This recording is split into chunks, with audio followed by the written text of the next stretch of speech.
Call the meeting once again to order.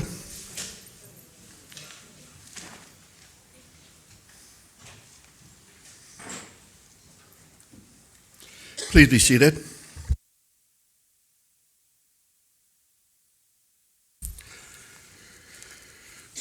We're now going to move back to examining the appropriations to the Minister for Education, Youth, Sports, Agriculture and Lands. When we broke off from conducting those examinations, we were at and looking at EGA 9. And so EGA 9, Training and Support for Adults with Disabilities, $1,743,398 in 2020, and $1,720,544 in 2021. Are there any questions? Member for Northside. Through you, Mr. Chairman, is there any way, do we need to change legislation or anything in order to get these people employed either in the civil service or in the private sector?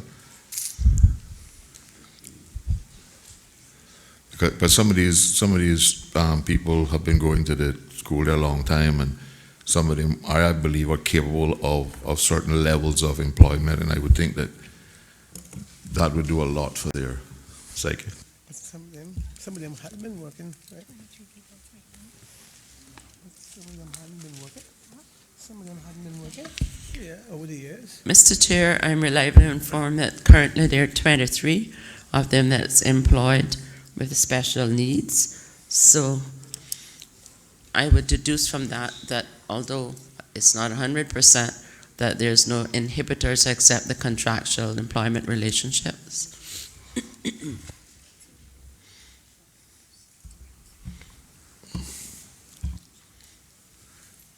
All in favor of EGA 9, Training and Support for Adults with Disabilities, $1,743,398 in 2020, and $1,720,544 in 2021. Standing part of the schedule to the bill, please say aye. Aye. Those against, no. The ayes have it. EGA 10, Education, Early Childhood and Support Services, $6,682,115 in 2020, and $7,168,488 in 2021. Are there any questions? Member for East End. Mr. Chairman, I wonder if the Minister can tell us if we're still rolling out preschools, early childhood in all of the schools, because there were some with preschool provisions and others didn't have it. Through you, Mr. Chair, to the Honourable Leader of the Opposition, all of our government, the public schools now have it, and in fact we've gone beyond that expectation in that we're currently doing a pilot program at the Creek Primary School where we're beginning to invite, we have since 1st September, in the month of September from age 3, and it's a rolling program, so in the time they turn 3 before the 1st of September next year, they will come into daycare where they can have an early exposure to the new curriculum, and it's a hybrid approach where it's not just a play curriculum, but it's an academic and play combination of the curriculum. And if that works, and by all indicators so far, it's working quite well, we hope to be able to roll the same thing out in Grand Cayman, because what we found was that children were coming in with different skill levels based on a lot of times either lack of care or lack of monies from their parents to or lack of time because they had to keep more than one job. And so some children could count to 100, some could say ABCs, and some didn't even know how to potty. So we want to try to get a level playing field, and the earlier start, the better we felt. So So far, we were projecting numbers like 12 on the BRAC because we currently had a daycare, but it was up to capacity, and it's going extremely well. And from the last statistics and imperial evidence that I got, we're anticipating in January to have 24 children into that program. And we were fortunate to get a very excellent teacher from the UK and one that's assisting there. So I'm really excited, and I'm hoping that funding will become available that I can roll it out, even if it's incrementally across Grand Cayman as well. I don't know if it's here, but it relates to early childhood. What is the government policy with regards to volunteerism in that arena? In the early childhood programs?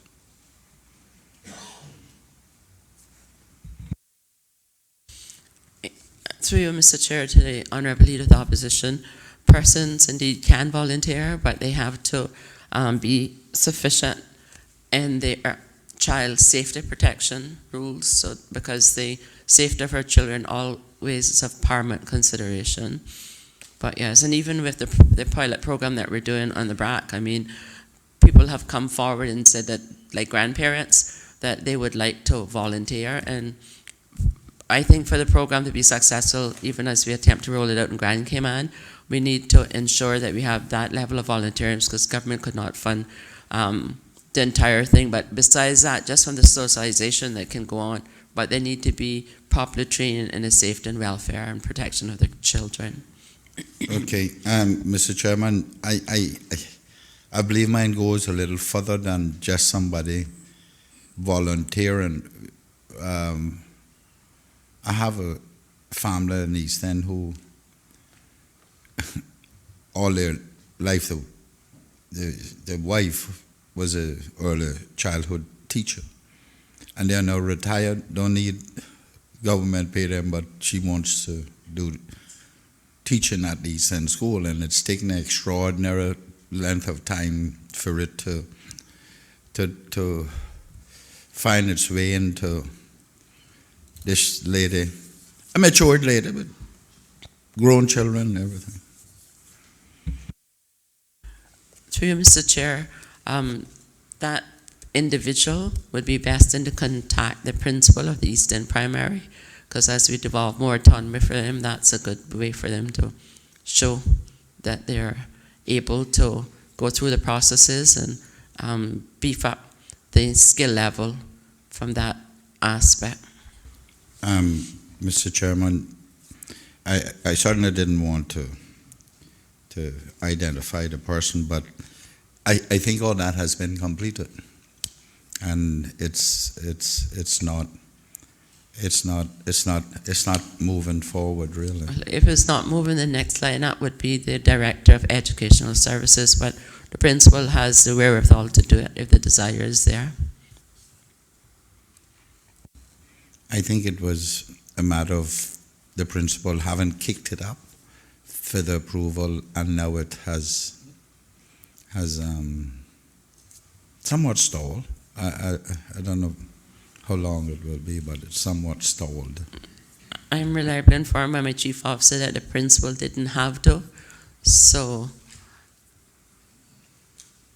I would relay that back to the principal and ask her to exercise her discretion to deal with the situation rather than to send it upstream. Okay, well, Minister, you know how these things go. These people feel like they're walking on thin ice, and they don't want to go outside of the rules and whatever the rules are. But I'll get it affected. You know what we say, where there's a will, there's a way. You can put on ice skates and put on a lifeguard. So tell her it's her discretion. We both know who we're talking about. So yeah, well, I learned to swim at an early age, and I'll get somebody to pick it back on me too while I'm swimming. I'll swim across the channels. Member for Northside. I think, Mr. Chairman, I will, because this vote is just for the support and the personnel, the facilities will be under EI 12. I'll answer my question there. All in favor of EGA 10? Chairman, sorry. Sorry, go ahead, member for Northside. Member for Buttontown West. That's all right. Thank you very much, Mr. Chairman. I noticed that this vote includes it comprised budget outputs MEG6, MEG7, and DES12. And I noticed on DES12 it has a school improvement support services. I remember reading with an article that came out with several schools. I think that when they did that Office of Education Standards, some schools were basically deemed weak. I know Savannah Primary School was one of them that was identified in that report. Is this the vote that deals with in terms of addressing those weaknesses within the system, or I'm not sure looking?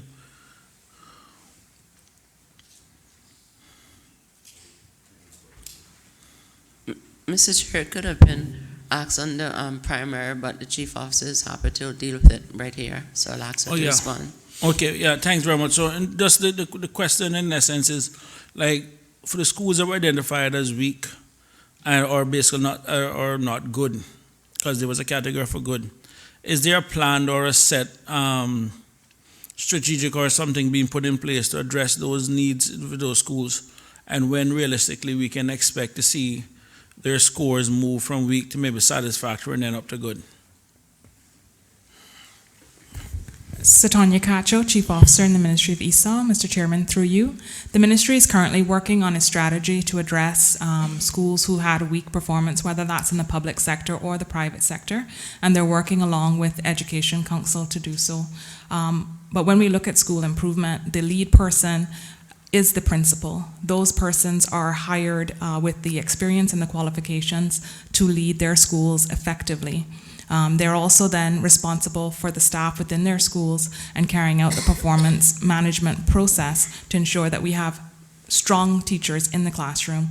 When you look at the research, it shows, as you would know, that the biggest impact on student progress and achievement is the teacher in the classroom. So we look to the principal who has direct line management for those teachers to be able to carry out the performance management process effectively. In addition, we offer a number of professional training days on various subject areas, including literacy, math, behavior, classroom management, etc. We also have senior school improvement officers within the Department of Education Services that work to support schools. We've introduced a new curriculum, as the Minister would have told you earlier in the week. So there's a range of strategies in place now, but we're currently working on the weak school improvement. You would notice that for the public schools, most of those schools that were weak have now moved to satisfactory. Thank you very much for the Chief Officer. Through you, Mr. Chair, is there like a set timeline that the principals have been given, or a set guidelines in terms of what it is that they should be following, or anything like that? And when realistically we can, I guess, probably start seeing the plan being developed and put in place? Thanks.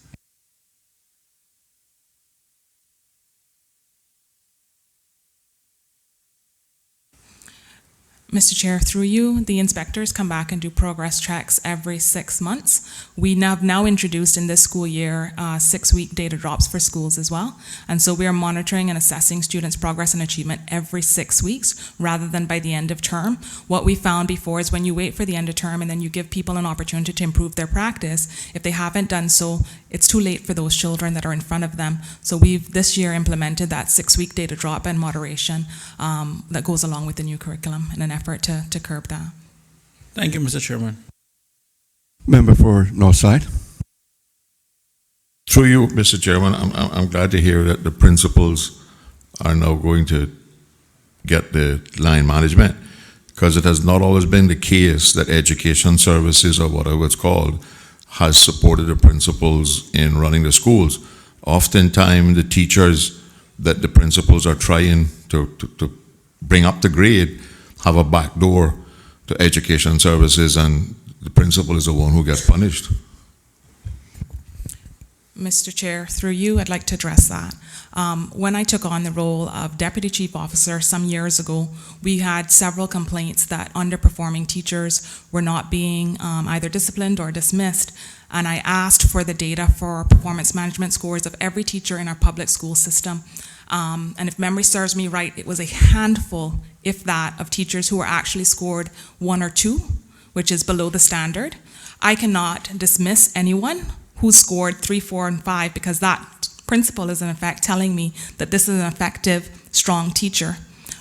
What we do now, because of that, is when we do the data drops at the end of the term as well, we look at the performance management score of the teachers alongside the progress and achievement of the students in their class. And we have the Department of Education Services along with the ministry team meeting with every single school, every single year group in those schools and saying, if you're giving a teacher a 3 or 4 or 5, which means you're excellent, you're really good, you're meeting all the standards, and we have children failing or large numbers, regressing, then it doesn't match up. And we're holding the principal accountable. So I've heard that myself, but when I've asked for the data, it doesn't bear true.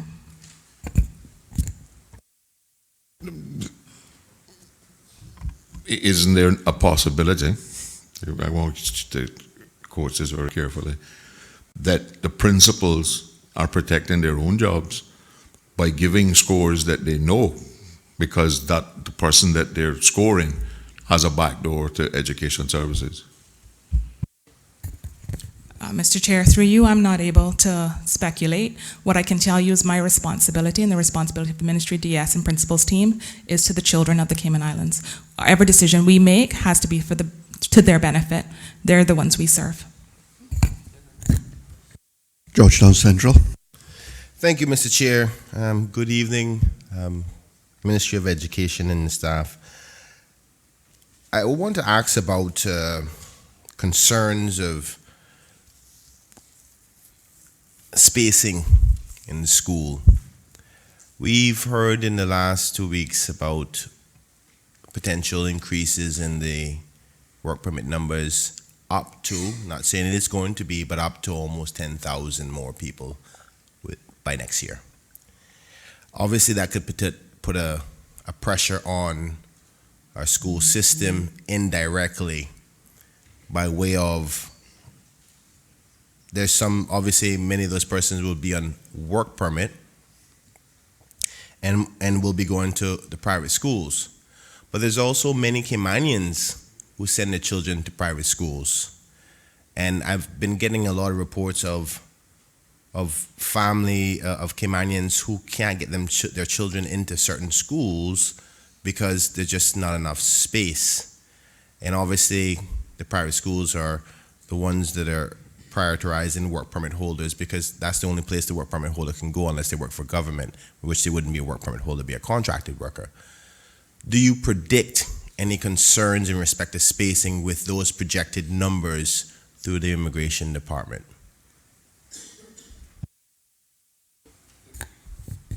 Mr. Chair, through you, I think there's a great opportunity for the private sector in terms of broadening their capacity in private schools. We monitor our attendance data, population data on a regular basis. We keep that information in mind when we look at our capital projects as a whole and the needs to expand schools. So we do keep the data in mind. Forgive me, do you mind repeating that one more time? Certainly, Mr. Chair, through you. There's an opportunity for the private sector to expand. We've had new private schools open up just recently. Please forgive me, I can't remember the date. But we've had one just off of Walker's Road, Calvary Baptist, that opened recently, which is not up to capacity, and there are a number of other private schools that are not up to capacity. We monitor population data, school enrollment data, and other statistics on a regular basis, and that informs our capital projects plans. Thank you, Chief Officer. Can I'm glad to hear that you guys monitor that because only then can you properly prepare. But in the speed of such a large group of potential numbers coming to the island, that doesn't give much time for private sector schools to take the opportunity to expand. You can't build a campus within a few months. You know, these things take planning, and how do you, what I'm basically saying is I get what you're saying the solution is, but that's not a practical one if we get 10,000 people here next year. Mr. Speaker, Mr. Chair, sorry, through you, we can't dictate to the private sector in terms of their building, but I know that there are a number of private schools that are below capacity and who would be able to increase their enrollment and who would be seeking to increase their enrollment, because we monitor their enrollment data as well. Thank you, Chief Officer. Can you give us an idea of what the capacity level is in the private sector right now in respect to high school down? So not high school, but all primary school levels and even early childhood care. Mr. Chair, through you, I don't have the data in front of me. If you'd allow us, I can send you that information by tomorrow, if that's okay. That's fine. And I only want to say that I think everybody knows that the Minister of Education is a special person to me, and I know that she's going to do her best for this country in respect to education. But I think it's important that we monitor these things. An expansion of that amount of people on an island so quickly can do some serious damage, and I refuse, and I think the Minister will definitely agree with me in this, refuse to allow it to affect the Caymanian children, matter of fact, any children at all, from the opportunity of education. So I employ your department to keep a close eye on this one, okay? Thank you. Any other questions? All in favor of EGA 10, Early Childhood and Support Services, $6,682,115 in 2020 and $7,168,486 in 2021. Standing part of the schedule to the bill, please say aye. Those against, no. Ayes have it. EGA 17, Sports Services, $4,678,122 in 2020 and $4,679,103 in 2021. Are there any questions? Member for Northside. Through you, Mr. Chairman, can I get the schedule for coaches at the Edna Mile Primary School in Northside, and what sport do they teach?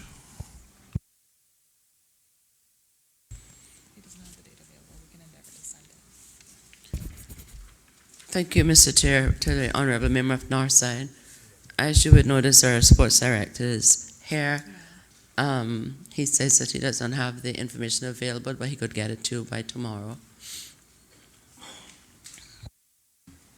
That's acceptable. Are we still sharing coaches with East End?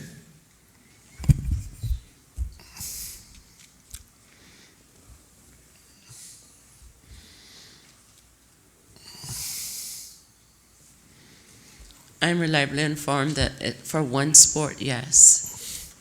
Football. That sport being football. What about at Clifton Hunter?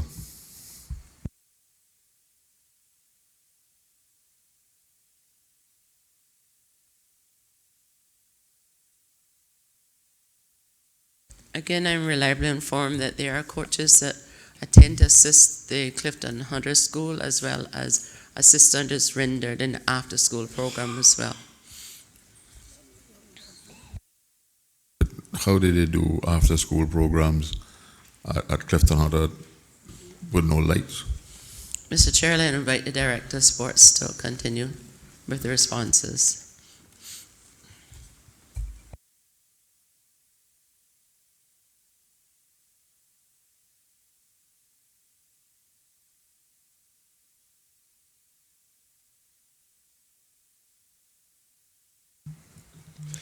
Colin Anglin, Director of Sports.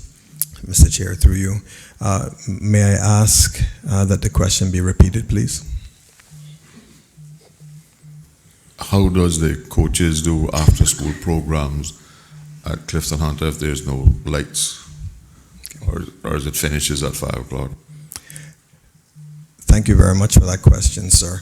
That is correct. The main focus of the programming in terms of after school is in between the hours of 3:30 and 6 o'clock, which are the primary hours that you'll find that youth are at most risk in terms of getting involved in deviant behavior. So that focus of support is during those time frames. But is the coaching because of deviant behavior, or are we trying to develop athletes in various sports with children who are not tending to deviant behavior? It is certainly a combination of all of those things, sir. But I was just making reference because that is a pretty prevalent statistic globally, and not just in the Cayman Islands. But certainly, it's a strategy that targets many different benefits, including the ones that you just listed. Because of the size of East End and North Side and several sports, they combine their teams to make them more competitive. I think in football, you say they say the coach, but is it not a fact that they employ that there's a private coach that coaches them in the evening and they alternate between the Rankin playing field in East End and the Ronald Fowles playing field in Northside, and which they can't use now because there's no lights in any other facility?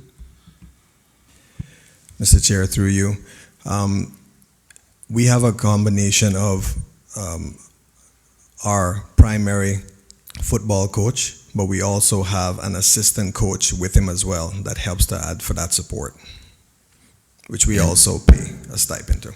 And you're providing the coaches for those Northside and East End kids who train late in the evening for football?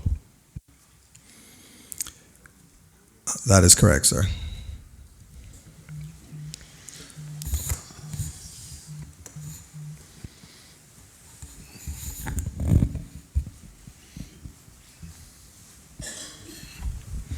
Mr. Chair. Member for West Bay South. Thank you, Mr. Chair. Mr. Chair, I would like to ask the Minister, obviously through her Director of Sports, to provide information about the basketball coaches. If the Director could advise this House how many coaches are either paid or on staff by of the department, and if not on staff of the department, being paid somehow or supported by the government through a grant, either through the association or otherwise, and what programs are available in the schools, both at the private and public schools, but obviously primary as well as high school level, and if those programs are accessible, given that these programs are being funded by the government, as in through the grants to the actual coaches, if there is a cost associated with any of those particular programs. Thank you. Mr. Chair, through you, thank you very much for that question. The department has 2 basketball coaches employed.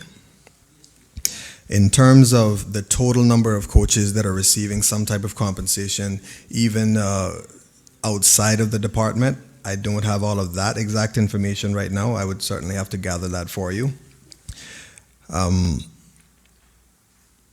So there are a very wide range of programs, I guess, in terms of basketball that are available. But because some of those programs are also run by other bodies, such as national associations, etc., those organizations are the ones that actually determine the cost for it. I would certainly expect, based on some of the programs that I know about in terms of the costs that are not that expensive comparatively speaking, I would imagine that some of those organizations have lowered the cost based on the fact that they do receive support from the government. But in terms of the total information that you would be asking for, I would certainly have to go and get that information for you. Mr. Chair, through you, thank you to the Director. I think it would be very useful, given what you said, to understand whether or not those coaches in particular that are being subsidized, let's use that term, by the government through the associations or the various clubs, if the associations are in turn charging the public to have access to those programs. I would certainly like to get that information, as well as the details of the numbers in total, because it seems, just based on my own research that there can be a lot more done in the schools themselves, and in particular, I'm interested in finding out what programs are available for, I think, if I'm not mistaken, basketball is one of our primary sports or national sports that we're supporting, obviously. What kind of inter-primary activities, inter-secondary, to cultivate the talent to the point that the member from Northside was saying. Certainly we want to create programs for people to stay out of trouble, but we also, this is about building athleticism. So certainly if you could provide a detailed breakdown in writing of what programs exist currently. You said there's 2 coaches employed by the department. Can you give us an outline as to what they do in the schools to develop the talent of children? And I look forward to getting those more detailed breakdown of the coaches via through the various associations, and as I said, how children can access that and if there's a cost associated. Mr. Chair, through you, thank you again very much for that question. In terms of our coaches, they wear a lot of different hats, so to speak. They coach a wide range of children. For example, if I'm speaking about our department coaches, they do everything from some academy programs for primary school age children. There are some club programs that actually run after school for children. They also go into the schools, in particular when it's inter-school basketball season coming up. Unfortunately, we don't have the resources to be able to give every single school the type of support that we would like to, as there are only 2 coaches and there are a lot of schools. But they certainly try to go around to as many different schools as possible, whether that be sometimes during the PE lessons or sometimes even during lunchtime. We try our best to work with the various schools, especially those that request some support in that regard. So everything from also helping out in schools as well as running after school and community programs and coaching in national leagues. And our coaches, our basketball coaches in particular, have done a pretty good job at helping a lot of children get tertiary educational opportunities for those that have the requisite skill level to do so. And for example, just about every summer that also includes taking them off to exposure camps, giving them that exposure, of course, of competition in different regions. It helps to develop them as a person. Of course, it's about holistic development. So even just beyond getting that educational opportunity, but just as a method of development, being able to see the world and being able to experience things like that. Thank you.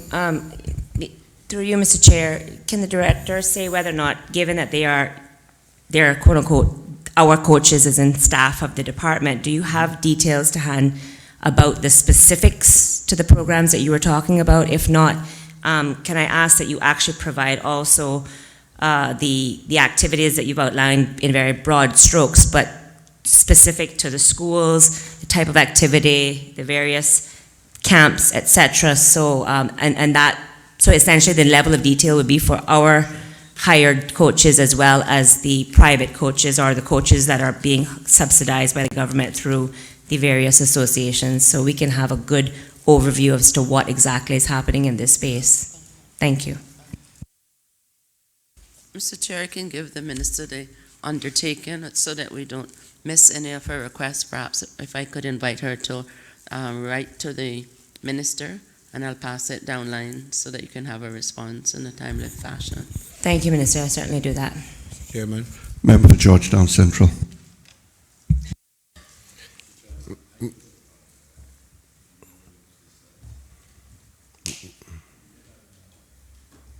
Mr. Chair, thank you. I'm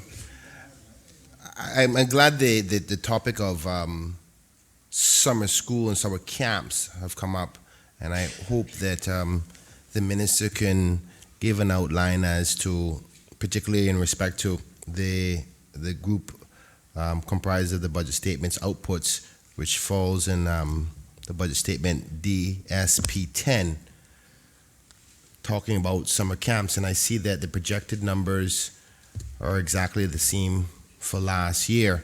I was wondering if the chief officer or anybody from the department can tell me how many kids do we actually, free of cost, cover throughout the summer period?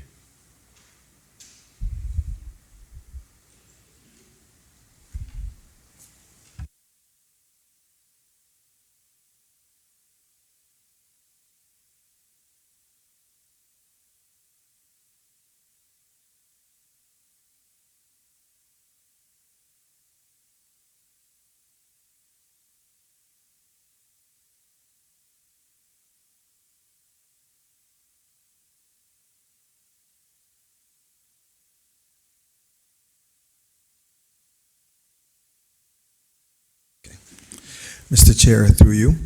On average, we have between 400 and 600 children involved in our camps.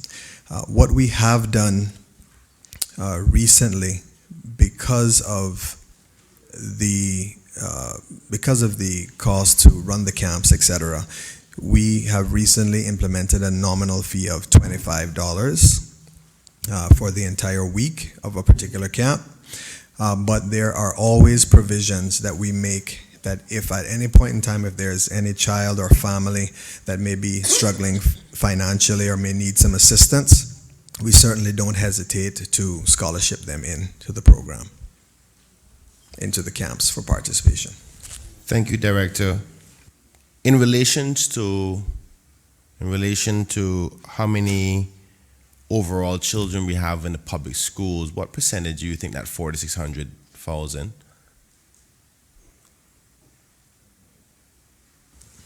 Through you, Mr. Chair. Sir, do you mean what percentage of those children from the public school actually attend the camps? I would definitely say of the children that participate in our summer camps, I would say at least 75% of them would be from public schools, I would think. Thank you, Director. I think I may have worded the question wrongly. Okay. You said there was 400 to 600 children who attend the camps. How many of those children who come to the camps, what percentage of that is of our total public education system? It's about 10% through, Mr. Chair. About 10%. Thank you.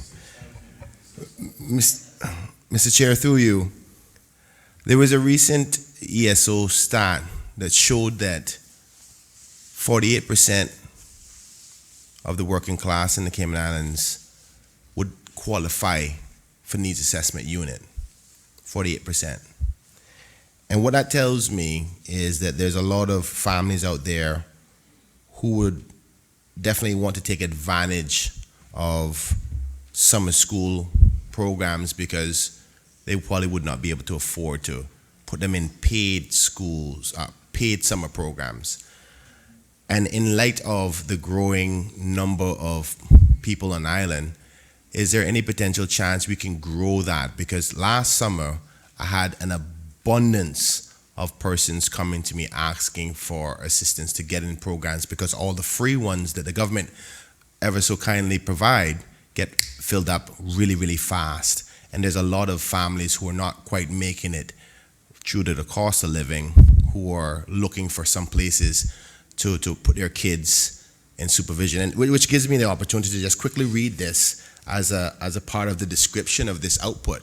It says, to keep children positively engaged during periods where there is a huge amount of unsupervised time. So the purpose of this, we already recognize, is to help families out there who, when the parents are at work, to offer this for the kids. Now, I'm tying that along with the cost of living.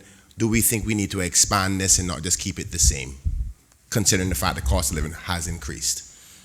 Through you, Mr. Chair, to the Honorable Member from Georgetown Central, I certainly concur that it needs to be expanding, but my expansion perhaps would divert slightly, and that I think that would be more appropriately done under children and family services, because with our program, we want to fill that gap, yes, but we also want to teach the child how to fish, rather than keep giving them the fish. But until they can get to that stage, we believe that the right unit would be the Children and Family Services unit. And I'm saying that for a particular reason, because you, like myself, we know our constituency. We go the highways and byways, and we walk with the kings and the beggars and consider it our duty. And I see a colossal amount of abuse with monies that are coming from Children and Family Services for persons that drink and do drugs and all those things, and they get put up in apartments and live better than perhaps some things. If we have funds, I'd much rather see them being diverted to children, whether they want to do through a grant or a scholarship, so that they can come to our summer programs where we have the wherewithal to teach them. From a personal preference, I'd rather see it there, and I undertake, to have a word with the minister responsible for that to see whether we could have a collaboration, because it needs to be covered. Failing that, then we'd have to look at our program, but I think that that's a good opportunity to create the synergies that's needed in our nation-building process. Thank you, Madam Minister. You said a whole lot there, but I'm not sure I got a conclusion other than the fact that you're going to speak to your other cabinet members. I welcome that, but I hope that before summer comes, that the collaboration between yourself through sports and through Children and Family Services, I particularly decided to ask this line of questioning around sports because I think it's the summer program that is more wanted by the children because of the fun activities that are involved. So I would implore that consider that as soon as possible, because if you don't make the amendments now, we won't be prepared for it during summer. And we just heard the Deputy Governor talking about the anti-gang initiative. When we fail in situations like this is where the gang activity increases. So I welcome your intentions to improve it and increase it, I think he said.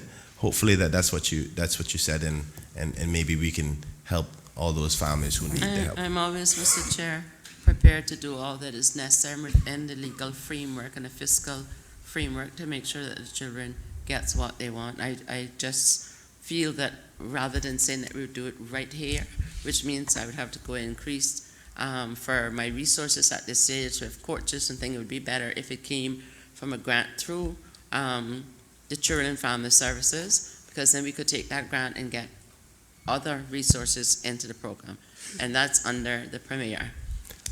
Madam Chair, if you obviously you've been in this honourable house a lot longer than I have, but considering the fact that we've already voted in the appropriations for the Premier, maybe if you can give some guidance as how we can do that. Each minister has a TP, transfer payment.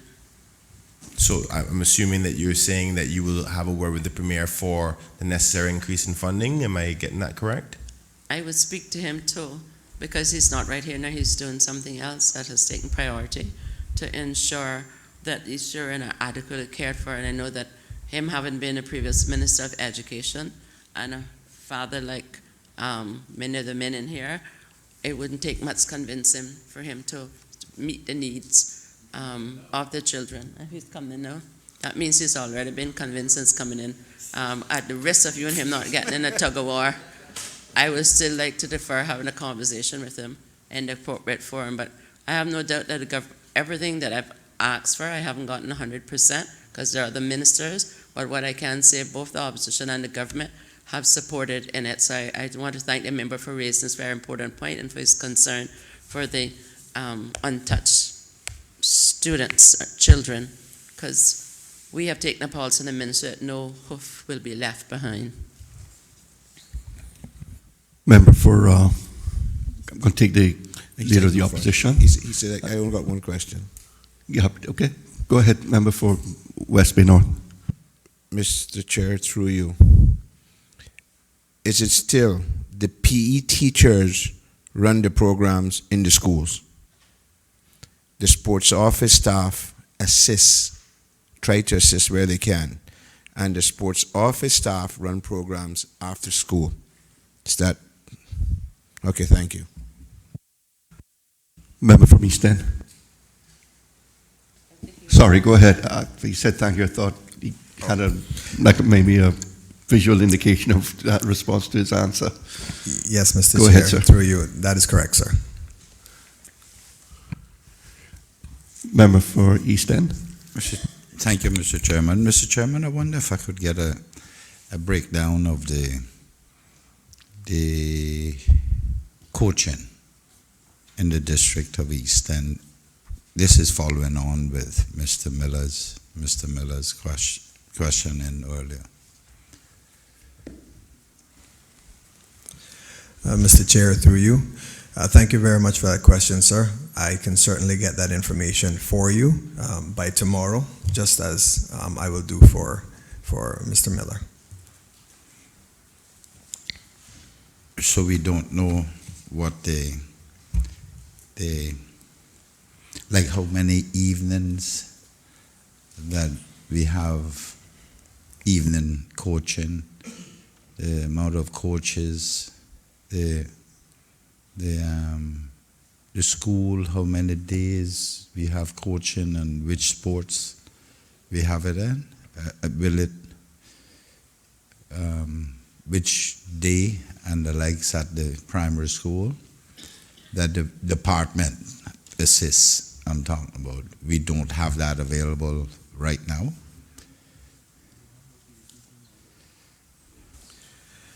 Mr. Chair, through you. I don't have all of that information right now, and I would rather give you absolutely accurate information. It is also important to note that throughout the year, in terms of the support that is lent to schools, etc., there is a certain amount of flexibility that's given with those schedules, because that also depends on what's happening with the school. It also depends sometimes on requests from the school. So for example, we found that some schools may have PE teachers or just regular teachers in-house that may have a strength or a history in a particular sport.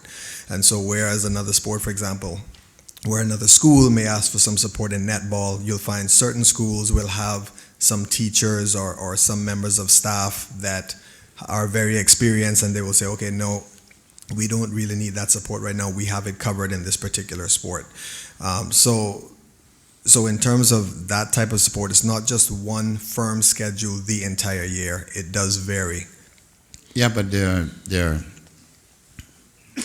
what I'm looking for, Minister, is the sports that the sports office support in the school in East End and what their schedule is. Their standard schedule, once a week, twice a week, or whatever the case may be. And then that in the evening for the should I refer to them as the district teams?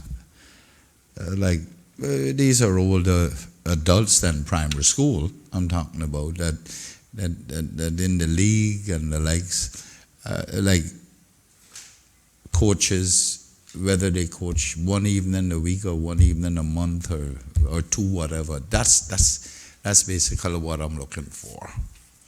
And basketball as well, because I know they play basketball by the Civic Center.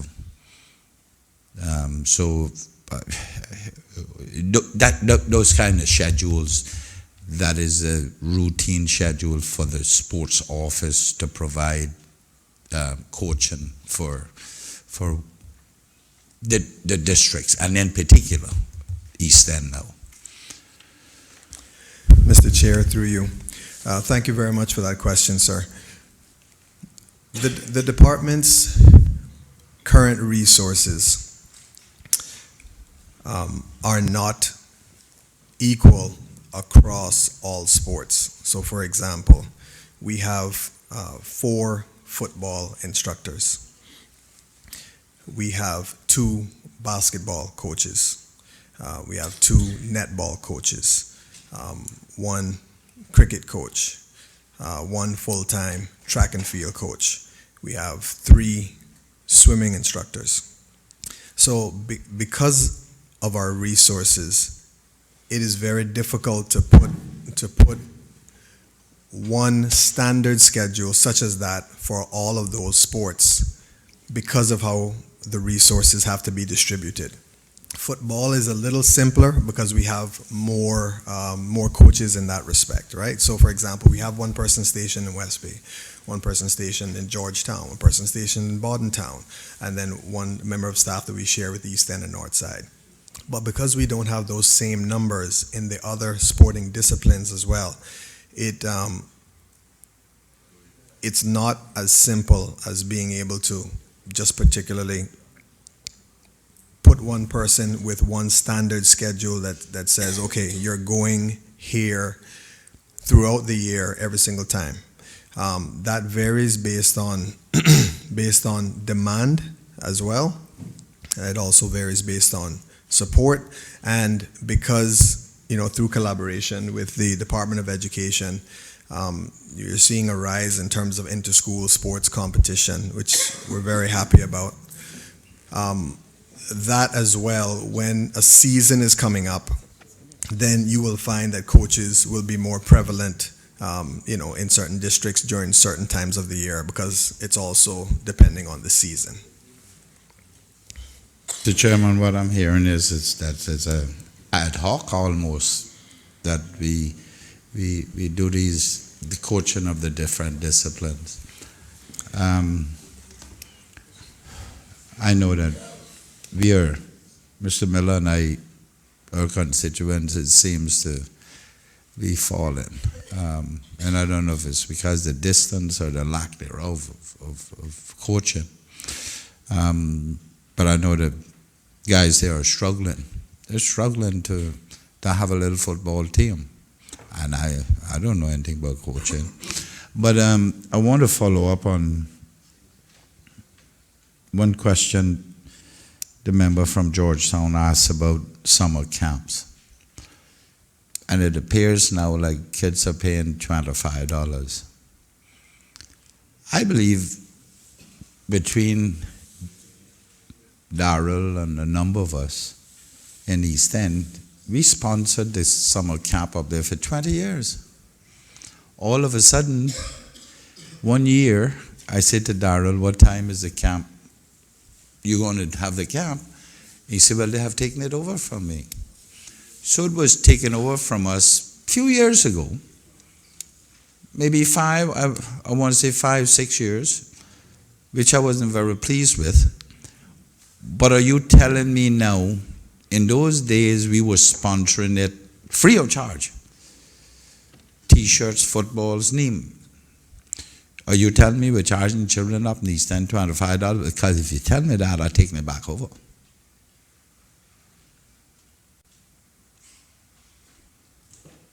And not only did anybody accept the coaches that we used to get from wherever we got them from. Mr. Chair, through you,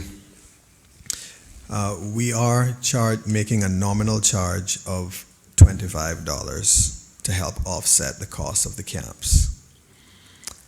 But as I said before, if there are any persons or any families that need support or having any financial difficulty, there has not been a single person that we have said, no, I'm sorry, because you can't afford to pay the $25, you can't participate. What is the little young guy that helps us? He works at the... You talking about Coach Dion Brandon, sir? Brandon. Dion. Yes, sir. Don't worry. You don't worry about this summer. You leave it alone, I'll contact him.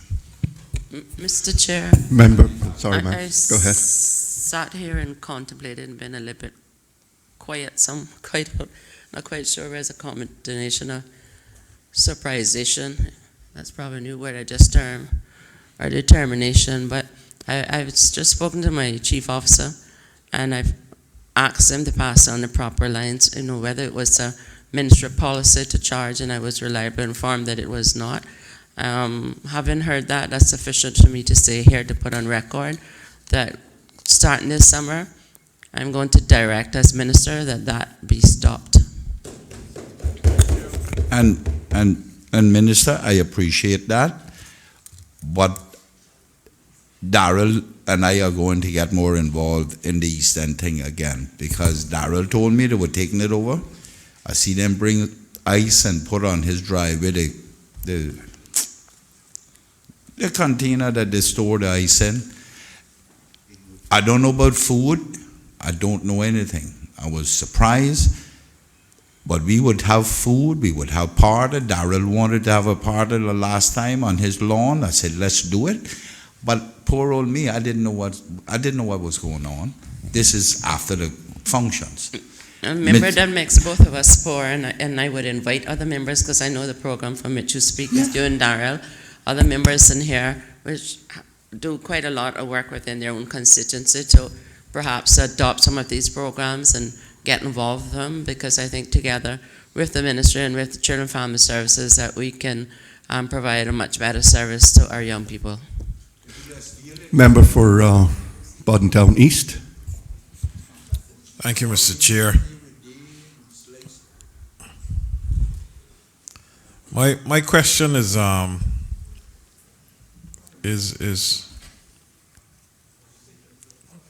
to the minister. I know the minister's passion for sports, especially track and field, and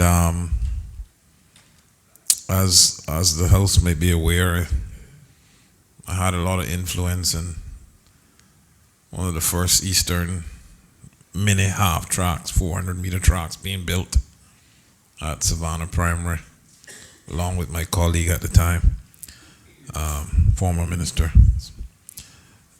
And as I see, and I'm glad that the governments over the years continued taking these mini tracks to the eastern districts, North Side and Boddentown, and they're in West Bay now, and I think they started in East End.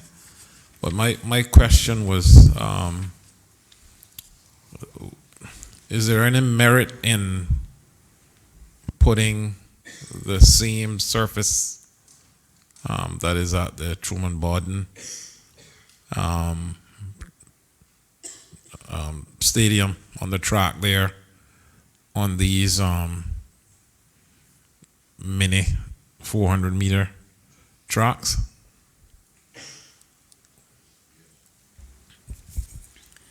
To you, Mr. Chair. Mr. Chair, currently we're embarked in incremental development to meet some of the deficits we found with the sporting infrastructure, particularly in our primary schools and our high schools. So we're embarked upon a program of doing our football or soccer pitches and upgrading them and adding tracks around there.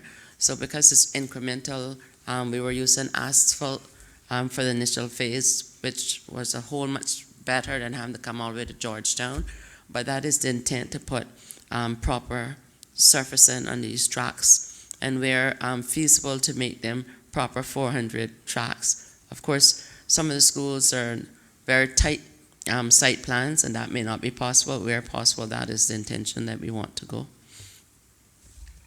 I thank the minister for that, and I wasn't even saying that it was in the budget, and I know I'm just thankful that they're taking it in consideration, and I thank the Department of Sports and the Education Department for all the work that they've done in Boddentown, and I see some great work going on at the Boddentown Primary School field, and excited to see it completed, and hope that we can have some kind of opening seniors game and juniors game there once completed. Hint. Mr. Chair, All the, I just want to ask the minister if they recall I requested and through the Honorable Deputy Premier in the first opportunity to meet with Cabinet to request considerations from my constituency. One of the first things I brought up was the fact that the basketball court that was at the Georgetown Primary, that used to be a community basketball court inclusive with the primary school, is no longer there. That basketball court used to offer a safe environment for young males, particularly, to have an activity that was positive, and I requested that in 2017 to see if that could be reconsidered. I'm not sure where that is at, but I could potentially offer a solution if the government would be considerate. That we all know that the Georgetown Central Park which this government has gracefully allowed them to have a lease there. If the spacing is not available at the Georgetown Primary School at the moment, maybe they may be willing to consider a refurbished basketball court at the Georgetown Central Park now, which would offer a great sporting, safe opportunity for the kids in that area to play.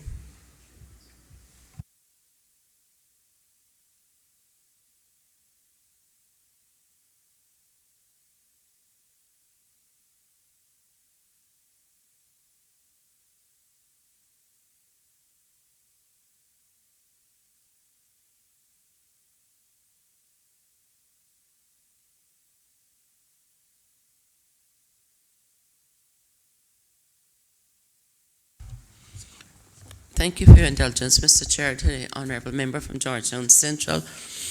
Certainly we would look at the Georgetown primary to see what can be done to upgrade that, but that does not eliminate the scope that when funds become available that we could put one at the Scranton Park in Georgetown. The reason why I wouldn't want to take it from the Georgetown primary is that it gives more accessibility to the students there. And whereas with the Scranton, hopefully once they get exposed at the primary school and then the high school, they will come on to start forming leagues within the community, do some more community building there. Thank you, Madam Minister. I was only trying to offer a solution, but I see your point. And I think the facilities could potentially still be there if the director can confirm that or not. But the only problem is the public doesn't have accessibility to it, because once it's closed, the fence is closed. You can't have access to it as it used to be, where you can have an open gate and go during the evening and leave, and it was always open. If that decision could just be reversed, if the court is still available, then that solves the problem right away. But it is a positive activity that a lot of the young people in Georgetown Central use, in Georgetown period, for that fact, that I think the ministry could consider. I don't know if the director could give any insight on that. Through you, Mr. Chair, I found that was one of the issues as I went from school to school, that a lot of schools had facilities, but it was for the school per se, and there were perimeters, and perhaps for good reason.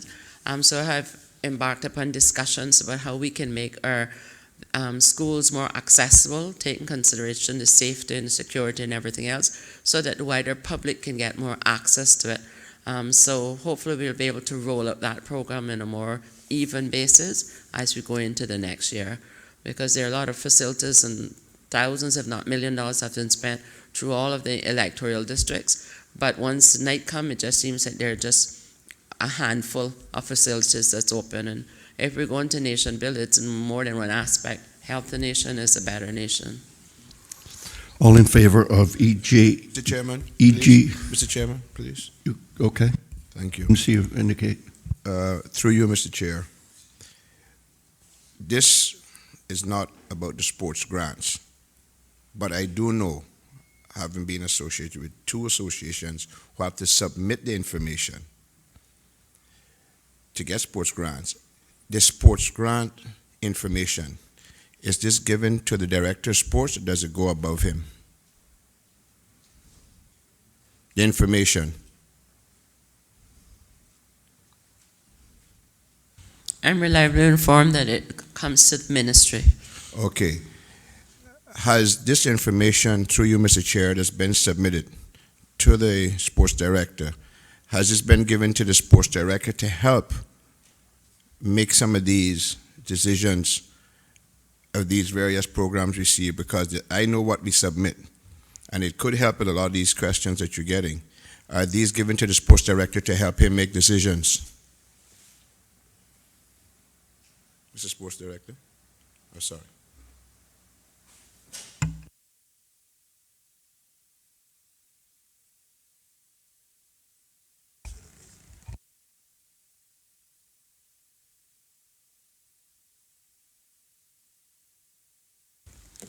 Mr. Chair, I'm going to ask Mr. Gerald Francis to respond.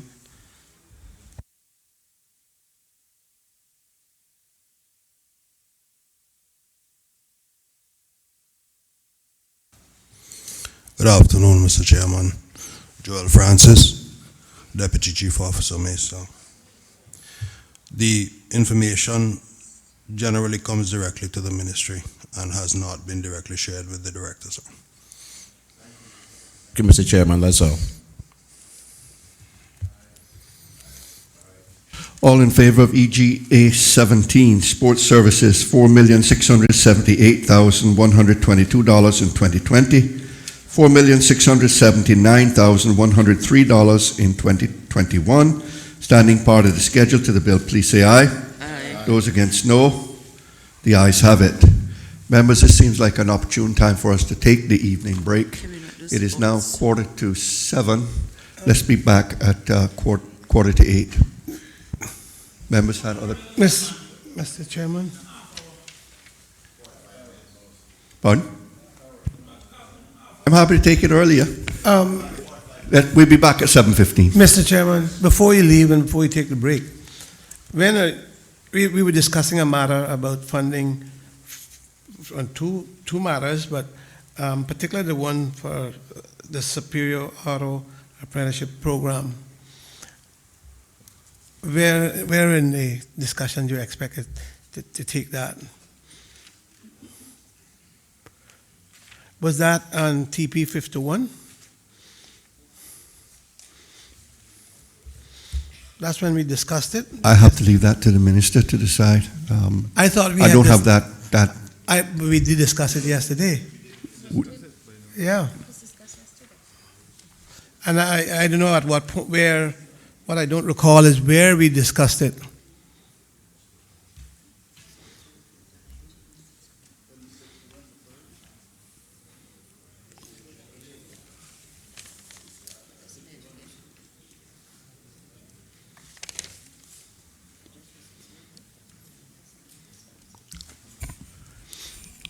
Why I'm asking, Mr. Chairman, I have an engagement that I have to meet, and I want to know whether I can go in and I don't want to miss that point. Well, from what I can recall from the discussion, yeah, TP 61. That was where there was a discussion, because that's been deferred for us to conclude this evening. TP 61, but that would be where we'd take the questions on. And you got some ways to get to before that? Not too much, depending on, we've got 1, 2, 3, 4, 5, 6, 7, 8. So we got 8, that would be the 9th item. We got 9 items to go. 9 items before you get to that Yeah, one? yeah. Oh, I could go to Miami and get back. Okay. Let's take the break, 30 minutes, and we'll be back.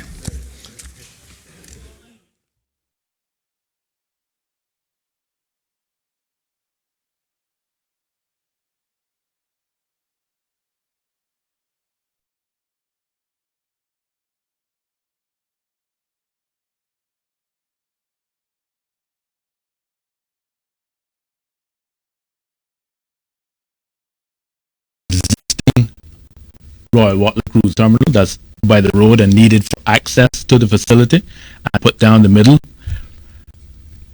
The existing port building remains to the far left, and the port on the cargo side receives a third berth that isn't occupied in this slide, as one cargo ship, another cargo ship, and another slot to the right.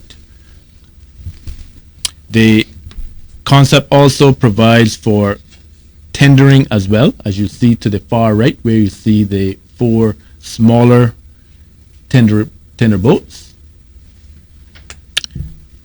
and of course the 4 cruise ships at berth at the 2 piers.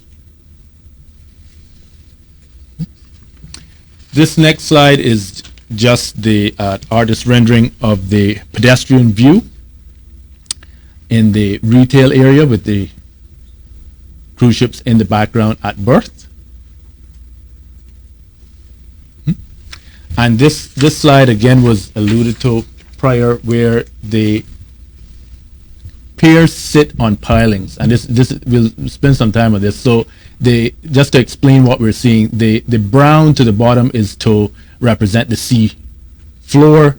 The green blue is the water, and the more gray is the deck of the pier. So you have the 4 pilings that the deck will sit on top of. So there's nothing solid. The pilings go down a significant depth into the seabed in order to support the deck that goes on top.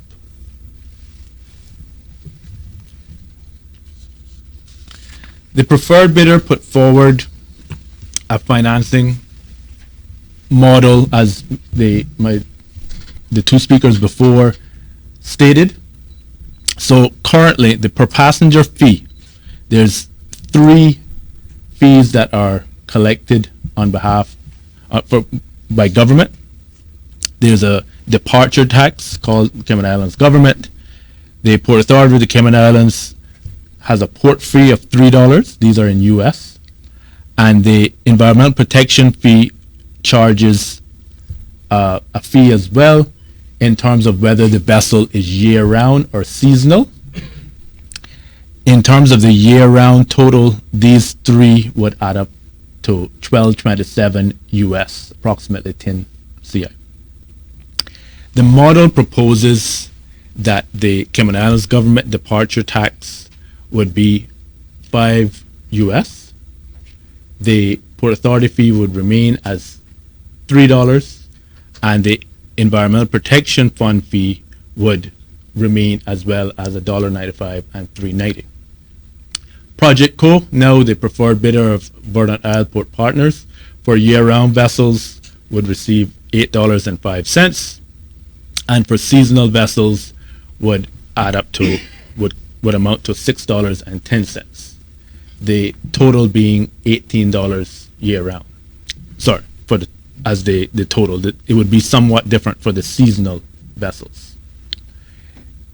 This $18 will be indexed at 2.5% per year as well. The next slide, please. Sorry, sir. Yeah, go do that now. Yes, sir. Okay. We could go back one slide, please. So the Honorable Premier just asked me to point out that on the current amount column, the estimated amount from that is collected from the tender vessels that they charge in order to from ship to shore to transfer the passengers is approximately $5 as well. So that comes out to, I think it's actually $5.25. So that comes out to I think it's $17.52 roughly US dollars. Premier, that's what you want to point out. Okay. So the compliant bid. The compliant bid was $229.066 CI dollars. There were 2 value proposals as well. I think Premier alluded to that in his presentation, in his remarks, that alternative option 1 is $207.908 million, and alternative option 2 $196.529 million. The government guidance and decision on this was to proceed with option 2, which is reflected in the scope of the artist rendering that we've seen before.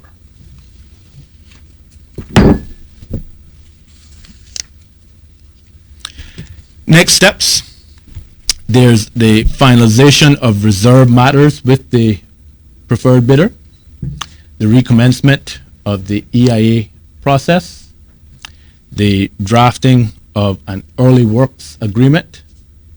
There'll be a caucus presentation on the contract award and a cabinet consideration of that contract award. I think Honorable Premier spoke to this already, that would not be before certain steps are taken that he will also speak to. I'm sure there's lots of questions, but we will get to those at the end after Premier makes his additional remarks. We have public consultation in there for the environment. Yes, sir. So the recommencement of the EIA. Thank you, Chief Officer Barton. Honorable Premier. Thank you. Let me now move to discuss briefly the matter of a people-initiated referendum.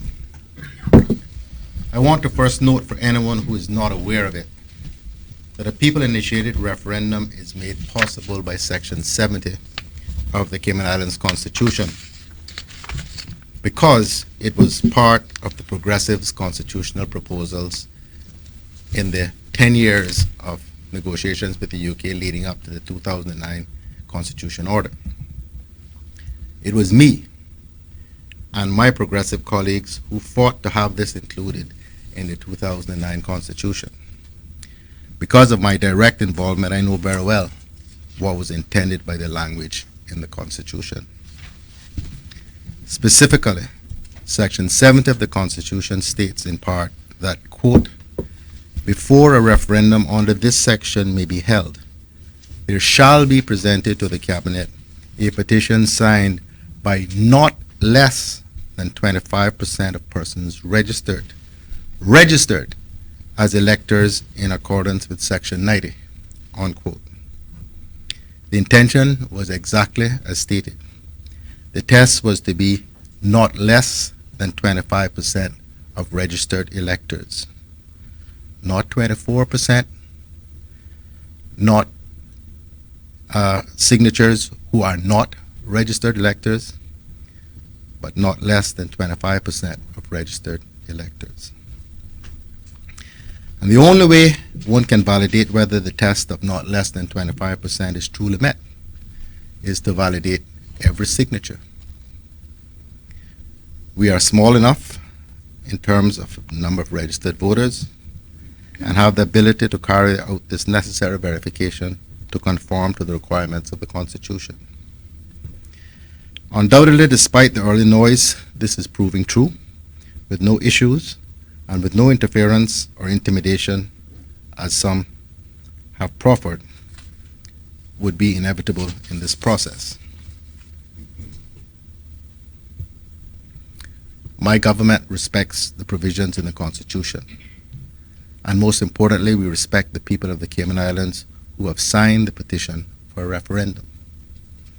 And so, I will again repeat what I said on Friday. Notwithstanding Cabinet's approval of the preferred bidder, the government will not proceed to execute a contract before the 1st of October 2019 in order to allow for the completion of the people-initiated petition verification of signature process. Despite the unfounded accusations, at no point have we interfered with the process, and this will continue to be the way we operate.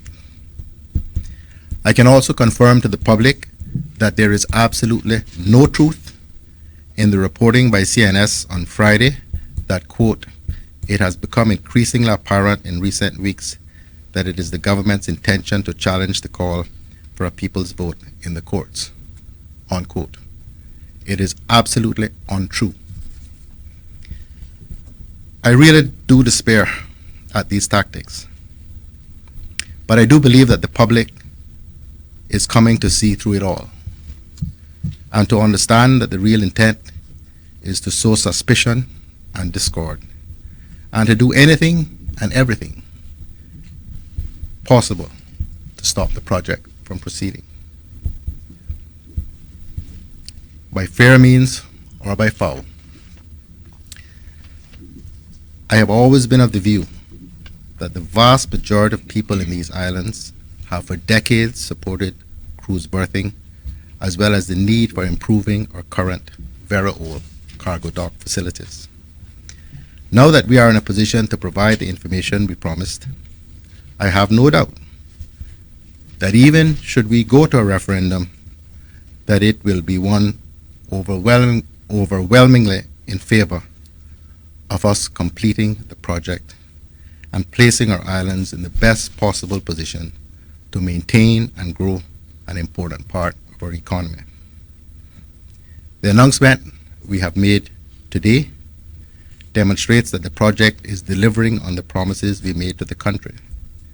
Cayman's new port will deliver jobs and income for Caymanian families. The project will be delivered by a trusted developer and partners. The project is proceeding because we have secured an excellent funding arrangement. The current proposed design minimizes the impact on the environment, and the project has followed and will continue to follow best practice in procurement and delivery. Thank you, gentlemen. We'd like to now open the floor up for any questions from members of the media. CNS? Thank you. Can I just confirm that you will not be legally challenging the petition if it comes out? And are you ready yet to give us the question that you would want to see? As it seems, there's 67%, I think, today is verified. Or is it too early? Also, can you say that you do agree now that it is a matter of national importance, which you'd refused to say in the LA a few weeks ago? No, I'm not. I've got more questions. But I'm not saying any of those things. I've said what I intend to say about that aspect of it. Okay. Any more questions?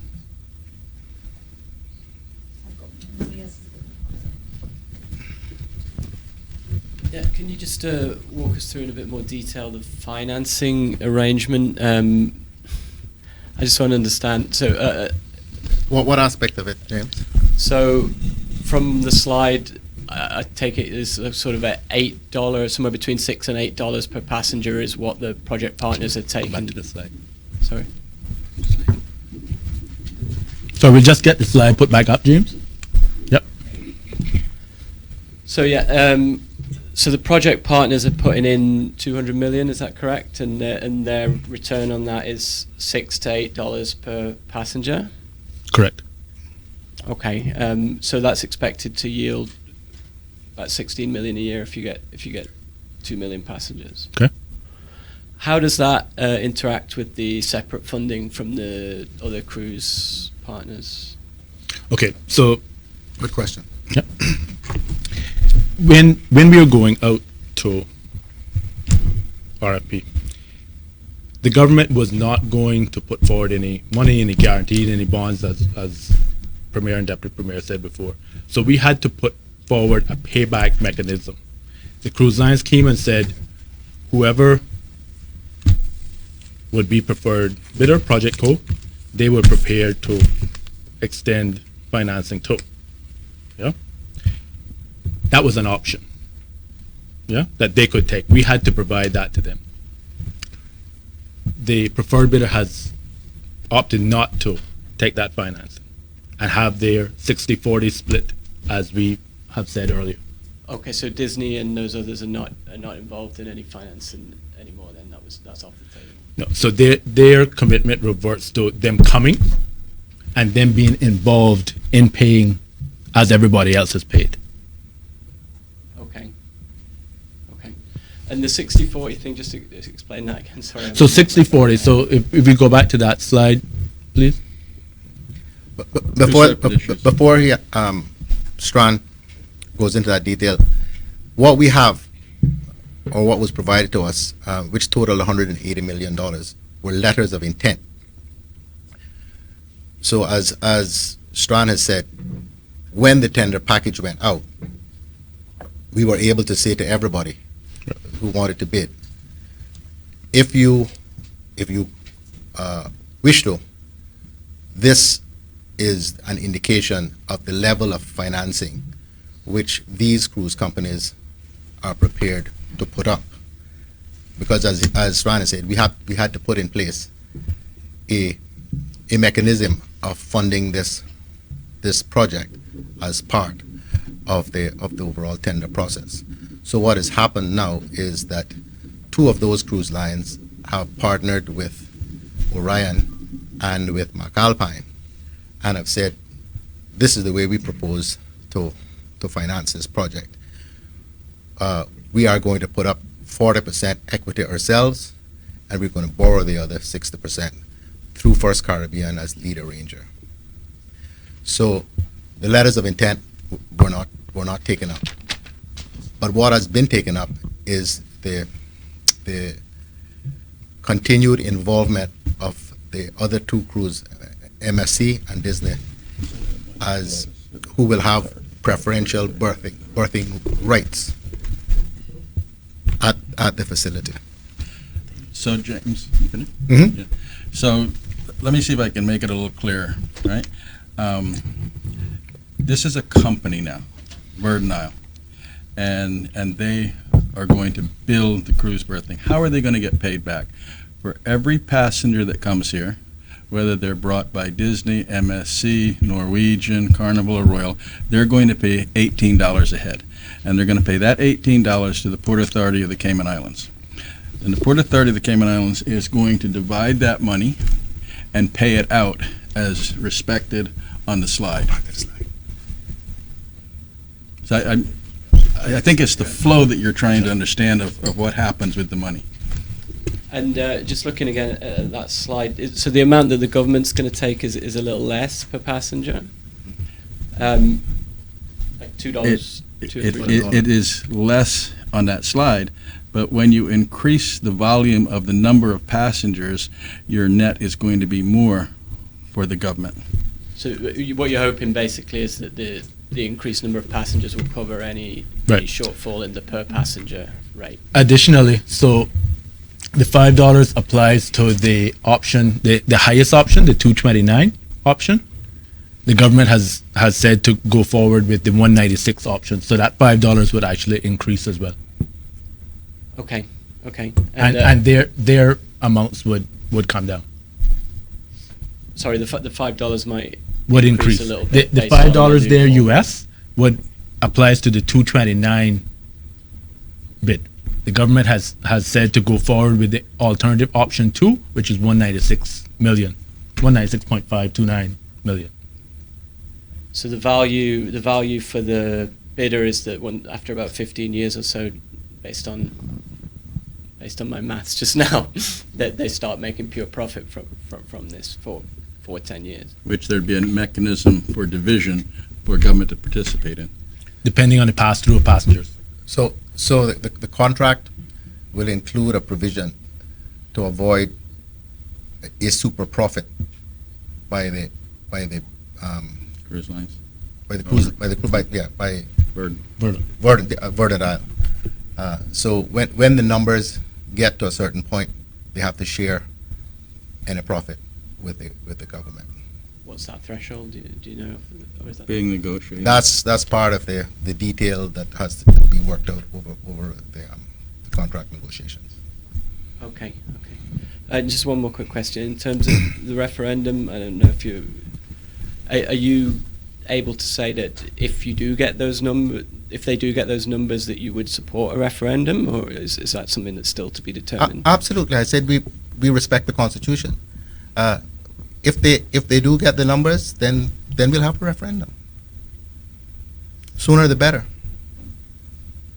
Okay, I just hadn't heard that said quite that explicitly before. Appreciate the answer. Anyone else with a question? James, there's more to the picture than meets the eye. The original petition that was submitted, or list of signatures that was submitted, and then the second one contained more than 640 names that were either not registered voters or duplicates and triplicates of signature. So for those who believe that the government is somehow being cute in insisting on accreditation process, I will say this. Again, the government respects the Constitution. I'm not so sure that those who lead the CPR have the same sort of ethical approach to this process. Sorry, so more than 600 signatures have been discounted then at this point? Yes, sir. Okay. But they've still submitted a significant buffer above the required number, but all of those have not yet been verified. I think we're up to like 6 to 4%.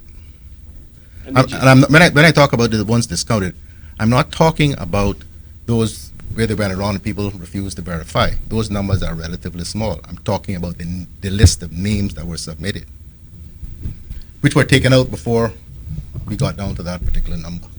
Are you surprised, though, at the amount of names that have been verified? I mean, before this happened, I think that a lot of people maybe thought that they wouldn't get quite this many. Well, I actually know it's the other way around. I am surprised that 600 and more than 700, if you add those who have, sort of said, no, I was misled into it. If you add those along with the ones that were kicked out at the beginning, that more than 700 people would have signed a petition knowing that either they weren't qualified to do so or that they would then change their mind about it. Any more questions? Yeah, can we get some verification on these figures that you're Just suggesting? call elections office. The ones, the 700, what is that? Because there's been 20 something people that refused to verify. And Those are not the ones. the petitioners themselves actually didn't hand in the ones that they themselves felt were duplicates. I'm afraid they did. So I'm just wondering if you can provide these figures, that's all. I think it'd be best to ask the elections Okay, office. we'll ask the because that's elections whom I asked and who gave me the report. Can I ask a question about the EIA and the geothermal studies, things like that? Like the DOE has said a couple of times that we really need to have geothermal studies done. So presumably now Verdant Isle will be responsible for that. Do you know whether that's going to be part of the wider consultation process that will happen for the EIA, or whether it's going to be something separate? Can you just give us a bit of information about how that will happen? Because it's obviously important for the engineering. I think the good news is that Beard, who was the original company that did the environmental impact assessment, has been retained by Verdant. As you saw earlier and was in my remarks, the actual footprint that is proposed is smaller than the original footprint. The dredging is less, the coral relocation is less, and the environmental impact assessment was done. The Department of Environment has been extremely helpful. They have the environmental committee, which will, after the scoping work is done, will have a look at this and make all the input and run the assessment of the environmental impact that's needed for moving forward. The geotechnical studies, they're like whether you can drill into the rock. Do you know what's happening about that? Don't. Yes. Wendy, if you'd like to repeat the question for us on mic, please. Thanks. Thank you. Sorry, I was just asking for some clarification about the geotechnical studies, which is a separate and apart really from the EIA, but they actually indicate the engineering of it. Yeah, so we can go back to that slide of the next steps. It's really on there. So, so basically we've got there recommence the EIA process and the early works agreement. So now we've selected a preferred bidder. Our next steps are really to submit a coastal works application to do a geotechnical investigation. Now that's twofold. It's a geotechnical investigation to verify the conditions for the piers. It's also a geotechnical investigation of the coral relocation site to make sure that when we relocate the corals, we can anchor them down to the seabed. So that's the first part. The next part, as Deputy Premier said, is that the consortium's team members, their environmental consultant are Baird, the same environmental consultant from 2015, and their coral relocation subcontractor is a company called Polaris.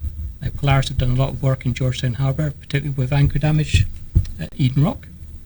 So the process now is we submit for a coastal works application for the geotech, for the coral relocation, and to do the geotechnical work. The preferred bidder then has to submit to the Environmental Assessment Board their proposed environmental consultant, who's Baird. We then have to do a scoping update to demonstrate the differences between the Baird 2015 EIA and the current proposal. And as Deputy Premier said, that's all submitted to the Environmental Assessment Board, who will then take that into consideration and then guide us really on the next steps. And that all falls in what we call the Early Works Agreement. Mr. Premier, we've heard a lot about the money and the steps and all that. But looking at the design, looking at how it will change the scope of Georgetown, how do you feel about what it looks like, and how do you think it will impact sort of the way we feel about the Georgetown Harbor area? I think it's going to be a massive improvement on the present arrangement there. Anyone who goes there during peak cruise ship days will know. Most Caymanians try to avoid the area unless they're actually engaged in taxi or tour business, because it is just it's just quite chaotic. This is going to give us a greater ability to manage the flow of passengers It's going to make life so much easier and nicer for the cruise visitors themselves. They can actually walk off the ship rather than to be tendered. And I think it's going to be an incredible improvement over what we currently have now. There's a reason why every other jurisdiction in the Caribbean and Central America, besides the Cayman Islands, have cruise berthing facilities. You know. It also ties hand in hand with the revitalization of Georgetown. It will be the anchor for Georgetown's revitalization. And one of the I think huge wins for us, which no other jurisdiction has managed to secure, is that there is no upland development by the cruise companies. Nothing. So the business that we have, businesses that have built themselves up and developed over the course of the last 50 years, almost 50 years now since Cayman has been in the cruise business on a regular basis, will continue to get the benefit, in fact, improved benefit of the cruise ship traffic through their businesses.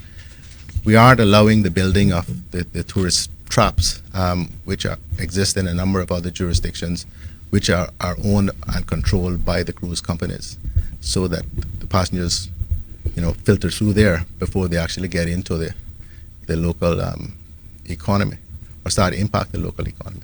So we've avoided that, and there's a reason why this deal has taken so long to reach. It is the product of a great deal of negotiation over a long period of time by some very smart people, and I'm not talking about myself. Good afternoon, Premier. I'd like to know, first of all, Verdant Isle, what's their position if this referendum is in fact triggered? Have they given you any undertaking that they will wait until that process is completed? How is that going to work out? Yes, they're prepared to wait until this is done, because we're not executing a contract until that's done. Okay, you took one of my questions. I was just about to ask you, how difficult was it to get this company to agree to no upland development? Because that was one of the biggest sticking points, having this process going on for so many years.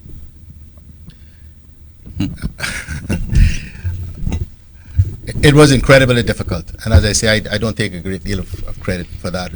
We just stuck to our guns, quite frankly, because we have had the benefit, and the Deputy Premier, myself, and many others around this table have traveled to other jurisdictions to look at how their ports operate, to see the good, the bad, and the ugly, and with the benefit of that experience, been able to make judgments about what's best for Cayman. Rashmi, we tagged in, there's a life cycle to every product, and the life cycle to the cruise tourism industry for Grand Cayman is mature.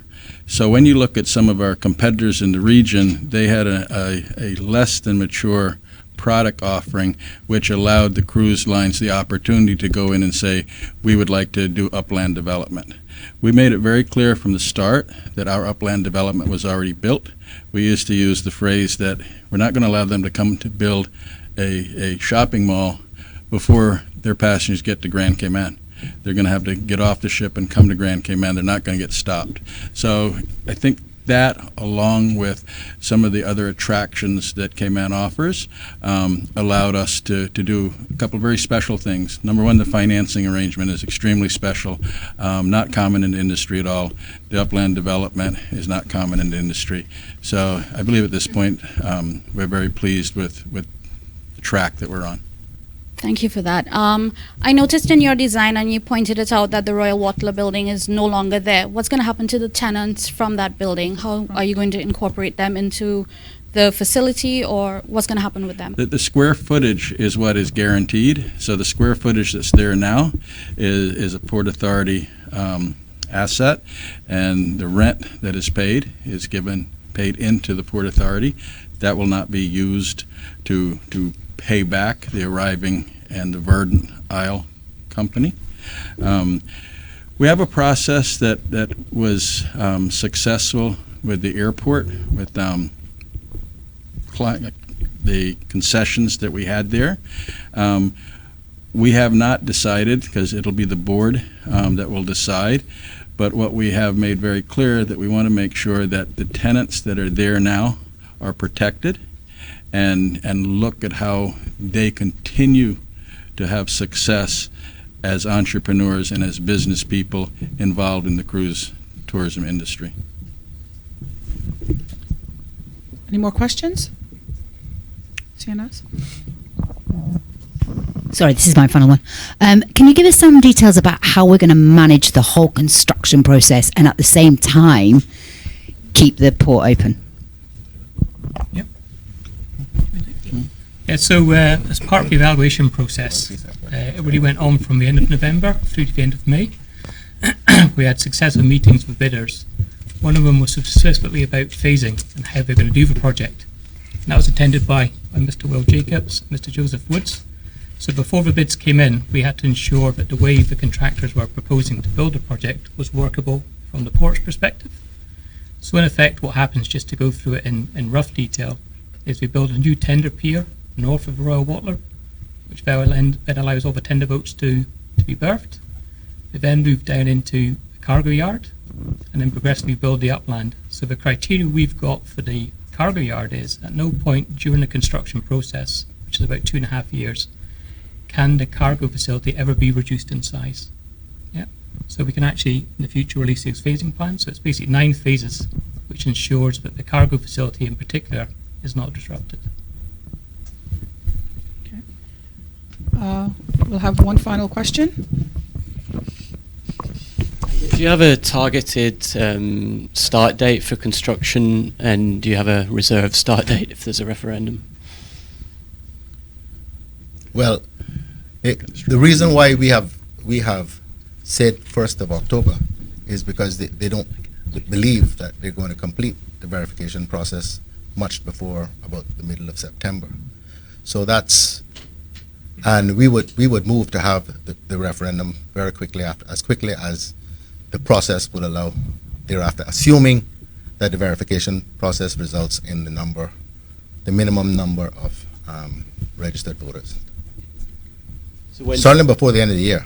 When's the earliest you think you could actually start construction on the pier? I can't answer that. Somebody else will. I could just say that we obviously have to go through the permitting process first, so it's something that we can't actually physically say because we have to approach the Environmental Assessment Board, submit plans, do our geotech. So, as Premier said, it'll be at some point next year, but we couldn't give an exact date for a start. Yeah. Likely some point next year. Yeah.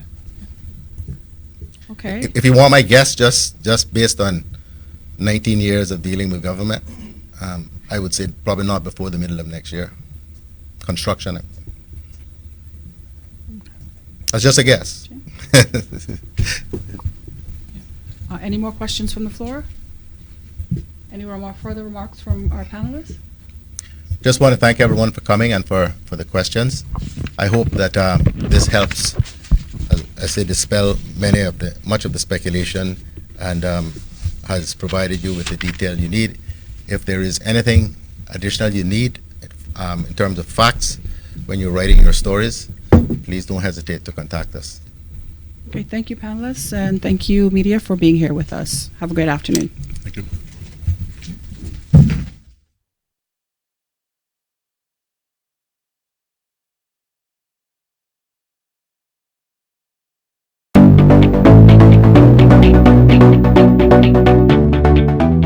I'm Jody Ann Powery. I'm the Police Media Officer with the RCIPS, and I'm here to give you some crime prevention tips on how to best protect your property.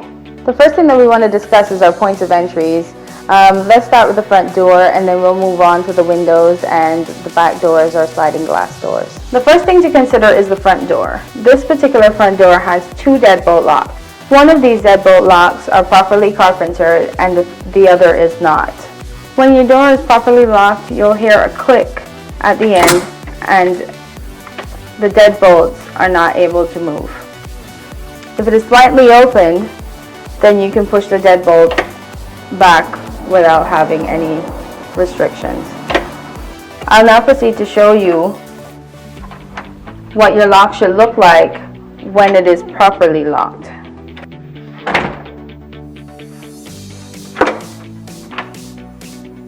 When it comes to your windows, you want to make sure that your window is locked all the way down, because even though the lock is on, if it's not all the way down, it can still be pried. The proper way to lock the window is to make sure that the window goes all the way down to the seal and then you pull across the lock. When you have a sliding glass door at home, you want to make sure that you have secondary locking devices in addition to the lock that comes with the door. One of those can be a simple piece of wood that's jamming the doorway.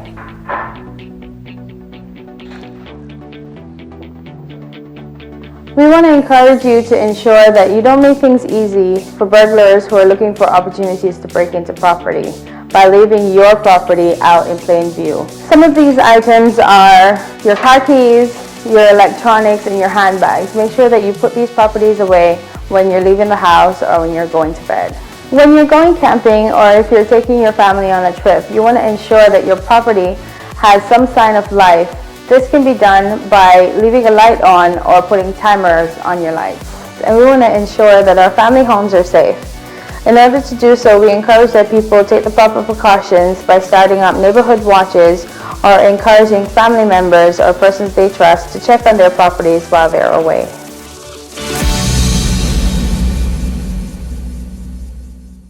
So our next speaker is Carol Appleyard, who is the president and CEO of Carol Appleyard Consulting. She'll be speaking on medical telemedicine case study outcomes for the Cayman Islands and the Caribbean region, so very localized to us.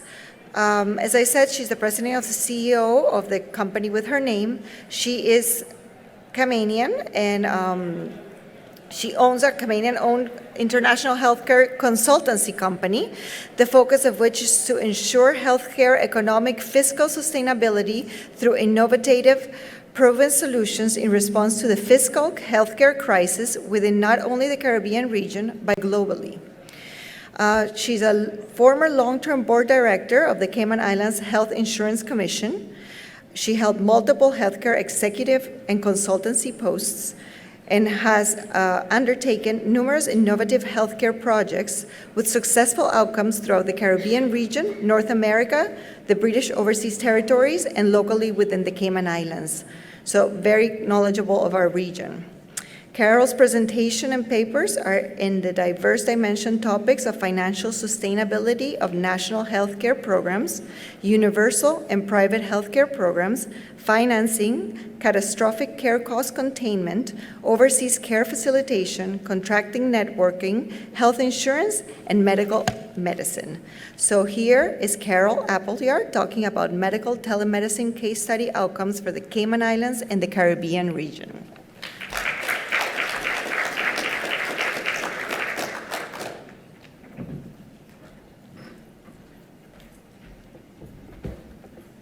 Good afternoon, everyone, and thank you very much for attending my telemedicine introduction to telemedicine presentation here today.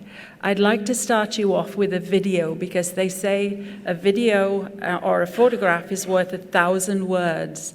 So I am starting off with this important video. There are actually 2 case study videos of medical telemedicine. One is stroke, one is neonatology. As you are aware, these are the massive, big cost to governments, insurance companies, patients alike. And also for the saving of lives. This is absolutely essential. So can we proceed with our videos?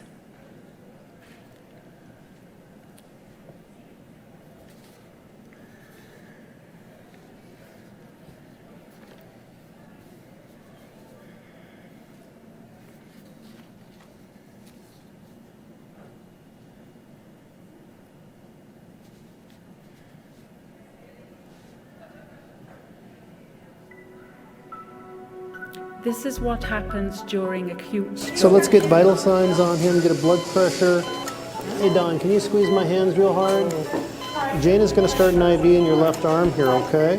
Has he had a CAT scan yet? He has. Okay, good. When it comes to stroke, time is critical. Within minutes, there's permanent damage to a patient's brain. For every minute the brain is deprived of oxygen, 2 million brain cells die. Telestroke is the opportunity for stroke experts to provide care to patients at the point at which they present, so they don't have to be transferred up to Portland to get that care. Telestroke transports us into the emergency room to take care of those patients in remote facilities. Hi Don, this is Dr. Okan. Hi, Dr. Okan. He's got right-sided weakness, a right-sided facial droop. He's got some expressive aphasia. So this way we can have the total visual presence of the physician we're talking to in Portland be right here with us and really help us make decisions that can be critical to the care of the patient. This Gizmo is our stroke robot. Hey, Dr. Okan, this is Don. He's one of our employees at the hospital, and he developed stroke-like symptoms about an hour ago on his right side of his body. Okay Don, I'm going to ask you to do a few things now. Can I have you open your eyes real wide? Real wide. Give me a big grin now. Can you put your arms up for me? Hold them up like you're holding up a platter. Hold them up there. Can you get that right arm up? All right. Okay. By transporting us essentially into the room of patients, we can see them, examine them, talk to their family members, talk to the providers and work with their providers, look at their CT scans as if we were there providing care to them, saving hours of brain damage. Providence Telestroke Network. Miles away and by your side, our stroke specialists are with you when every minute counts. With locations throughout the Pacific Northwest, Providence Telestroke Network brings stroke expertise to communities where it's needed most.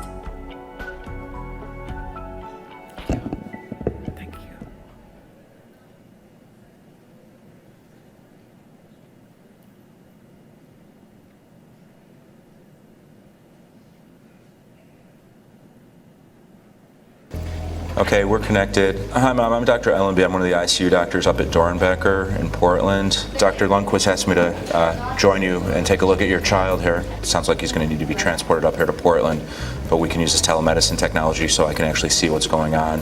Telemedicine allows them to get the specialist consultation that they want in real time, and it allows the consultant to see what's really happening, as opposed to depending on the physician on site assessing the patient and then communicating that assessment over the telephone, which is a skill.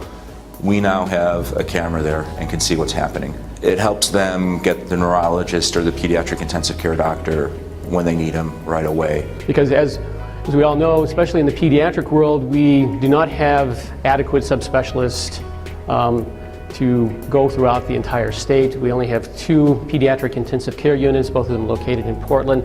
We only have certain subspecialists, once again, located in Portland. So this provides, helps with one of the crises that we have in healthcare, which is the distribution of limited personnel, and those personnel are going to be located in the bigger cities where they have more of the population to see. So this will provide outreach programs in the future with telemedicine as it evolves from its infancy state. So we can both improve the immediate care the child gets by helping the docs on site. We can reduce costs when we don't transport patients unnecessarily. A lot of these children can be cared for in the community safely. It's just a matter of improving the comfort level on both ends of the call to know that things are being done correctly. In the acute care situation, when time is minutes, for example, with regards to stroke care, you need to have a neurologist make a decision pretty quickly as to whether or not to deliver what can be a brain-saving medication called TPA. Those neurologists aren't available around the state, but they are here in Portland, and they can provide the consultation with telemedicine.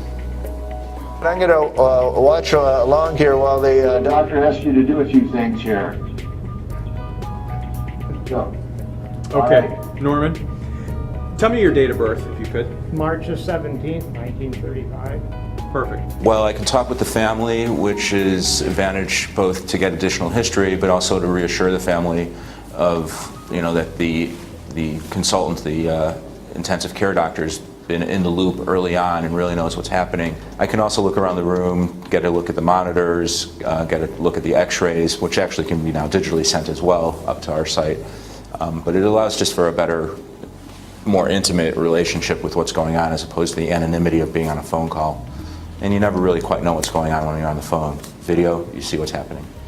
And it can be very reassuring for the families to kind of have a visual as to where they're going instead of getting in the middle of a dark ambulance in the middle of the night, 5 hours away, they have a visual of where they're going, if there's people waiting for them on the other end, and they repeatedly tell us how much that improves their overall stress level in a stressful time otherwise. We should be down there just a little bit before midnight. It's an advanced practice nurse and a respiratory therapist who'll be in very good hands on his way back up here. They ought to be able to take you with, depending, I don't think there's any special concerns right now. So you'll be able to come back up with your child. RSV is a common virus right around now, especially for premature babies, and can slow down their breathing. That's why they had to put the breathing tube in. But it looks like he's pretty stable at this point. Okay, Dr. Lundquist, anybody else have any other questions? Mom, do you have any other questions? He'll be in good hands on the way up.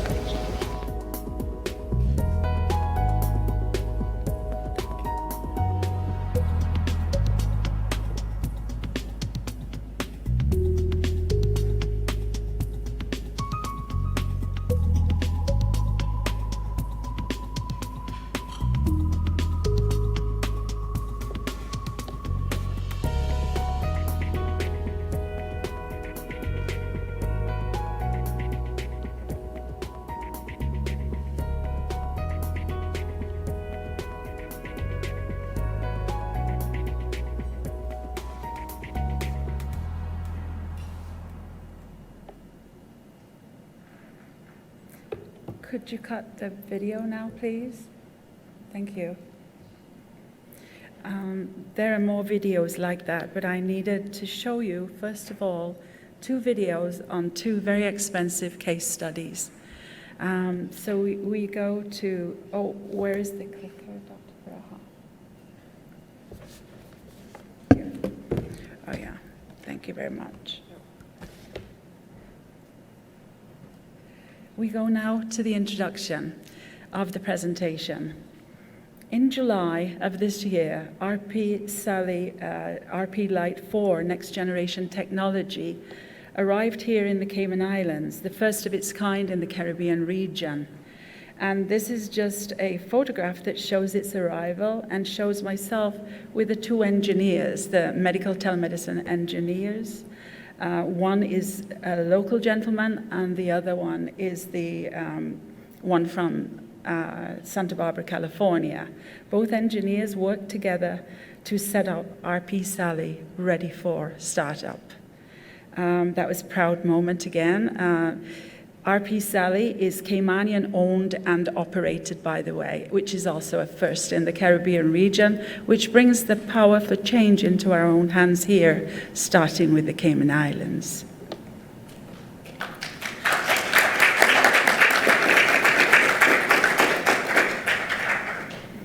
I'm hoping my presentation shows you the difference. Although it is called telemedicine, telehealth, remote presence, AI, all kinds of different descriptions about it, I wish to show you the difference because there are many differences. Telemedicine brings healthcare within the reach of isolated populations residing in medically inaccessible areas. That is mostly through audio. That is mostly mobile phones, a mobile phone connection over the public internet service. Whereas medical telemedicine goes the step further, as the videos show. Medical telemedicine facilitates fast, accurate diagnoses and care to complex catastrophic care cases, such as stroke, within seconds of connectivity. Everything is done in one go, everything, including immediate real-time reporting, as was stated in the video. I'll take this opportunity just to give a brief overview too. My case studies at the time I did my case studies for the entire region and Central America as well took place 6 years ago. And I did an in-depth study, and I traveled to those locations as well. And the results, and I put on presentations, very complex presentations, which are available to you. If you wish to see such things, you may take my business card. But that was far too lengthy to present today to you.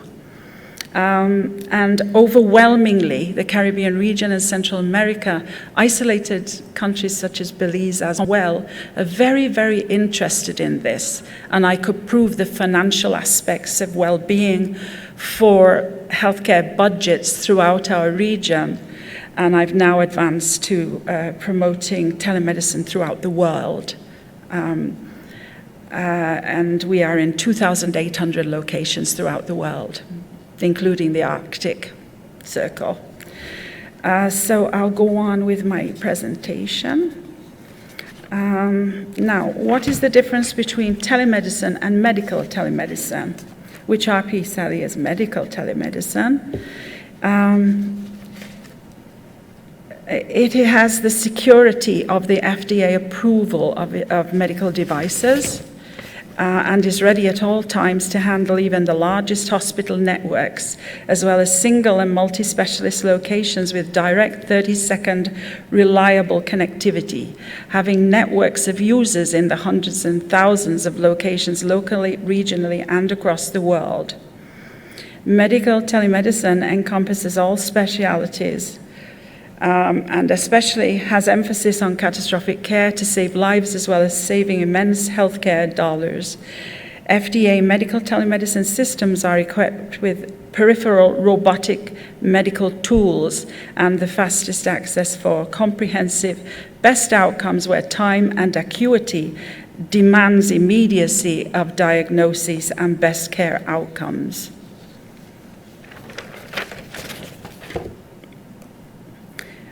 These are the telemedicine clinical applications. Some of them, it is far more extensive than this because we can include education, we can create our own networks, our stroke network, our connectivity with other islands, and we have 2 more islands here in the Cayman Islands where this application may be extremely useful too.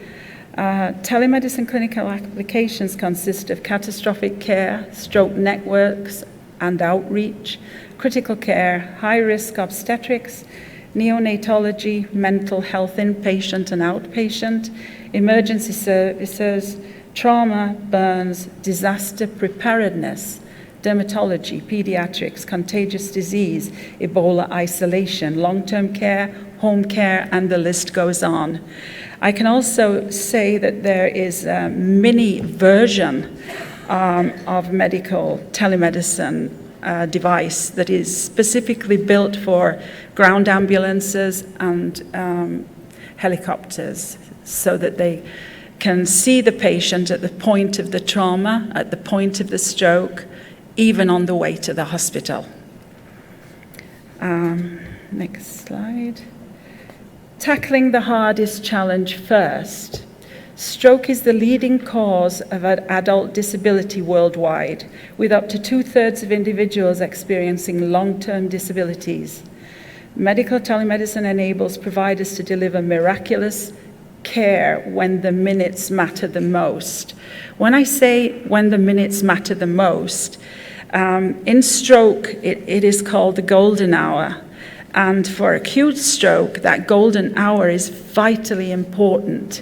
And so when you can have all of the details about the patient, you can make a diagnosis that assists the patients from the 30-second point onward. So immediate action is initiated. And this is the part that saves lives and saves funds, healthcare dollars. Telestroke networks, those were networks that you saw in the videos. Telestroke networks benefit both patients and providers by creating real-time remote access to telemedicine neurologists within 1 minute maximum response time. United States nationwide, there are only 4 neurologists per 100,000 US residents population, which makes the need for telestroke services critical in the world, and particularly in remote locations such as ours. Catastrophic care and stroke case study outcome. This is a singular case that I'll bring before you. These are the cost aspects and life-saving aspects of a case such as the one in the video. Treated locally, this local medical telemedicine case costs were ground ambulance, inpatient hospital bill, medical telemedicine consultations and follow-up. The whole of those consultations were less than $600, by the way, because the parity is on par with our health insurance commission standard fees that are on that website. So it's absolutely affordable. Long-term rehabilitation on the case was not required because of the fast diagnostic response and the fact that treatment plan was set up immediately. Average cost per case in these cases is $25,000 plus. I always put plus in case there's an extra test or something that covers that bill. I've seen these bills in person. The overseas air ambulance evacuation case cost, which was the only solution in some cases of acute stroke before telemedicine came on board.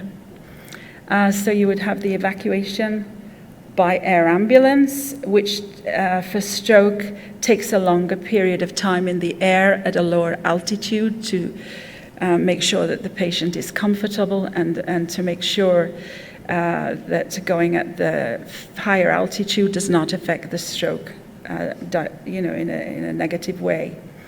So you have the cost of the air ambulance, you have the wait time associated. You have the inpatient overseas bill, which is always quite high in most cases. Long-term rehabilitation costs would be phenomenal. All care managed overseas on this type of scenario, the average cost per case is $1 million plus, depending on the length of the rehabilitation overseas. So if we just take 10 cases of overseas care for acute stroke, we're looking at $10 million. If we look at 10 cases managed here at home, where the patient is more comfortable, the family can come and visit the patient, and they have a faster return to work time or return to normalcy, that would be 10 cases for $250,000. So this is just one single case comparison, and this is the way we can look at it, where we can take acute cases and make them our priority for cost savings and saving lives here. And it wouldn't do any harm to our tourism either, I'm sure that, because we are connected to 2,800 locations in the world at this time. It was 900 locations 6 years ago, and that is growing. This is an interesting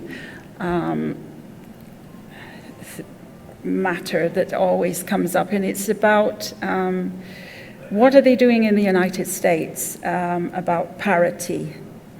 States with parity laws for private insurance coverage of telemedicine, 2018. When I first started my study, about 1/8 of that United States graph was telemedicine, that telemedicine was being used in those states. So this is 2018 graph, and you can see all of the states in orange are using telemedicine and have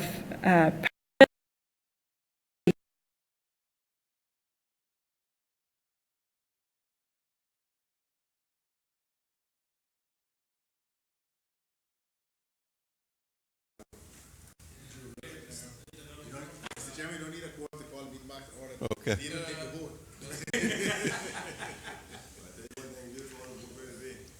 Please be seated.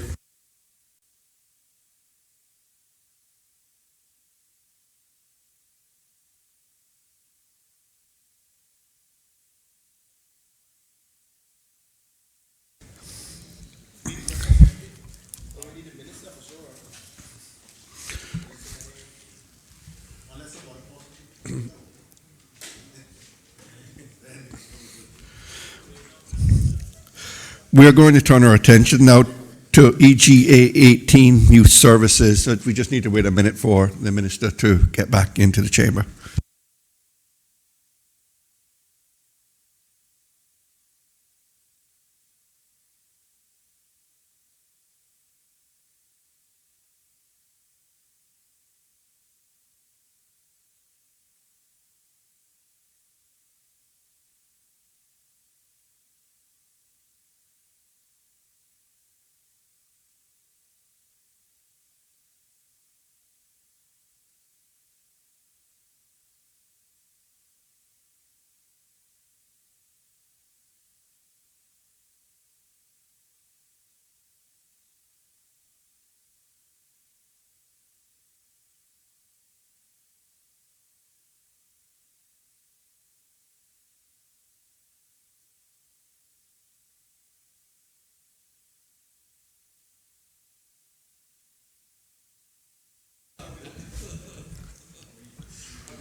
Members, the intention is that we get through these appropriations tonight for the Ministry of Education.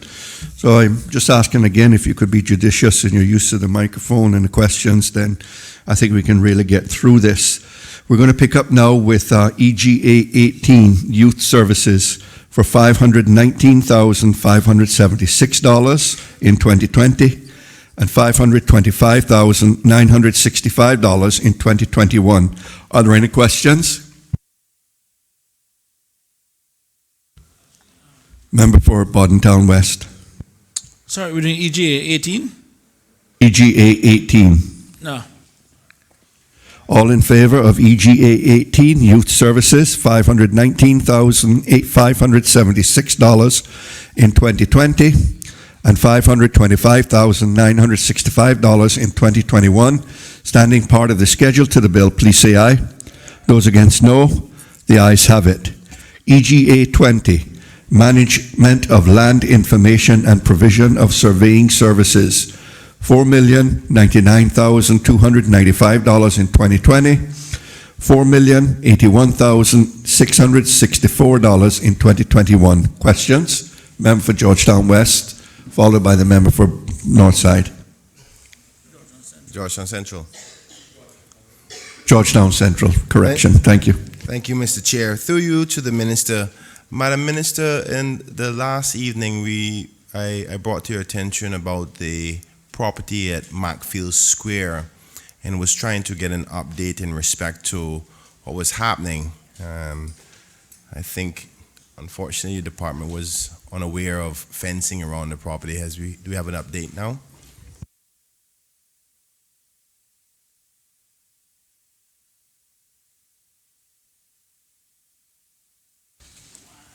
Mr. Chair, I'm informed by the staff responsible that he hasn't had an opportunity yet to go and visit the site to find out, but as soon as he does, he'll make contact with the member. Unless the member went and got some pictures that he can provide him if save him a trip. Madam Minister, through you, Mr. Chair, I have a good idea of what is happening. What I'm concerned about is that the ministry doesn't know what's happening. And if there has been a structured fence on Crown property and the ministry is not aware of it, that is truly concerning. I must say that I tried not to express that concern the last time, but I'm hoping that they would.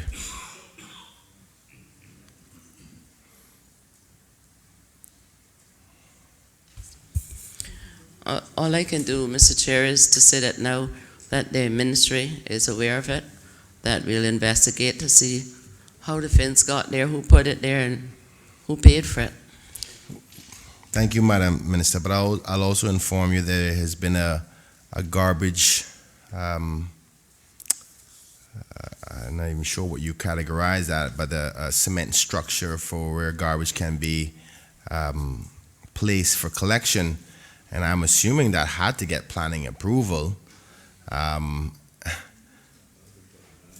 It just blows my mind. Okay, I'll just leave it there and hopefully somebody from the ministry will update me. Also, I was made aware that permission or care of the property was also delegated to other persons. If that is correct in the name that I believe it is correct, then I'd be happy to hear that, because it's a very strong, a good citizen of our community. But I just want to get it confirmed so they can update with that information at a later date, I guess.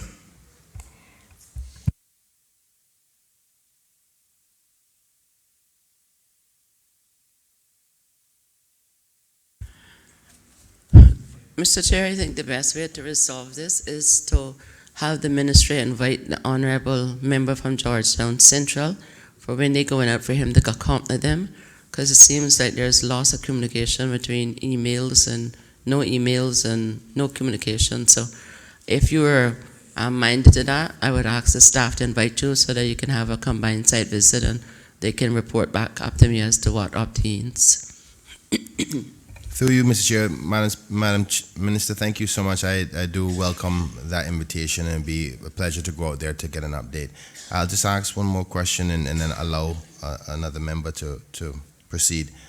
In respect to the other Crown property that has been given out for lease to the Central Scranton Nonprofit Community, Committee, or Association, I'm not sure what they're considered as now, but has there been any provisions in the budget to assist them with their hopes and dreams to create a park for the community members of Georgetown, as well as particularly Georgetown Central people to use?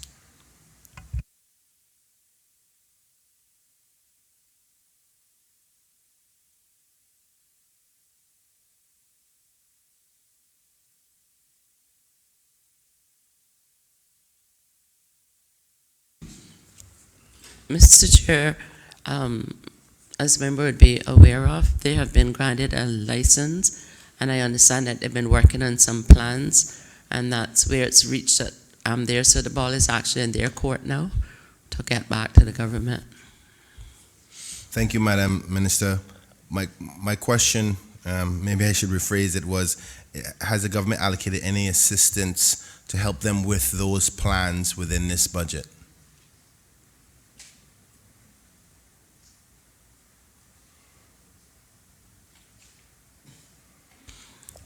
As I understand it, Mr. Chair, to the Honourable Member, Public Works is assisting them with doing the plans. So as the need arises, government has assisted us far. They wanted the property. We've leased it to them. They wanted assistance with plans. We've given them the assistance. So that based on the balance of probabilities, even though there's nothing specific in this budget, there's provisions that once the need is presented and there's consensus, 11.5 is going to be done in the upcoming year. So, thank you, Madam. Member for Northside. Thank you, Mr. Chairman. Mr. Chairman, you will recall that when we were doing the Ministry of Planning responsible for the NRA, I raised the issue of Waterkey Road and the surveying thereof. And I was told that it is the Lands and Survey that is holding up the project, because they haven't done the necessary surveying. And I want to know whether that's a matter of they don't have any resources to do it with, because we're talking a couple of years here. I'll ask Wilbur to respond, Mr. Chair, but I highly doubt it's resources, because I had a meeting let me just leave without who. And I was very reliably informed that there is money in there for some posts that were not on fill, and certain transactions happen after that. And so I would be very surprised if those posts are not filled or in the process of being filled now. But Wilbur will answer as to what has been done. Wilbur Welcome, Deputy Chief Officer, Ministry of ESAL. Through you, Mr. Chair, I've been reliably informed that Lands and Survey has completed their surveying works, and a report has been provided to the NRA. It is now up for the NRA to enforce boundary encroachments. Through you, Mr. Chairman, I have a copy of a survey that was done by and was given to the NRA in March this year. And it says, the NRA now saying that they need a topo survey, but that's what this says this is. But the problem I have is we spent the first year, part of the year before that, but the first year of the current budget period was spent supposedly doing these surveys and getting the location. The problem, Mr. Chairman, is this is the only piece of arterial road left in the country that is in a total state of disrepair. It is in terrible condition. The last rains we had, I can assure you that the water was from Rum Point straight to the Foster's fence on Sankey Road. And some of that was over a foot deep. When I met with the NRA in February this year, I wanted to have a public meeting because there was quite a bit of concern by the citizens, and there was quite a bit of objection to the road being widened and built in its proper position. I took the time to go to, and bear with me, Mr. Chairman, please, I don't normally have this long preamble, but I took the time to go to Lands and Survey and got copies of the 1968 Gazette notice on the maps, the 1977 Gazette notice on the maps, and I had this map. And 65 homeowners showed up for the meeting in the Civic Center held by the District Council to talk about this road. And they all came there in a very antagonistic way. However, I had done my homework and I had the roads law and everything else, and by the time I got through with them, everybody voted in favor of building the road properly. But I was told by the NRA then that what was left to be done was each individual landowner was supposed to get a letter from the NRA saying what the encroachments were. If the landowner did not agree with the survey done by Lands and Survey and the letter from the NRA, they were entitled to hire a private survey and there would be a discussion. To my knowledge, none of that has happened. The people are continuing to query me because we were of the view that this road was going to be built over the summer, because it was my understanding that Cabinet had voted specific funds to do the road, because the original plan was to do it in phases, right? But Cabinet had agreed to fund it. Now we're in a situation now where nothing has happened. Everybody's blaming somebody else. And it's a very dangerous situation. Some of these encroachments are, halfway across the road. And I would like to, the problem I have now, Mr. Chairman, is NRA says it's Lands and Survey. Lands and Survey says it's not them. So I guess I'll have to leave it, Mr. Chairman, for the two ministers to try and work out what the issue is. But I don't want to lose the commitment of the landowners to allow their driveways to be moved, because some of these people are going to wind up with driveways that are going to be 3 feet above the roadside when we move the encroachments, because they're that far out in the road.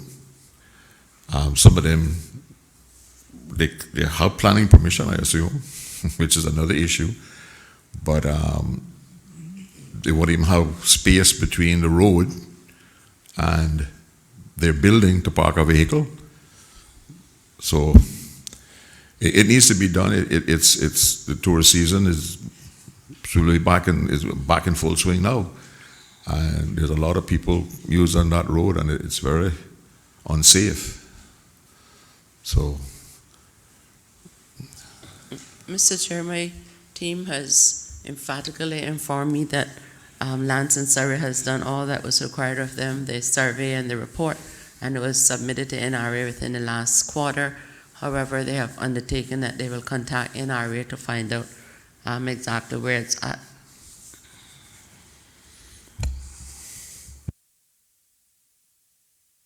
Mr. Chairman, I guess the only alternative I have now, and I don't want to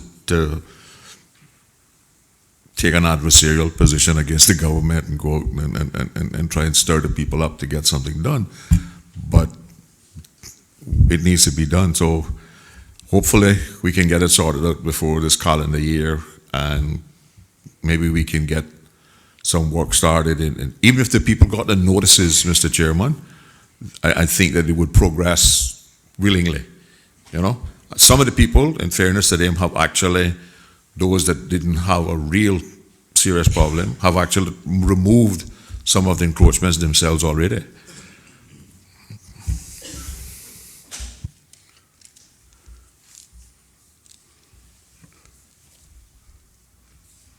Don't know whether should I ask the NRA to come back and we try to sort it out, because that just can prolong the thing. I think I'll leave it to the two ministers to try and sort it out, and with a commitment that we'll try and get something definitively done before the end of the year. Mr. Chairman, through you, sir. Member for Georgetown North. Go ahead. We obviously have some breakdown in communication somewhere, so I will certainly belong with the minister. We will get everybody in the same room, because we did get an update last week as well, which was contrary to what, not the same as what we're hearing with the minister. So we will get everybody in the same room and get a resolution. That's good enough for me, Mr. Chairman. Thank you. Okay. Member for Bordentown West.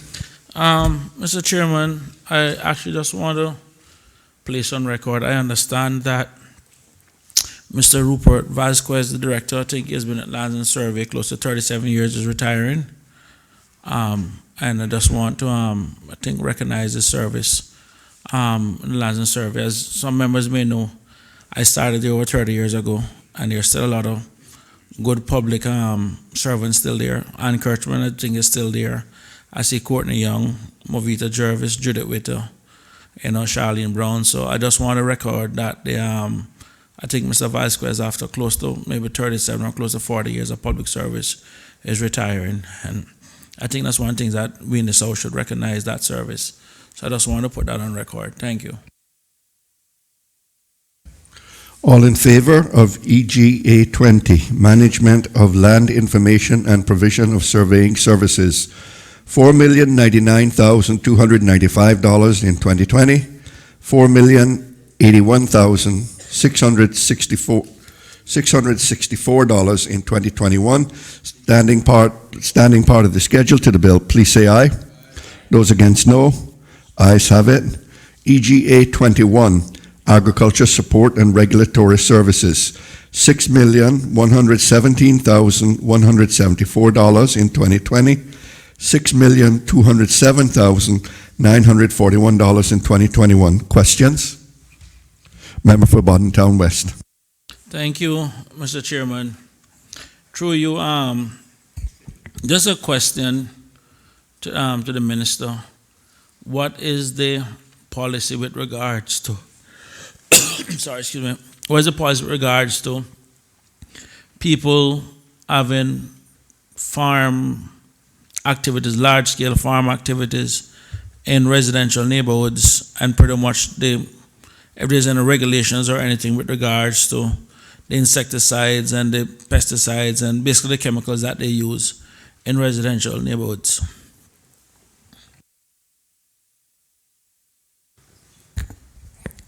Wilbur Welcome, Deputy Chief Officer, Ministry of Education, Youth, Sports, Agriculture and Lands. Regarding the farming in residential neighborhoods, the only thing that governs that is the planning law, which specifies zones as agriculture, residential, or commercial. Regarding the use, control, and movement of pesticides, the government is currently working on pesticides legislation to control the use, movement, and distribution of pesticides in the jurisdiction, and it's something we look forward to bringing to this House in the new year. Thank you very much. I just want to place on record my appreciation for the director, Mr. Eswick. We had an incident in my community early on a Saturday morning, and he basically left from town in on his personal time, came up there and dealt with it, and I thought the response was very quick and professional. I got the outcome that I needed, and I just wanted to place my appreciation on record for his efforts. Thank you. All in favor of EGA 21, agriculture support? Mr. Chairman. Member for West Bay North. Through you, Mr. Chairman, is there any thought being put into the spraying of plants? The Agriculture Department has a wonderful section that does some good work. And I know, I guess across from me, one of the former ministers, leaders of government, his wife, she's a widower now, also said to me, can you get yours done? Would you ask him to do mine or whatever? And there's other people who I know have asked about the program of getting their things sprayed for these various bugs.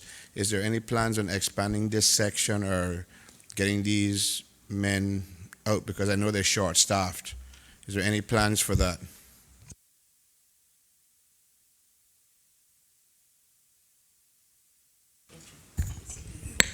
Wilbur Welcome, Deputy Chief Officer, Ministry of ESAL. Through you, Mr. Chair, currently the Department of Agriculture only offers such services for commercial farmers. Such services as you're requesting is now provided by the private sector. However, the department is investigating potentially offering this service going forward. Thank you very much.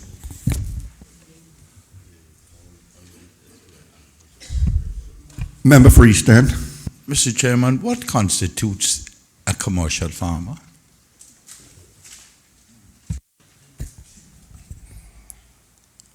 Wilbur Welcome, Deputy Chief Officer, Ministry of ESAL. Mr. Chair, through you, we have a farmer's ID program which dictates what is a commercial farmer and a residential farmer based on number of crops or number of livestock. So when you get that, only on livestock. That's what he just said. Mr. Chair, through you again, number of crops or number of livestock. Okay, so only when you have an ID will you be able to get get the agriculture department assisting you?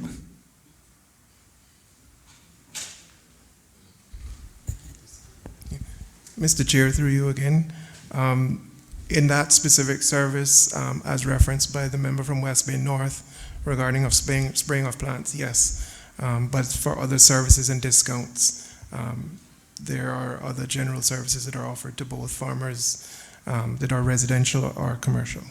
But crop spraying is what he was talking about, which many people have their little backyard farming, which they do not have ID, and they need pest control.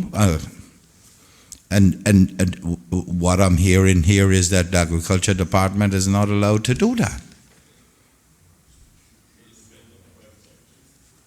That's not what is being said. It says you have to have the ID.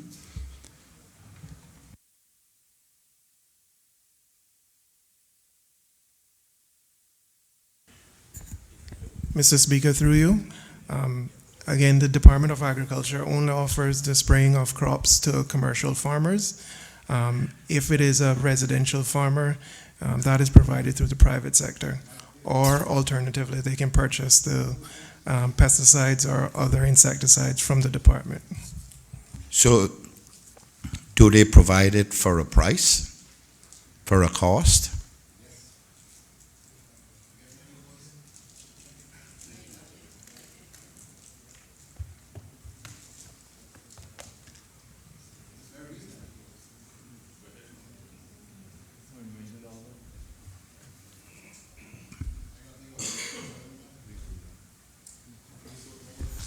Mr. Chair, through you, the Department of Agriculture charges based on the type of pesticide and the amount of gallons utilized. But it is not done unless for residentials, only for commercial. Mr. Chair, through you, that is correct. So, what's the purpose of the Agriculture Department? Only to promote commercial activities?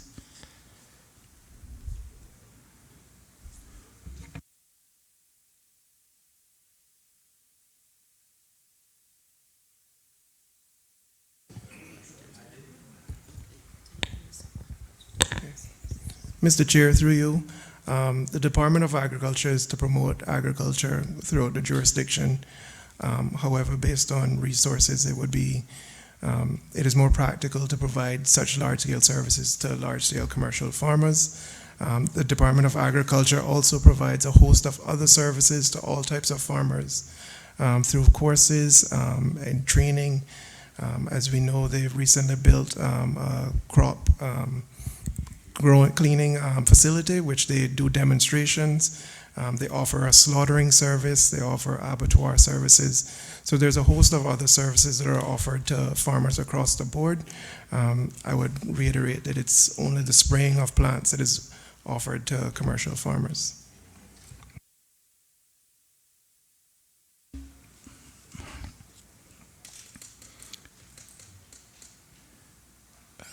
That breadth those amount of services are offered to other farmers other than commercial farmers?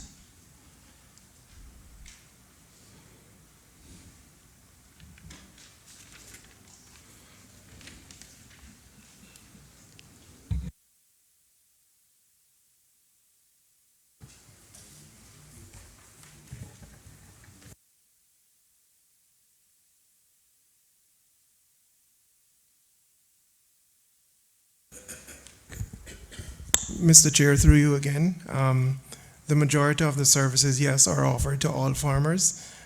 It's only limited services that are provided to commercial farmers only, such again as spraying of crops, land clearing, and other specific services. However, services such as the use of the abattoir or slaughtering, for example, are offered to all farmers. So if you had one cattle or one goat or one pig, I mean, you could utilize the slaughtering services. Mr. Chairman, I wonder what will happen to a traditional farmer who's not doing it for commercial, on the level of commercial level, but you know them that make ground.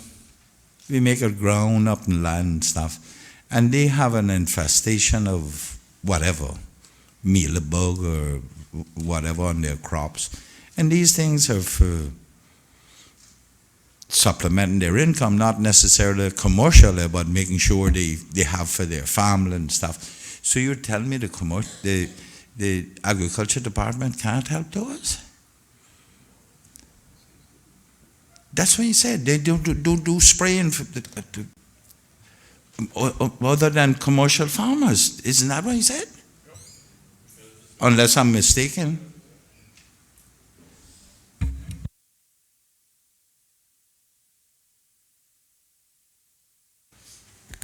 Mr. Speaker, through you again, just to clarify, a commercial farmer and a residential farmer, the difference is not whether they're selling their goods and products, it's the number of crops or number of livestock they're maintaining. So in your example, that farmer who has planted a ground may be a commercial farmer for all intents and purposes. Secondly, if it's a national outbreak of a disease that we're trying to control, the DOA would come out and spray to mitigate the risk of that disease spreading throughout the jurisdiction. No. I think we're getting this all mixed up now. You say they can't do it unless the person apply and is issued an ID. I'm talking about somebody in East End who went and cut a ground on somebody's land. They got to give them 1/3, and they're doing it for their own purposes. and they get meal bug in their crop, or they get black lice in their crop, the agriculture department can't come and spray that because it's not commercial. Is that correct? Mr. Speaker, through you, again, just for clarity, it's a number of crops. And just to make it clear, the Department of Agriculture, they offer the service to commercial farmers at a cost.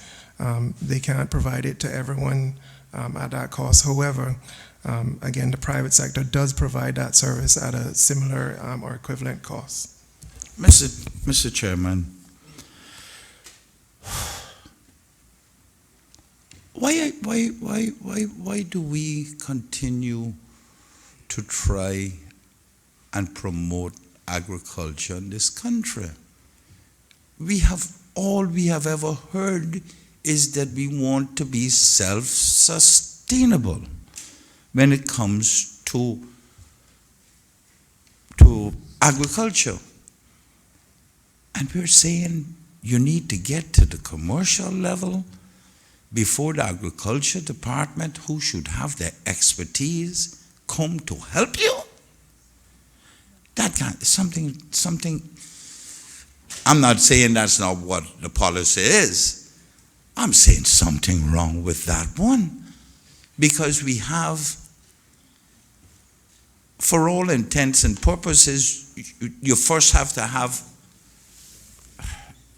a certain amount of crops to get that idea as a farmer.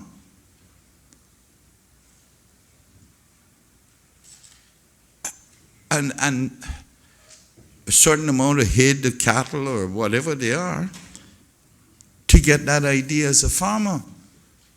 And what is that level of crops? Can someone tell me? Because them guys are going to plant cassava, they got to plant plantain, they got to plant, and they only got to have 30 or 40 holes of cassava, what have you.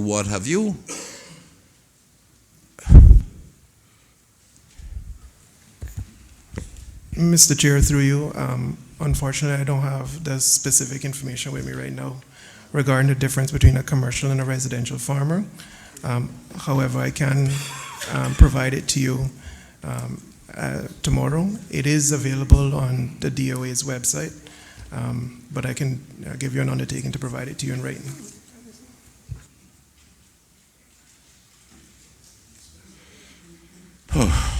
So the only support that agriculture does is for commercial, and then they bring in pesticides that you can go there and buy it and spray it yourself, and cow feed and the likes. But I mean, the expertise lies within the agriculture department.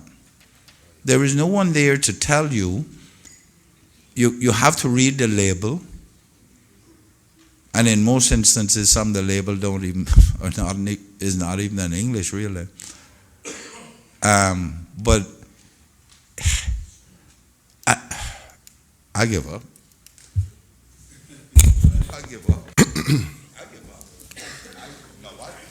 Member for Georgetown Central. Mr. Chair, through you to the minister, is there any regulations in respect to persons who breed and sell dogs in Cayman? Mr. Chair, through you, currently the animals law deals with people that breed dogs operationally.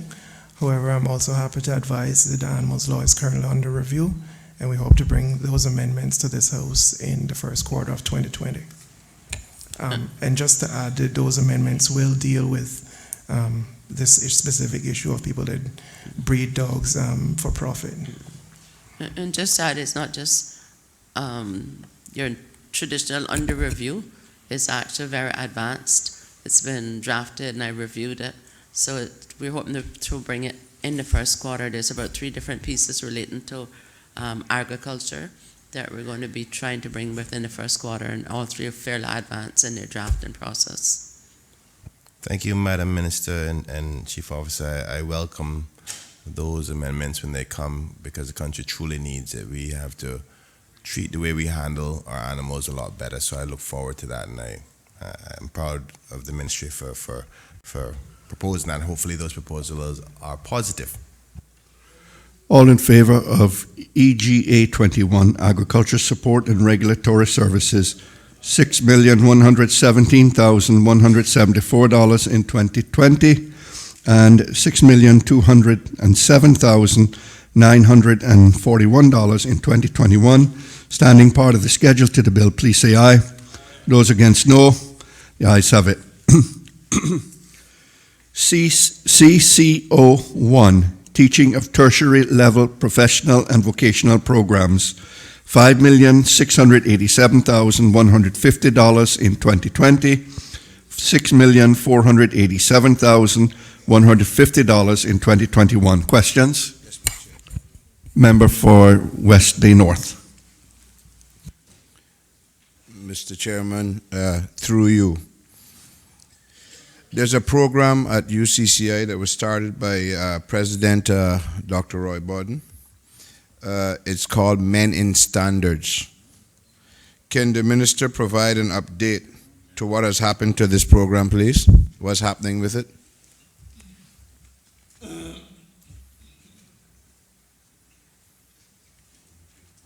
Mr. Chair, I'll invite the Chair of Governors, Mr. Mark Scotland, to respond to this, please.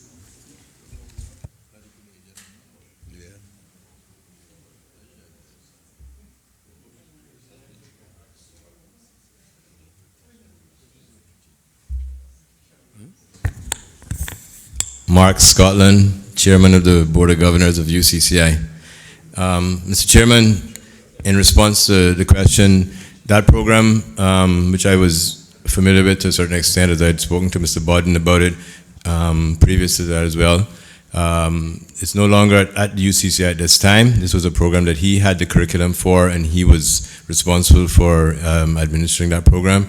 I think it did stop even before he left the UCCI as well, though, but it isn't there any longer right now.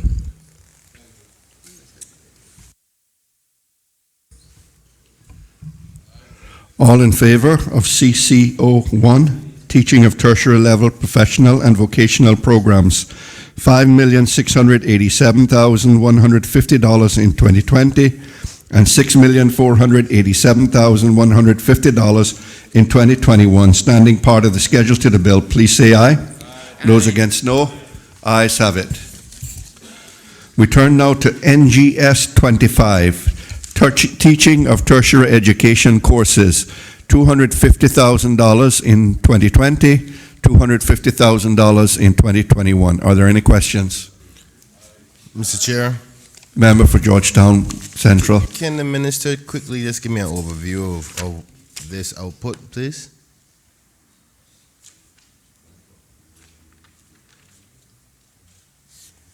Mr. Chair, was consulting with my chief officer. Can the member please repeat it? Through you, Mr. Chair, I was just asking for the minister to give me an overview of this output.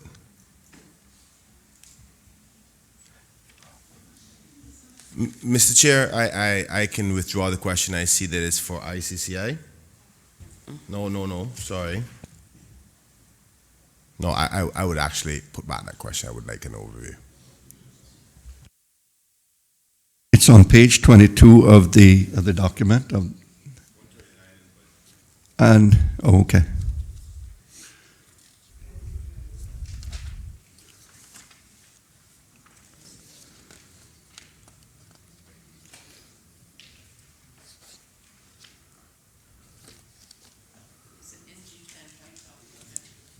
NGS 25 is the line item we're dealing with.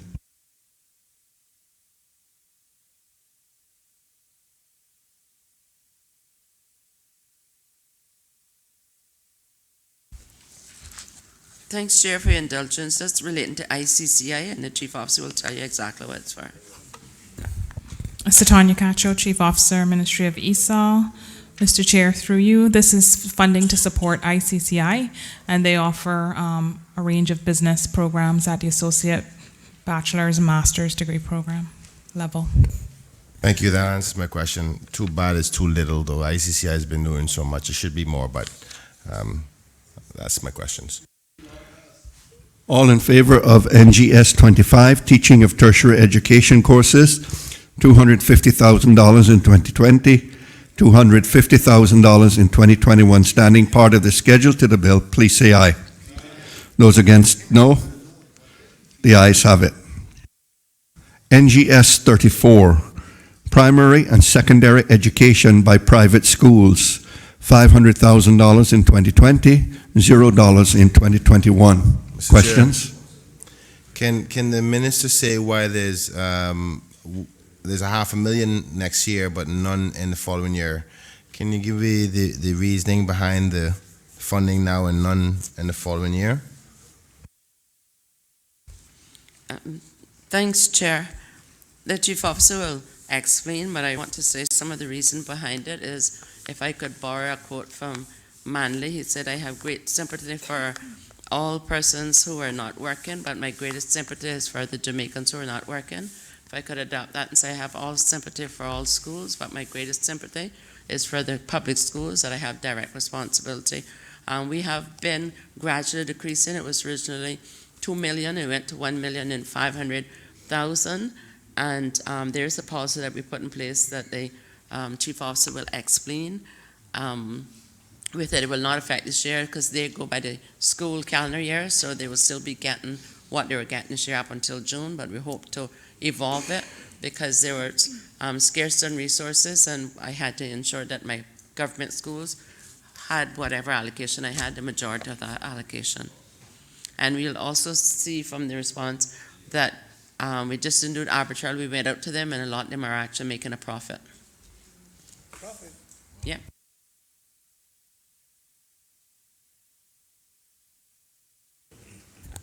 Satanya Cacho, Chief Officer, Ministry of ESOL. Like the Honorable Minister said, many of the private schools, most in fact, are making a profit. For years, we have supported private schools, even those with a profit, through government funding, and the tracking of that funding has been challenging. We are changing that model of funding so that both public and private schools can apply for a grant. So it's not automatic that you get that bulk funding up front, but it's based on need. What this will do is allow government schools as well who have special projects, initiatives that they want to implement that may not come to the forefront when we're doing our budget planning, to be able to access those funds throughout the year. And sorry, just to add, that does not stop private schools as well from applying for that funding. Thank you, Chief Officer and Madam Minister. I'm a little bit concerned. I see the notion of slowly withdrawing that, because ideally we have to focus on the public schools more. But I find that there is, even though there's a lot of the private schools who are making a profit, I think that there's still a number of private schools who are taking a loss as well. And I suspect that there will be some added pressure on the private schools in the coming year and possibly the next following year based on projections. We keep on going back to these projections of numbers. We're talking based on, if we were to be accurate in our projections or max out our projections, 10,000 people to 60,000 plus, that is easily, 17% increase in your population. I think that we should be mindful that they may actually need that money come up soon. And because this is a 2-year budget, if we don't have any allocations in it, maybe you can advise me as to if we find that demand whereby we have to help facilitate that, because unless government is willing to build some new schools off the top of our hat, the private sectors are going to be the ones who are going to try to fill that void if we do get that 10,000 people next year based on the projections. Mr. Chair, through you, the private schools have actually provided us their unaudited financial information in summary format. There are only 3 schools that would be operating in a deficit. With the older model, the model that we had before, we were giving schools money and they were making a profit. The model now allows those schools that are operating in a deficit to have access to funds, whereas those that are in profit don't need the government funding. If there is additional funding as well, public schools and private schools can apply to that same fund for special projects. I think that is definitely reasonable, so thank you for that explanation.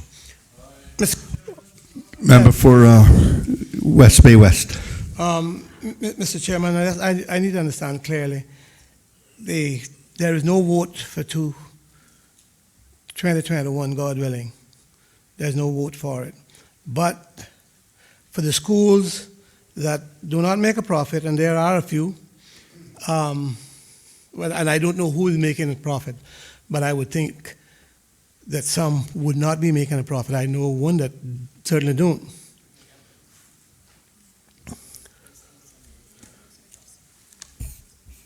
Yeah. So where that school needs funding or assistance from government, they can apply for a grant. That's open. There's no closed policy to that. If they come, they're not going to be told, well, sorry about our policy, you can't get anything even though you need. Because I know there's been some opposition to giving private schools. What I did know is who make a profit. But we must realize in our growing economy, there's a growing population, and the private schools take up a lot of slack where children can't get in to government schools. And I don't know the cost of attending government schools per student as per attending private school.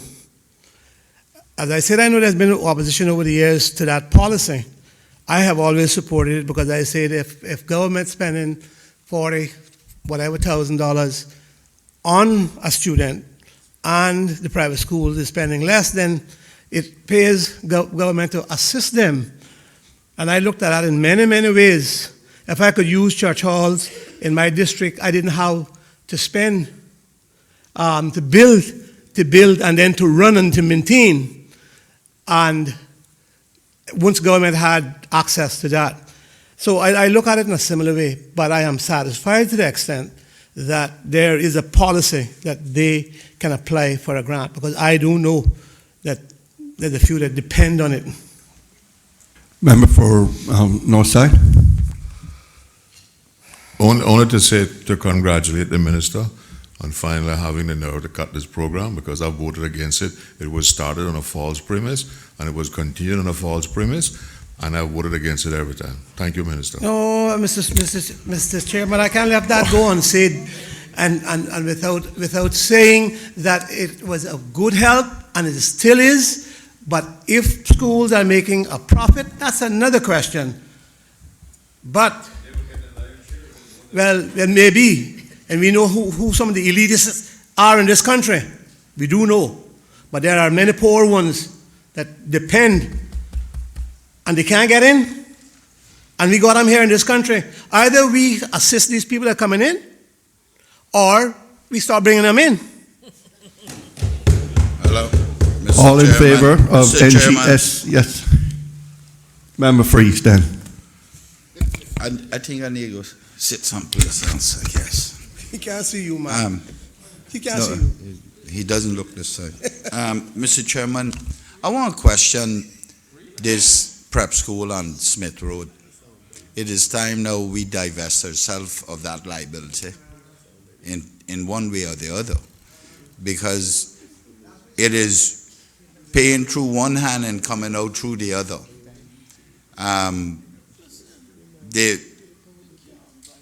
I think we must get $2,000 a month from them, while we were subsidizing them for the whole school. And it's a liability because we are responsible for its upkeep, and when time or storm and what have you, we have to go secure the building. It's time to get rid of it, whether it's on a payment schedule, give it to them. I don't know, but I know this country needs to divest itself from that. All in favor of you? I want to hear if, I heard a if they're statement. considering getting rid of the school. Okay, that's better. The building. Okay. Mr. Chair, the minister is more than considering. I wouldn't quite say that it's so linear as getting rid of. There's discussions about the piece up on Walker's Road and one on Smith Road that are both Crown, but either in use or want to be used by prep school.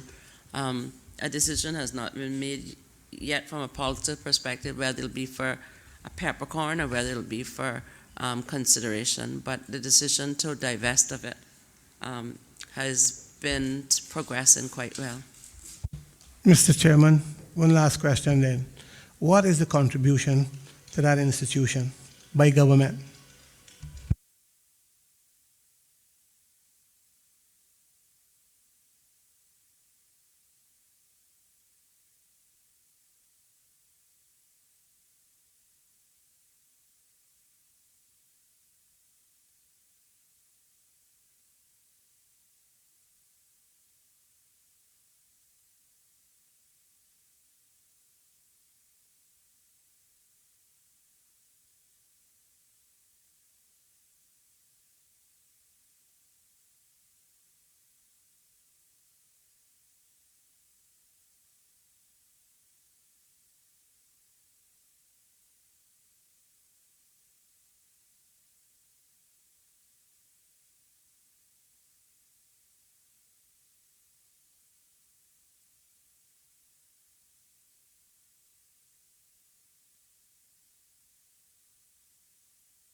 So it's the way the Baptist churches or is the whole units on these? I'm not sure. Minister of Education. Mr. Chair, I'm confirming that the property that they have on Smith Road is for lease of her $2,000 a month, and the piece on Walker's Road isn't on lease yet, but they want to get that to join on to the current Walker's Road. So there needs to be further discussions as to how the lease could be restructured, whether we transfer the liability to them and the consider still paid, or whether it's sent for peppercorn. That's the part of the consideration that's yet to be concluded.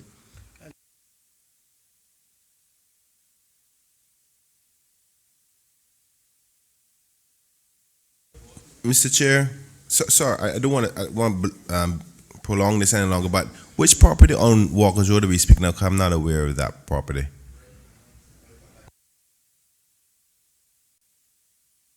It's the actual prep school site, the buildings at the back of it. I think that it straddles her property. It's on her property. It's actually a Crown property to the back, but we let prep school use that. All in favor of NGS 34, primary and secondary education by private schools, $500,000 in 2020 and $0 in 2021, standing part of the schedule to the bill, please say aye. Those against, no. The ayes have it. NGS 60, sports programs, $764,400 in 2020 and 2021. Questions? All in favor of NGS 60, sports programs, $764,400 in 2020 and $764,400 in 2021, standing part of the schedule to the bill, please say aye. Those against, no. The ayes have it. TP 27, preschool educational assistance, $704,140 in 2020 and 2021. Questions? Mr. Chair, would you just say what? Preschool? TP 27, preschool educational assistance.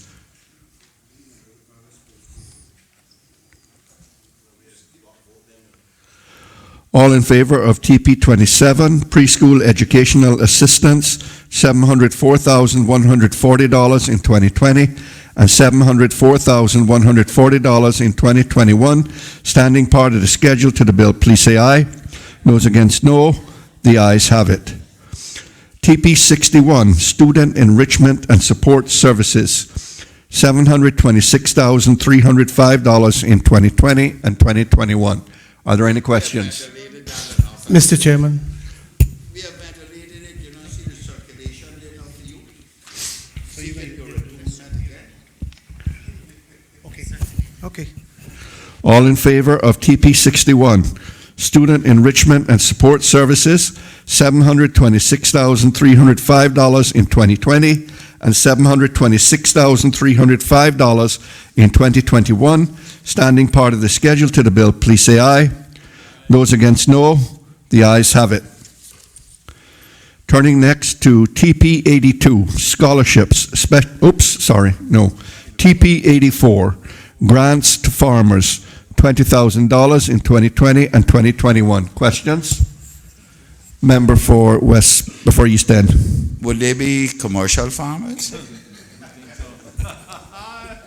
Mr. Chair, so that I can perhaps abbreviate the excitement from the Honourable Leader of the Opposition for a mere $20,000. This has been here for 2 years. It was for the purchasing of tanks for the farmers on the Bluff and Kemenbrat because the Water Authority has not yet reached there, and it's very expensive to get it, and in some areas they're not able to get access because there's not enough money to build all the farm roads that we need to. The reason why it's having to be revoted for the next year is because there's the supplier of the water tanks that comes from Jamaica.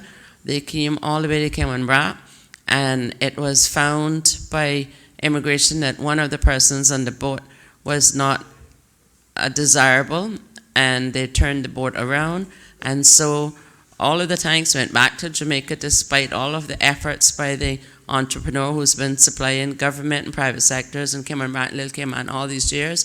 And so that's why the money remain in the budget this year, and the farmers still don't have the assistance. I've asked the Water Authority to see whether they can source tanks from some way, because the supplier in the BRAC was out of pocket by some $40,000, even after the manufacturer in Jamaica dealt favorable with him. I won't say any more about that because I think it's probably going to end up in litigation, but I wanted to get that out in the opening because it just shows some of the bureaucracy you have to go through and the extent that we go in agriculture to help our farmers. Mr. Chairman, I feel the minister I feel her efforts, I feel her pain, trying to help abbreviate my excitement. But my only excitement was that I am glad that at least they're having farmers up there. And that would be small farmers, which is what I have been trying to talk about here. And the small farmers are getting something coming back. Hopefully one day it'll soon reach us in East End too. Mr. Chair, I know the hour is late, but that's not a fair statement. We pushed backyard farming down here, and government recently just gave like $300,000 for farmers to bring in cows. And since we had Wilbur and we hired an agriculture policy officer in the ministry, they have now taken out almost on a weekly basis, visiting every single farm, big, small, in between, and even those who go and steal from farmers, and set up on Tippett's Corner, Cameron and got more produce than me and you put together, get help from agriculture. Adrian and his team have been going beyond the call of duty to assist all farmers in Cayman. I mean, obviously there are layers, just like any aspect of life, but I don't think I could leave that statement on the impression that we're not assisting farmers in Cayman and we're only assisting Canberra, because that would be most economical with the truth. I am not economical with the truth. I did not say it was only there. I am asking you now then, if since that is the way we're going with this, I am paying full price for 2 of those cows that they just brought in, and I'm not a farmer. What does it take for me to be a farmer then?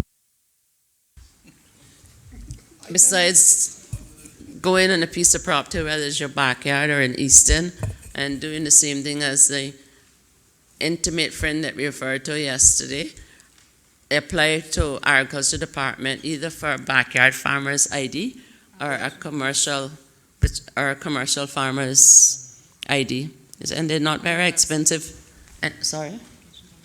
And the application is on the website, but I'm sure But there Mr. are- Adrian, being who he is and how close you are to agriculture, he could deliver an application to you.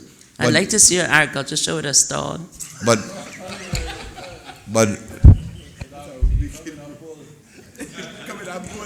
you should know, Minister, that I was doing that before you were born.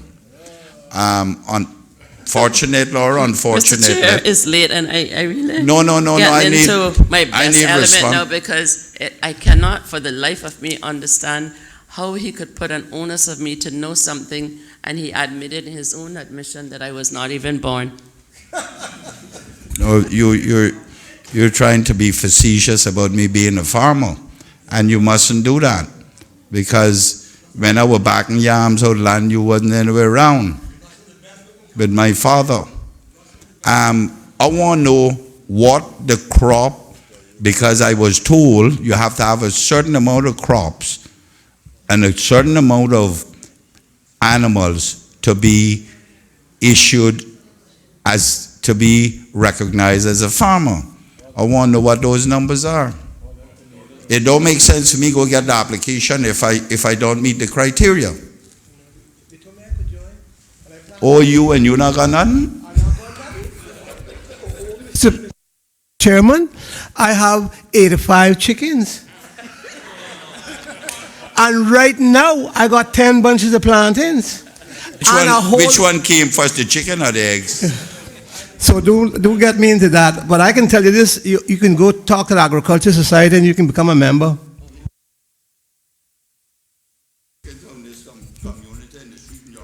Okay, members. And we need can to- I find out how many it is? What's the question? The heads of cattle or livestock that you need to be a livestock farmer? Honorable Leader of the Opposition, Mr. Wilbur, said a little bit earlier, but I will repeat because it's important. It's on the website, but he's also undertaken, I've actually given him a special request that he gets an application and all of the guidelines and deliver it out of courtesy to the Leader of the Opposition because No, I he think it's doesn't have to do that. I can help myself. I'm very capable of that. I was I thank him, but he doesn't have to do that. He Now do doesn't- you have to instruct him to do It's called such. Kimon Brackine next to Braidkine. And it's called East End doing it on their own and strong people. Okay, members, I do No, have no, the Mr. member for, I had an indication from the member for Boddentown East first. Are you giving way to him, sir, or you going? Okay, Georgetown Central, go ahead. Yeah, and I know land in Georgetown, do no farming. Through you, Mr. Chair, I recall in the last budget that there was discussions about the Crown land that was allocated for divvying up for local farmers. Can you give us an update on where that is at and whether that got sorted out? Because I know there was a number of Georgetowners who wanted to farm on it too. And I want to make sure that there's a equilibrium on the share out. And Respiratu.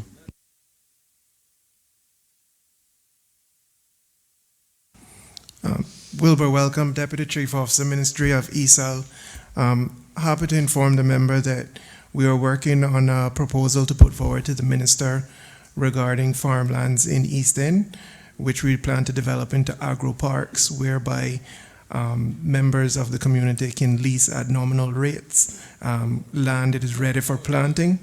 And again, these agro parks will be developed in conjunction with the supermarkets, whereby crops that are grown already are have a market for sale. So again, it is a wholesome proposal that myself and my senior policy advisor is working on, which we hope to have to the minister and the government in the first quarter of next year. Thank you, Chief Officer. I think that sounds really wonderful. but I am concerned, through you, Mr. Chair, to the minister. That was 2 years ago. 2 years ago since the last budget. That long? 2007. Well, I am reliably being informed, at least I hope so, from the member that this started from 2007. But I know that I got elected in 2017, and that was one of the things was discussed in 2017. And we haven't got it started yet. 2 years later, am I to be worried that this is not going to be started and done by the next election?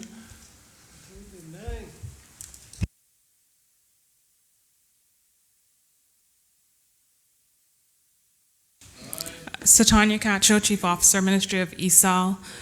Thank the member for his question.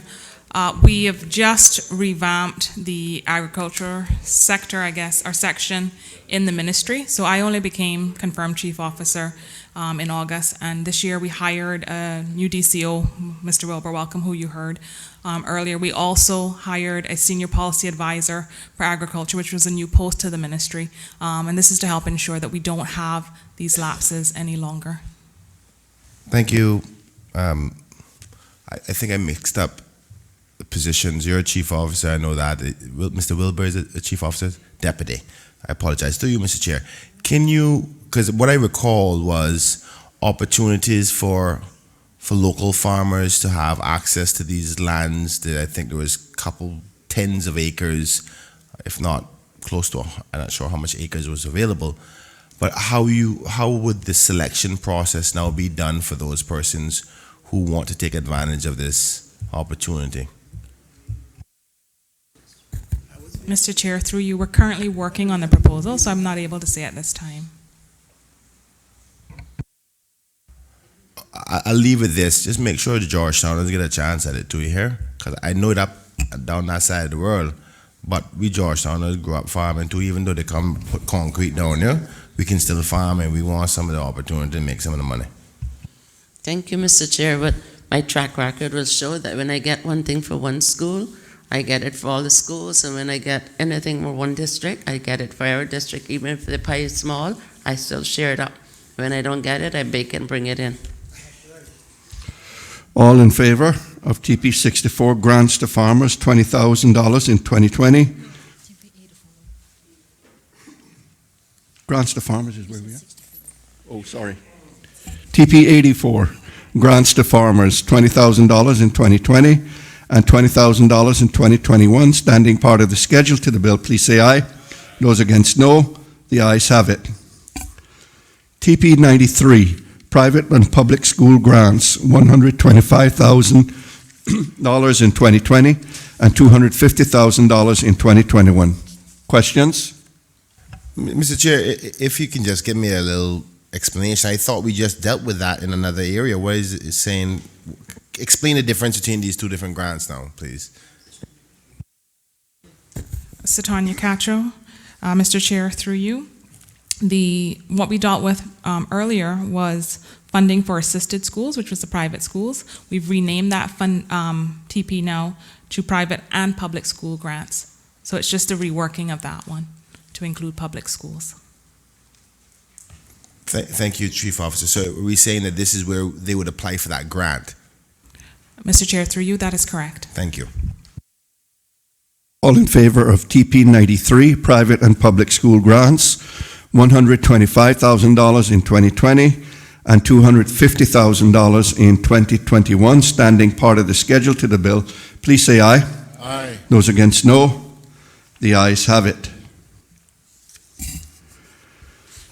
EI 12. Mr. Chair, sorry, would this be where you do TP 94?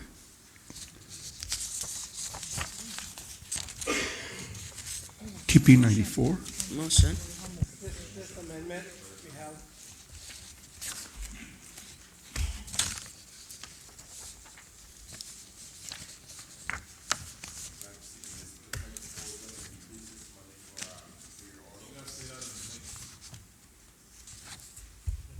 I think what I would ask, ma'am, is we can wait till the end of the rest of your votes, and then we'll take the the motions. Okay? So we'll continue with EI 12, Ministry of Education, Youth, Sports, Agriculture and Lands, $42,959,100 in 2020 and $25,296,327 in 2021. Are there questions? Member for North Side. Through you, Mr. Chairman, to the Minister, does this vote include the 2 additional classrooms for Edna Mile that are so badly needed, and that I was under the impression that they were in the budget for this year, but nothing has happened for this period? Satanya Cacho, Chief Officer, Ministry of ESOL. Mr. Chair, through you, they are not, sir.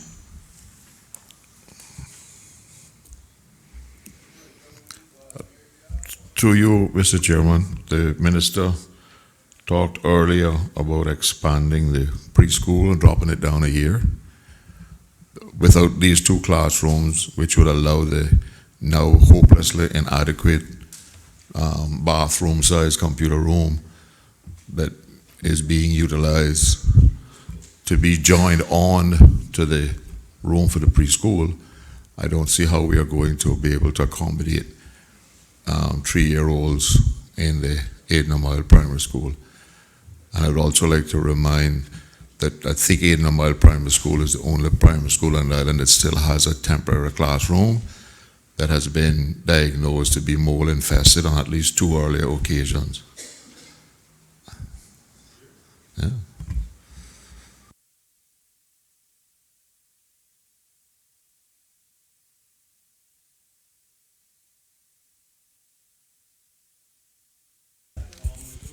Mr. Chair, the Chief Officer will respond to the minutes.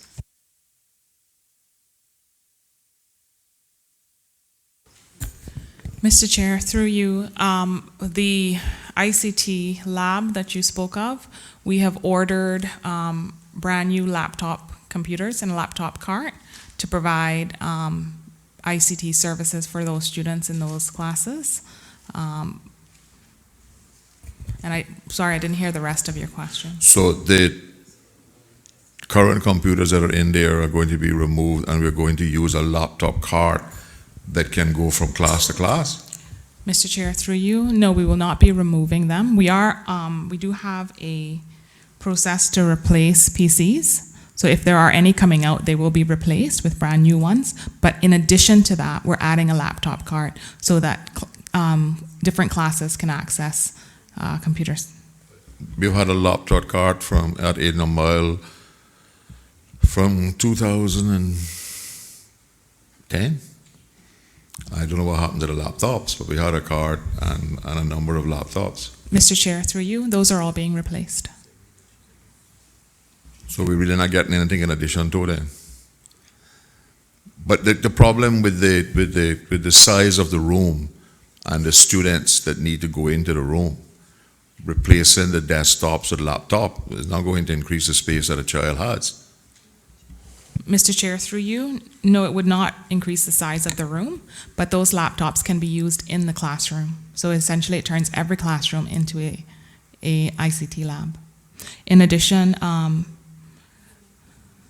we're purchasing 22 laptops for Edna Mile Primary School. Only 22? And the school got what, 90 or something children now? The largest class has 22 students. So only one class at a time will be able to have laptops?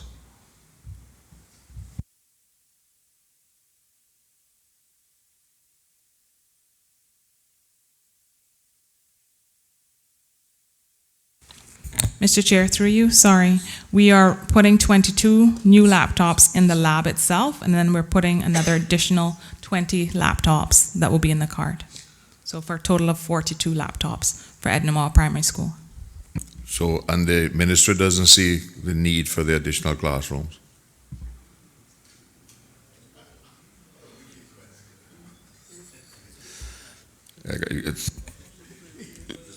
To you, Mr. Chair, it's not a case of the minister not seeing the need because there are many needs. But with the funds that we were given, we just wasn't able to get that done this year. We wanted to concentrate more like on the curriculum and the resources. And as you go through the budget, you'll see other stuff. I mean, we just went through UCCI, and I wish I had $25 million to give them. I wish I had $5 million to give them, but I didn't have it. And so I'm just trying to do the best that I can with what we have. It doesn't mean that we haven't identified the need, but I don't have the money now in this budget. Mr. Chair, could I ask the minister to seek approval from her cabinet to take the $500,000 out of the $65 million surplus, which would build the 2 classrooms in Northside that are badly needed, seriously needed. The children are being taught art and things outside under a tent, and when it rains, they're all getting wet because the tent has no sides. Huh? Yeah.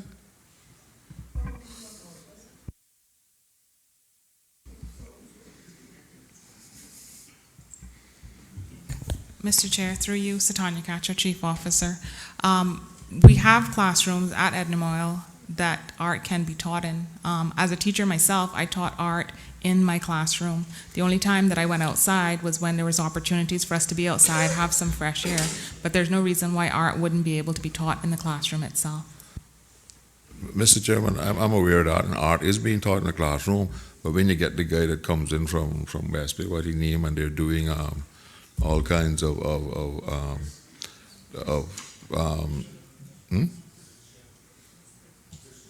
yeah, and he wants to do ceramics and all that kind of stuff. You really can't do that in the classroom. And they need we have got a lot of instruments donated to the school, but again, they have the practice in the hall and stuff like that, and we really need a multipurpose room and another classroom.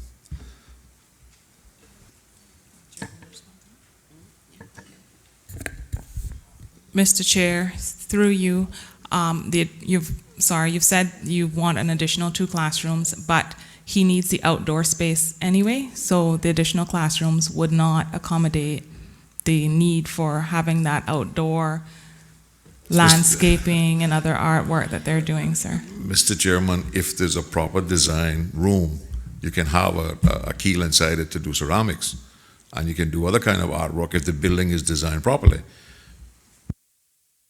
Question, Mr. Chairman, is there any regulation in government that would prevent the PTA raising the funds to build the 2 classrooms?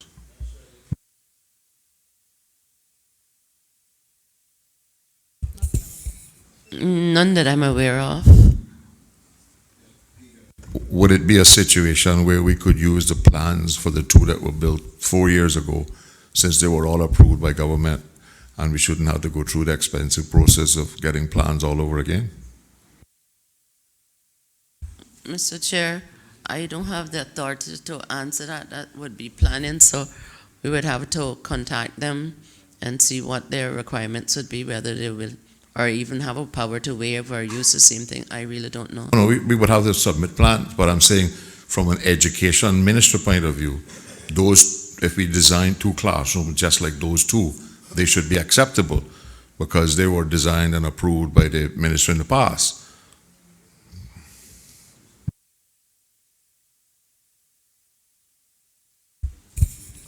Mr. Chair, I'm reliably informed that if that would meet their needs, and once it's done with consultation with the minister to ensure that all the standards are met, if we don't have the money and there's a need, I welcome it once it's all the due diligence is done. And nobody comes back and say, well, these are my classrooms. Like what they did at church with the hymn books. When they raised it, they went back and took back the hymn books and the pastor left. Not in Northside. They brought a couple down, but they didn't go back and take them.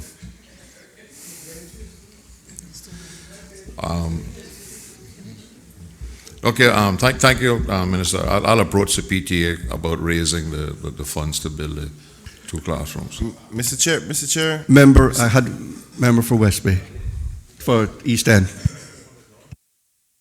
Mr. Chairman, I'm trying to find out if the fencing around East End School is in this vote.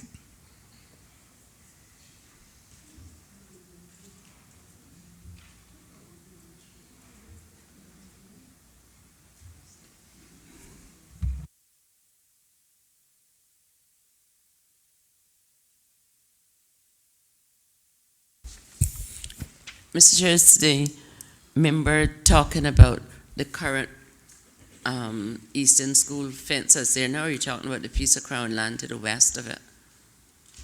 The piece of land to the west of it, which would encompass the entire place, because the students have to go to that building, which is not proper fence.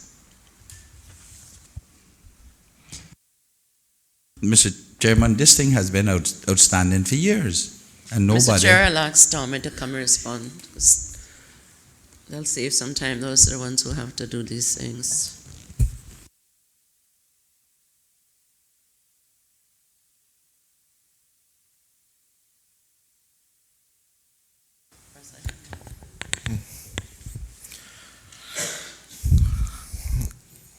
Thomas Ebanks, Minister of Education, Facility and Project Manager.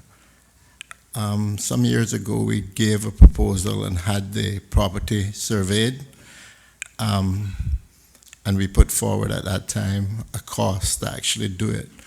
That cost wasn't submitted for this budget. We weren't requested to resubmit it.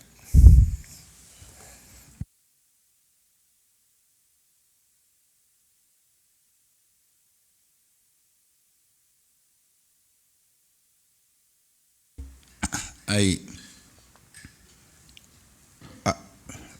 really don't understand that you weren't requested to resubmit it. What does that mean?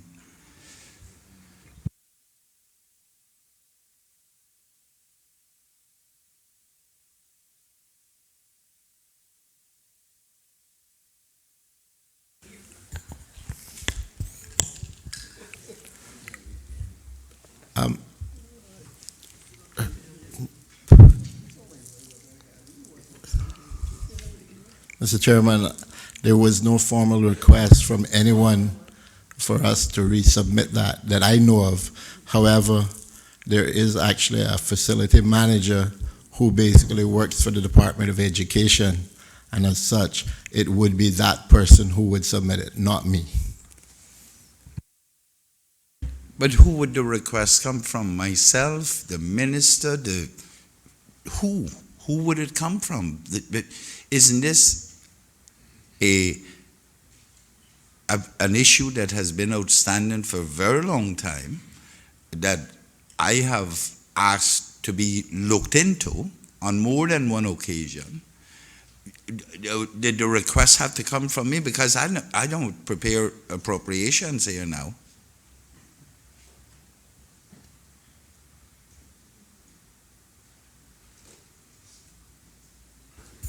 Satanya Cacho, Chief Officer, Ministry of ESOL. Mr. Chair, through you, I will undertake to have the work looked at and provide an update within the first quarter of the next year. No, that's not good enough. I'm sorry, Mr. Chairman, that is not good enough. Have it looked into and update by the first part of the day. Mr. Chairman, this is something that has been outstanding forever, and every minister has said that it's unsafe. And here we are, budgeting over $40 million for development of schools, and whether it's high schools or not, and it's not good enough. Then it'll be another 3-4 years before this thing is done. Mr. Chair, through you, Satanya Cacho, I was not aware of it, and therefore I cannot give an undertaking about what happened prior to me coming on board. What I can do is make the commitment to have a look at it, and that's what I've done. Minister,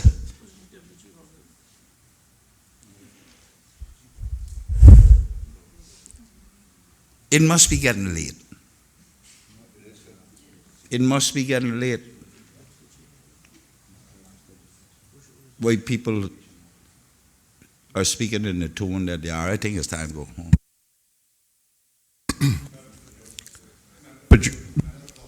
Member for Georgetown, then a member for our North Side. Thank you, Mr. Chair.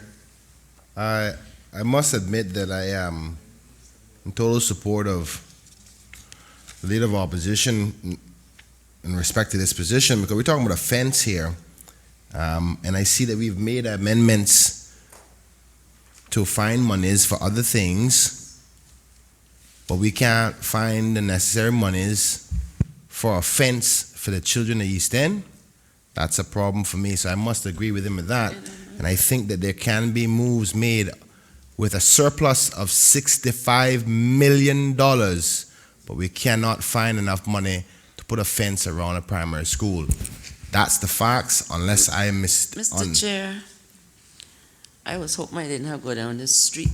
It's not about finding the money, it's about finding the people to carry out instructions to do the work and to pass up the information that the request is there. That's why I say to the chief officer that it's unacceptable, because they've had it. Yeah. That Ministry of Education has had this money voted at least 8 years.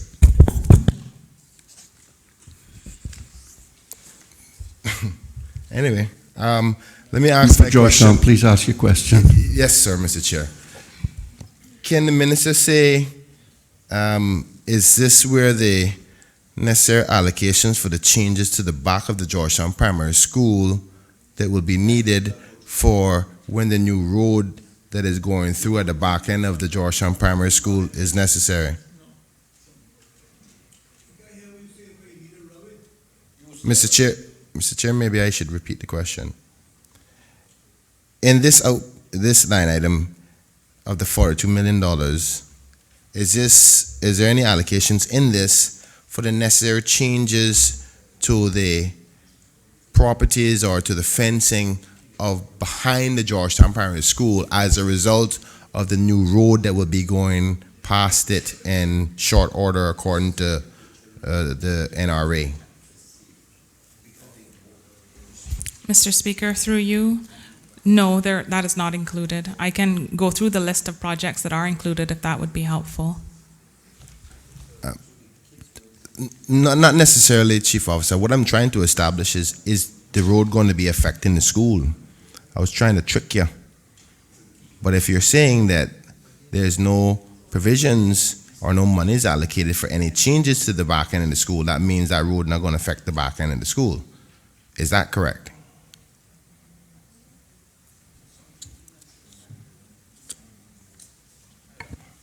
Mr. Chairman, the chief officer has not seen the plan for the road, so it's difficult for her to say whether it's going to affect the school or not affect it. Well, definitely now I'm worried, because I got a glimpse of the plans, and as far as I'm aware, the new road is right up against the property line or within feet of the property line of the school.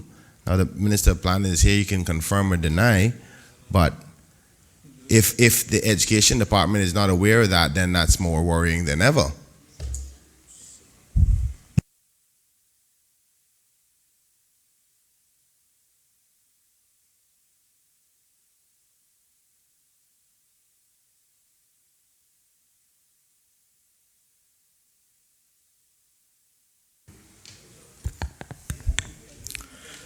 Thomas E. Banks, Minister of Education, Facility and Project Manager. Through you, Mr. Chair, I have seen the plans, and the proposed road has no impact on the boundary lines of the Georgetown Primary School.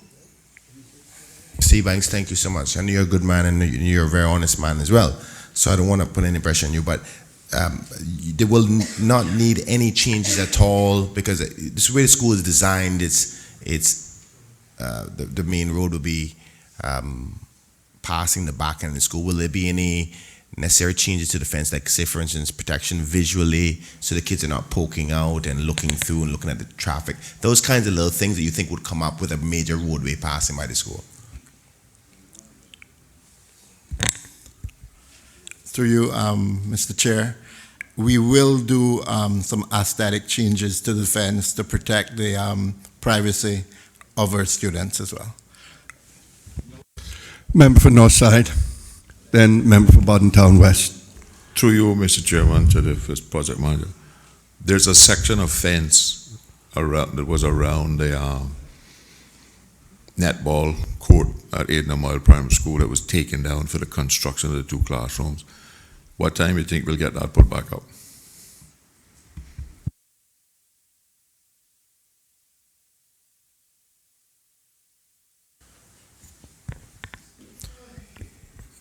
Thomas E. Banks, Minister of Education. Through you, Mr. Chair, I went out to visit Northside just this morning, and I did notice that that was one of the projects that DES had not done. They had given me an undertaking they would do it, and I've actually noted it, Mr.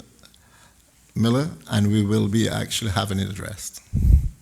And did you notice the mud in the parking lot and in the bus shelter from the non-workable drains?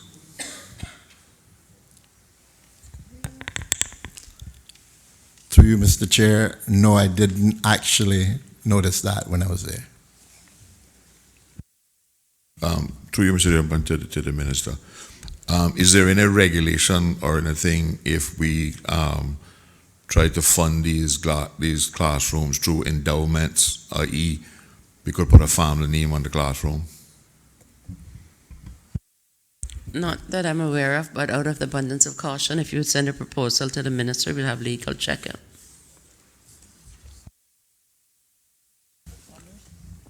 Member for Boddentown West. Thank you, Mr. Chairman. Through you to the Honorable Minister. I see that some of these funds include the upgrade for John Gray High School. Can we have an idea in terms of where we are with that project? What do we expect the total cost to be on completion, and when do we think it's going to be completed? Thank you.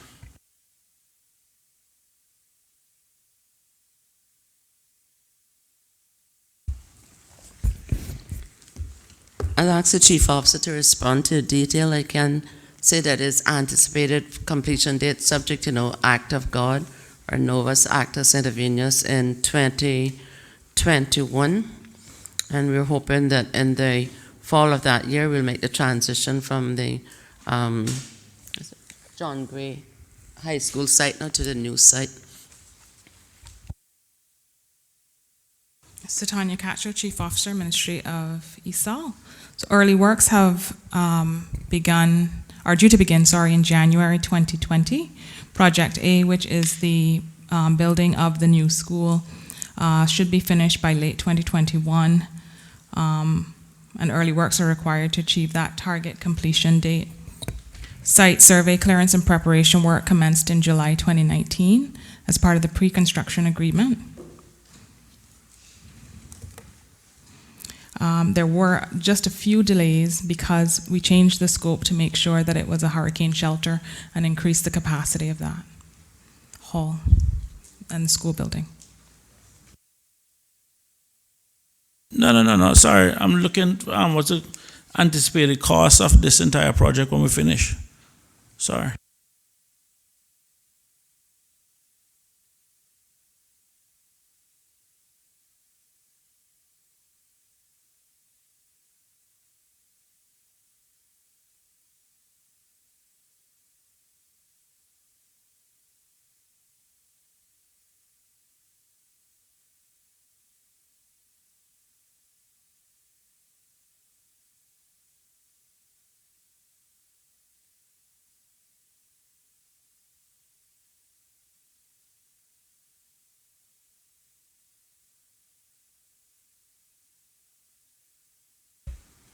Mr. Chair, be your indulgence as she consults with one of the other technical staff to just ensure that all the tendering of all the different contracts have been concluded, so you won't jeopardize the process.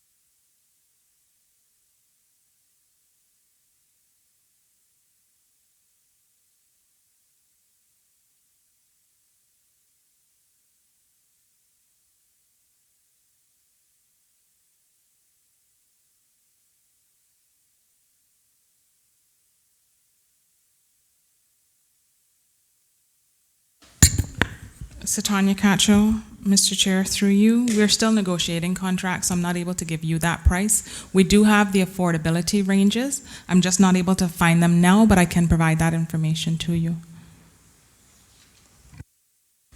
Thank you very much. I noticed, well, what I was looking for is confirmation of the numbers that were included in the financial statement, which is already a public document. So if that can't be added up, then that's fine. Through you, Mr. Chairman. Mr. Chairman, with the greatest of respect, the member should not insinuate that the staff is incompetent, that they can't add up two figures in the budget. No, but no, Mr. Chairman, I asked for a number. I understand that your specialty is accounts. I appreciate your intelligence, but I will not tolerate you insinuating insults to me or the staff. It's not a matter of not adding up, but there's sensitivity to the commercial contract. And no member in here can say that this minister and my team have not been willing to assist, but there are limits. You cannot insult, and that's in the standing orders. I hope I don't have to pull that out again today. Mr. Chairman, through you, anyone can pull out the standing order, but the truth of the fact is, this information is public documents. And I've asked a question. Mr. Chair, the standing orders also say that you should not ask a question if you already have the information. The purpose of asking questions is to get information. The purpose of this right here is to actually get to the bottom of the information, and that's what I was trying to get to. But since you couldn't answer one question, it kills the ability for me to ask a second question.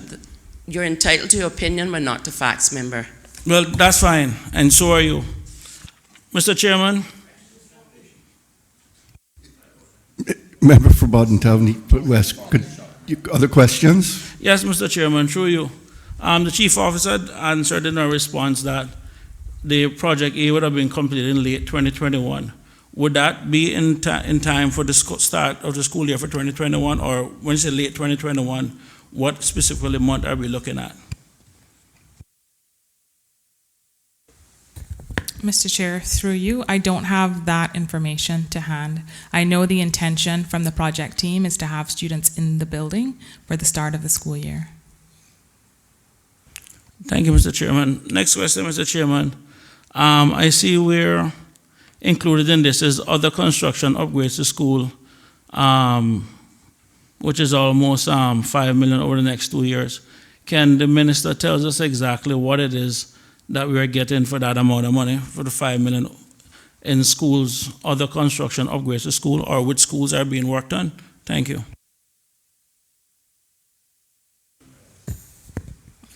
Satanya Cacho, Mr. Chair, through you. Red Bay Primary School, construction of classrooms for reception. Bodden Town Primary School, construction of the hall and renovation to the old hall into the administration building.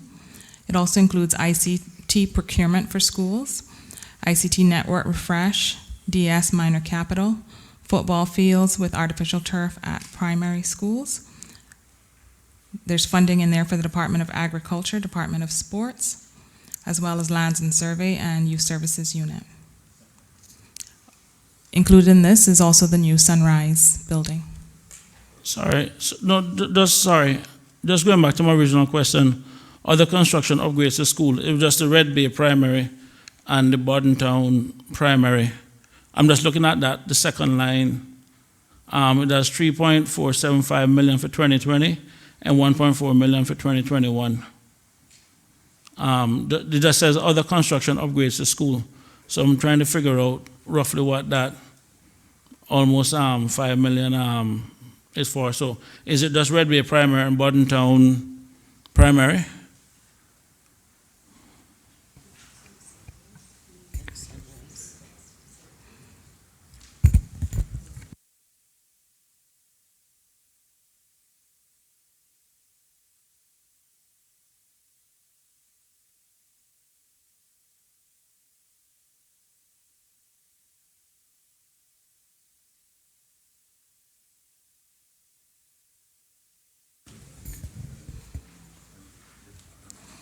Satanya Cacho, Mr. Chair, through you.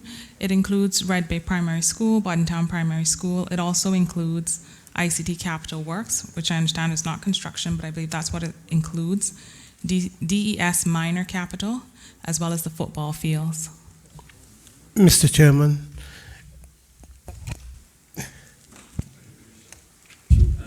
Okay. Member for West Bay West. I was just inquiring as to the status of the Lighthouse School project. Lighthouse or Sunrise? Sunrise. West Bay. You know, work on Lighthouse School? No. It's Sunrise. No, I know about that. Mr. Chair, I'm actually. I need to go find and make sure he's finished his stuff. Okay. He has got his answer, got it resolved. So it's back to you. Thank you. I'm just looking at page 572 of the budget documents, Mr. Chairman, and I couldn't help but notice that the phase construction for the new high school projects is $64.5 million over the 3 years. Is it possible to get a breakdown of that, or it can be distributed to members separately to have an idea of what that $64.5 million between 2019 and 2021 will actually cover? I'm fine to take it in writing if I can get that commitment.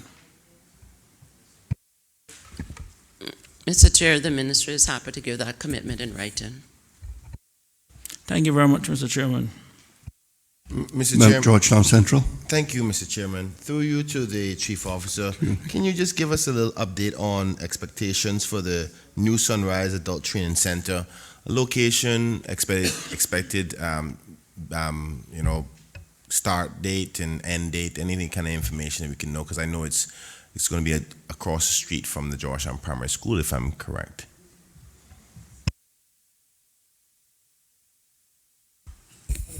Mr. Chair, the Chief Officer will respond and give an update to this very important, badly needed facility.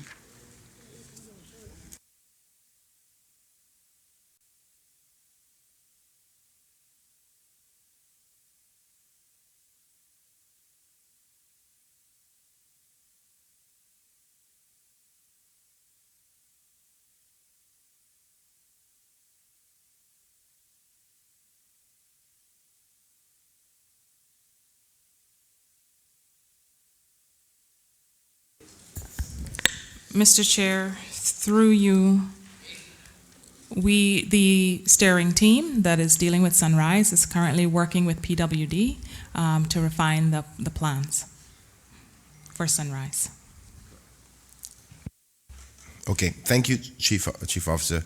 So we have no idea at this particular point when the start date will be, or even the projected start date, or what kind of room numbers we're going to. Okay.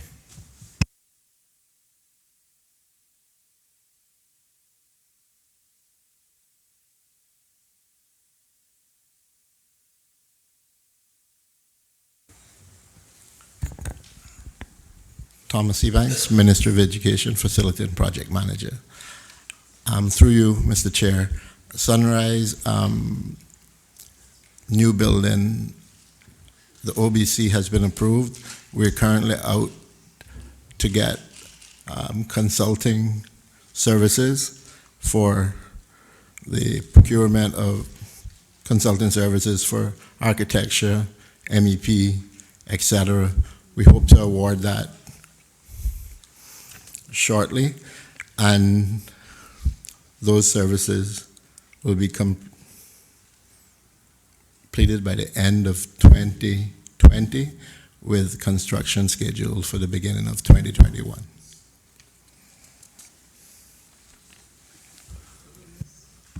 All in favor of EI 12, Ministry of Education, Youth, Sports, Agriculture and Lands, 42 million. Mr. Chairman. Yes, sir.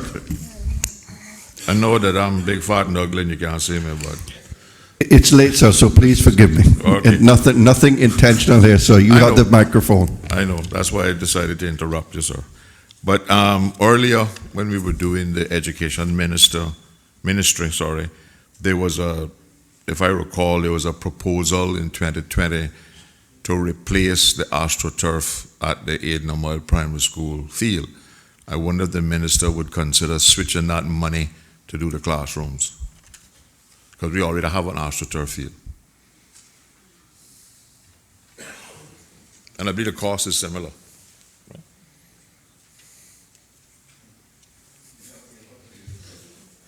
I try and do my job, Mr. Premier, you know that.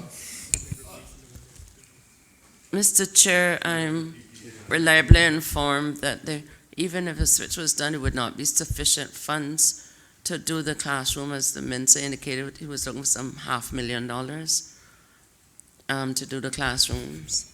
And it's not going to cost anywhere near that to do the turf, from what I've been told. But what is the estimated cost to replace the AstroTurf?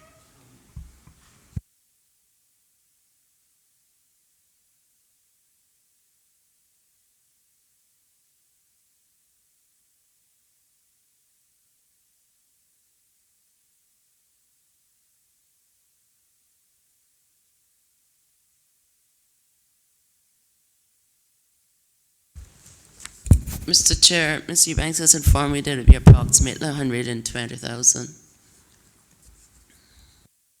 Well, that would be a good start in the classrooms. That could be the plans and the foundation, and maybe even the walls and the roof, and then we could raise the rest of the funds to the PTA to complete the building. Would The the best I minister can do consider for you, that? Mr. Miller, is when you submit your proposal, make the proposal that you wish not to have the outdoor artificial turf, because you deem the classroom to be more important at this time, and we'll consider it as a package. Thank you, Minister. All in favor of EI 12? Ministry of Education, Youth, Sports, Agriculture and Lands, $42,959,100 in 2020, and $25,296,327 in 2021, standing part of the schedule to the bill. Please say aye. Those against, no. The ayes have it. EI 46, University College of the Cayman Islands, $2 million in 2020 and 2021. Questions? All in favor of EI 46, University College of the Cayman Islands, $2 million in 2020 and $2 million in 2021, standing part of the schedule to the bill, please say aye. Aye. Those against, no. The ayes have it. EA 4, land purchase, $2,400,000 in 2020 and $500,000 in 2021. Are there any questions? Member from East End. Thank you, Mr. Chairman. Mr. Chairman, can we get an explanation as to what lands are going to be purchased here?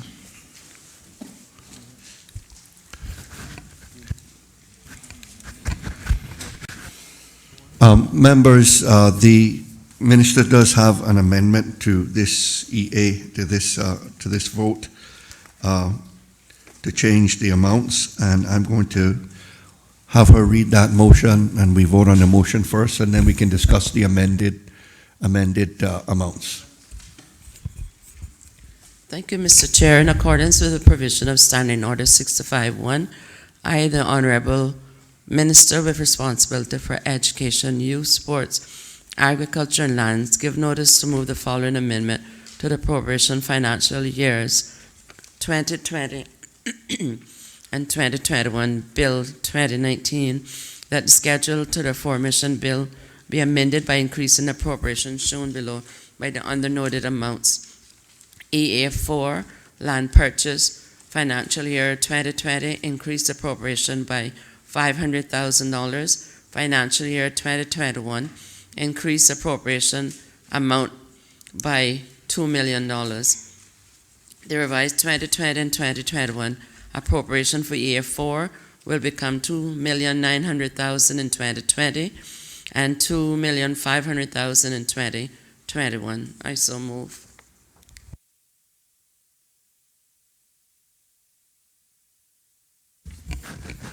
Does any member have any questions or speak, or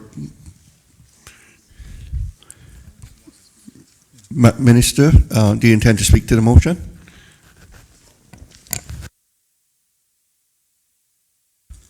Mr. Chair,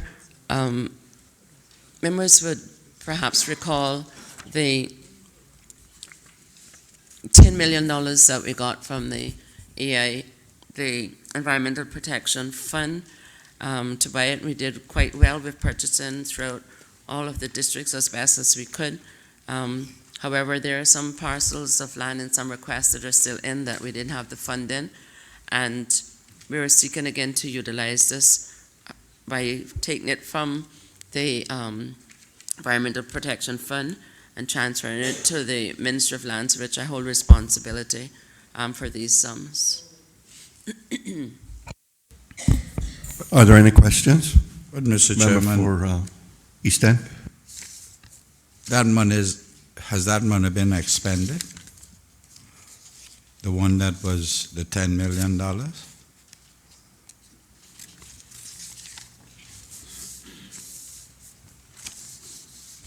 Mr. Chair, a significant amount it has been. I'm going to check with David to see if he has the exact remnant that's left, but I would venture to say close to 70% or more from the last figures I saw had been expended.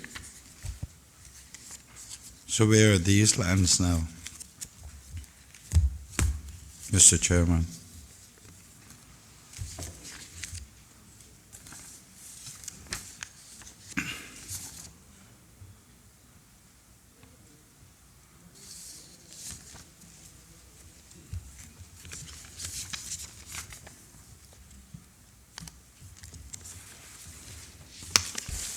Mr. Chair, I'll just get David Fawcett to respond to, in the interest of saving some time.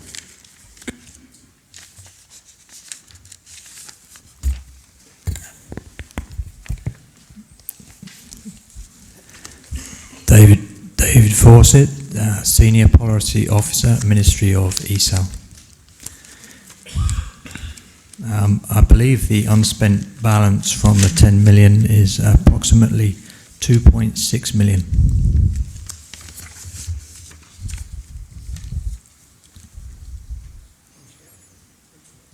Go ahead. Go ahead. 2.6 plus 2 is 4, almost 5.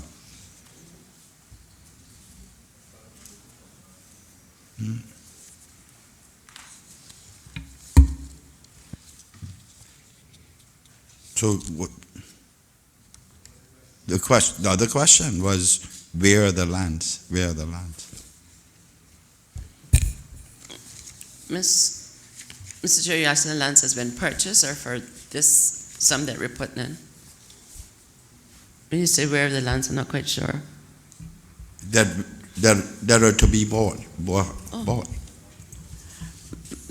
That will go through the same process, Mr. Chair, as we did for the other ones. Members submit the request for the land, it would be reviewed, and we've tried to negotiate with the landowners. Some want to sell, some didn't want to sell. Those that wanted to sell, it got 3 different valuations, and the process continued.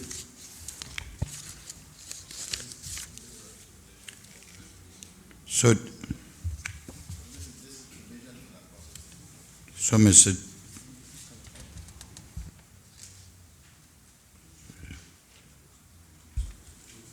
No, and just that the money said ultimate, we're not revoting that, that's being carried forward. But this extra money here would allow us to get more, because you would appreciate that some areas of land, for example, down in the West Bay area, it's much more expensive than a piece in Borden Town, for example. And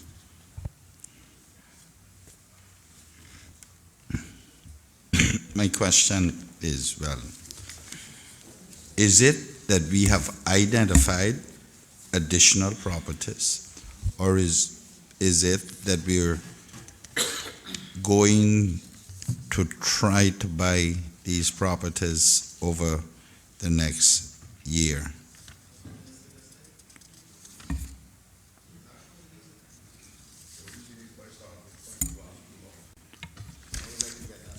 so remember, this is land that we're seeking to get for conservation purposes. I didn't take it upon myself, now the government, to do a list and say, well, it's going to come up to this. We're going to do the same process that we did with the 10 million, where the invitation was extended to members, members submitted, and I can say that the ministry did, in my opinion, a sterling job in trying to accommodate it and negotiate. And as I indicated, some persons did not want to sell, and that's their prerogative because it's democracy, but many of them wanted to sell. And since then, we have required, for behalf of the people of Cayman Islands, some extremely valuable and good land that our generations come will be thanking the members in here for, because as members put them in, for example, in your district in East End, you would have known much better than myself or my ministry which lands were important to people of the East End. So as they were submitted, we negotiated, we purchased them. We can provide a list of that, but we got like the blowholes, which I think everybody would agree was something that the government should be buying. We're in negotiations to try to get 2 extra parcels at Hell.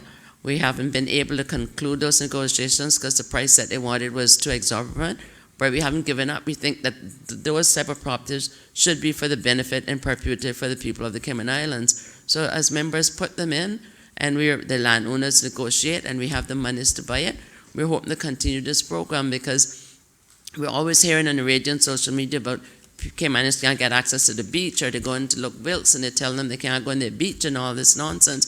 So the government took, and I'm talking about the government in general, officers and government took the decision that we would do this. So this is a continuation to ensure that our Caymanians and residents can still enjoy a good walk on the beach, or they could still have a piece of historic land in preservation. And this is what these funds are for. So we don't have a list that's already there. And this isn't like some of the advertisement you see in the newspaper where somebody's sitting behind a desk and you get the work permit. This government don't operate that way. It's a genuine list. Mr. Chairman. Mr. Chairman, I don't know why my simple question, because that explanation was not forthcoming that this was a continuation of that program. At the big, I was listening very intently. When the minister spoke to this, it was no mention of continuation of the same program that we had done with the $10 million. I was merely asking if we had identified lands that we were now going to buy, or what was it going to be used for? How was it going to be used? I didn't know that simple question was going to get so many people heated around the collar. Member for Savannah. I was very much listening.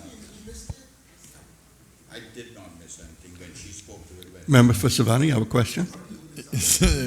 Eventually. Thank you, Mr. Chairman. I know we had seen things so long drawn out in my life. Through you to the Honourable Minister, I know that I submitted a request for the piece of land next to Coral Bay at Spots Beach. Was there any success with that?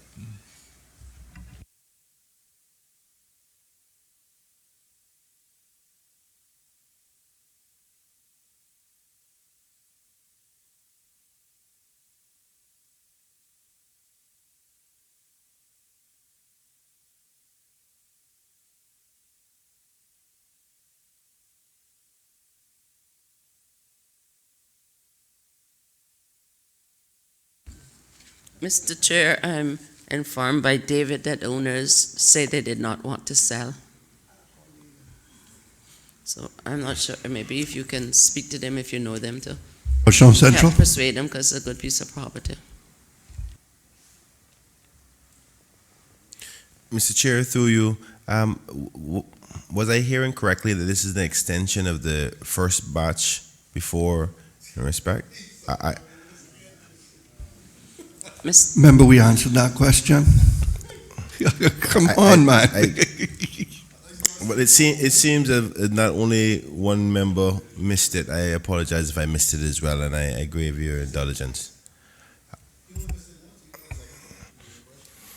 Well, I heard. I was just making sure that I heard correctly, because that's what I heard.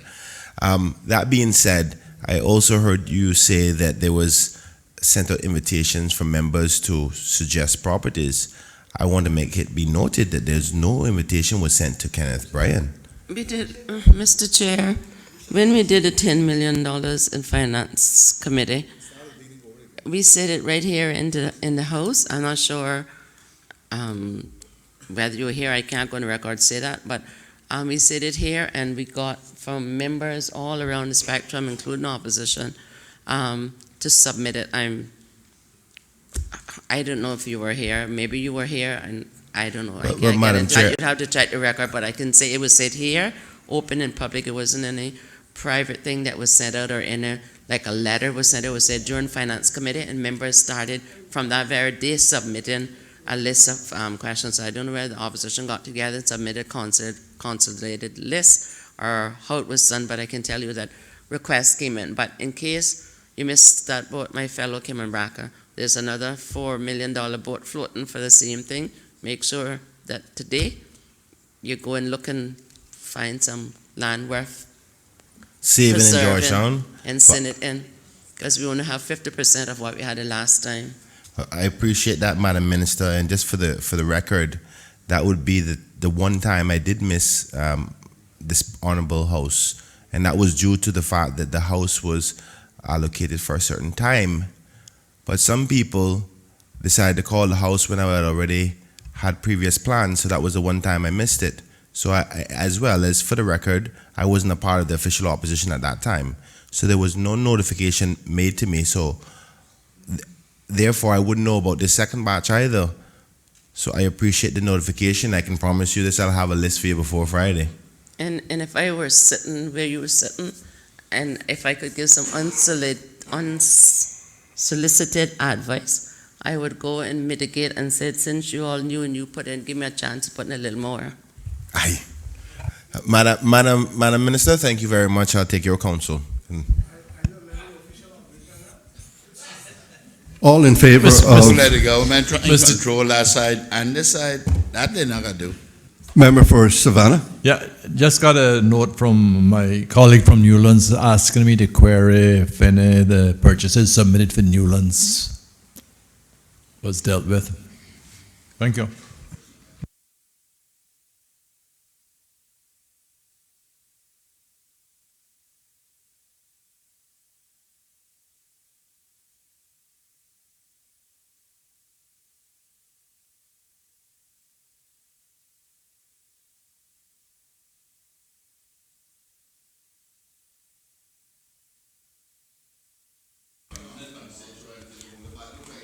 Mr. Chair, if we had a block and parcel number, it would have been easier for us to find out which ones he submitted. But what we can do, I could speak with Mr. Saku tomorrow and then link him up with David so that he could find out the status of his, if that's okay with the member.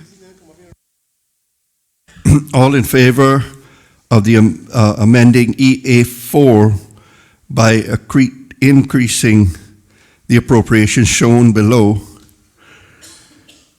EA4 land purchase, increasing of the appropriation by $500,000 in 2020 and $2 million in 2021, such that the revised amounts for EA4 will become $2,900,000 in 2020 and $2,500,000 in 2021. Please say aye. Those against, no? Okay. Now, we put the amended amount for EA4 land purchase, $2.9 million in 2020 and $2.5 million in 2021. Are there any questions?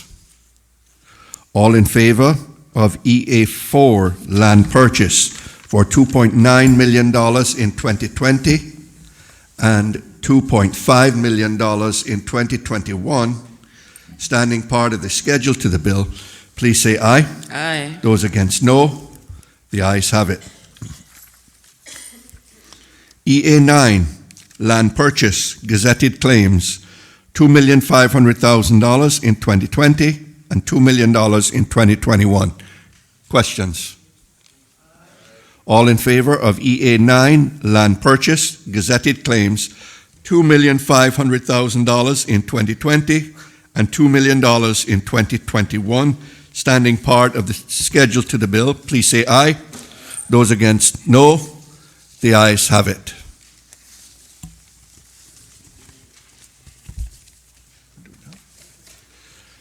Members, the minister received notice that the minister has one more motion, committee stage amendment.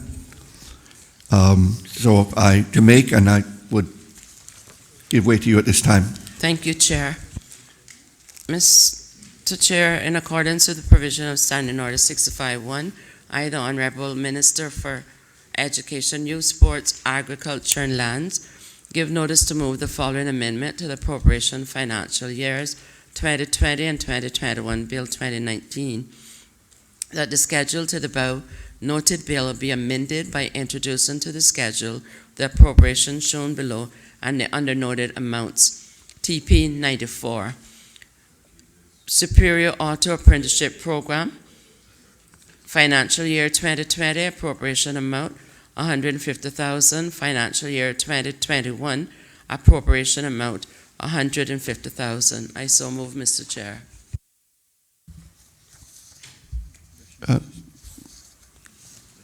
Member, do you wish to speak to the motion? Thank you, Mr. Chair. Just to say that all members would be extremely familiar with Superior Auto Apprenticeship Program. They have been tested and proven, and most members were at the opening and saw the colossal steps that our local Caymanian young men, especially some who would have otherwise dropped through the various social stratification, had been brought into a program and did extremely well and have been placed in job placements with Cayman Airways, CUC, and other businesses in Cayman. The government sees a lacuna in this area, and rather than to invent the wheel in this particular program, it was thought that we would assist them by way of a grant to be able to continue this worthwhile program for the technical vocational, as in particular as related to auto mechanics there. Good government, Mr. Chairman, good government. I want to thank the Minister, Mr. Chairman. Are there any questions? No, Mr. Chairman, as I said, I'd like to put on record my thanks to the Minister and the Premier and the Deputy, because it's them that I talked to, the Minister. I would just want to put on record my appreciation for getting this at this point in time, adding this to the budget. Thank you for your intervention, Coalition sir. government is always good like that. Member for Georgetown Central. Thank you, Mr. Chair. I just would like to second the member from West Bay West in respect to this thanks on behalf of the Minister, the Premier, and the Deputy Premier. I think this is a worthwhile grant, and the family involved with the Superior Auto Apprenticeship Program has been giving to this community for many years now, and I think this grant will go farther than just a simple assistance to their program, but to the young people of Cayman who are interested in auto mechanics in the Cayman Islands. And this is a good investment for our future, so I support the granting. If there are no other questions, all those, let me make sure I get this right. All those in favor of the motion to amend the appropriation financial years 2020 and 2021 Bill 2019 by amending the schedule to the bill by introducing to the schedule the following appropriation: TP 94 Superior Auto Apprenticeship Program, $150,000 in 2020 and $150,000 in 2021. Please say aye. Aye. Aye. And all those in favor of TP 94, accordingly I declare the ayes have it. Any noes? Then say we have. The second part is we need now to vote on the appropriation at TP 94 Superior Auto Apprenticeship Program in the amount of $150,000 in 2020 and $150,000 in 2021 stand part of the schedule to the bill. All in favor? Aye. Those against? No? The ayes have it.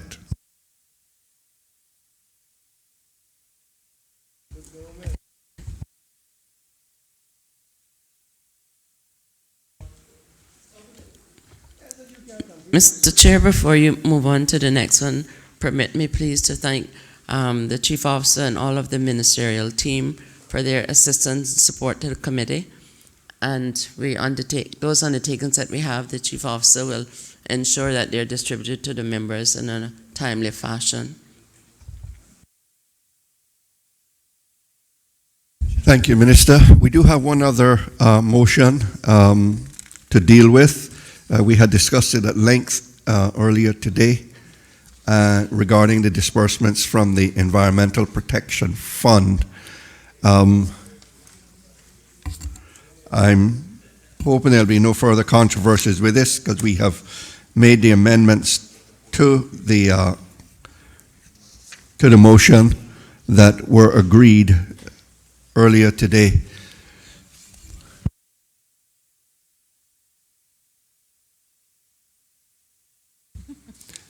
is like the fifth one? What version this is? What version this is? Yeah, that's what he asking.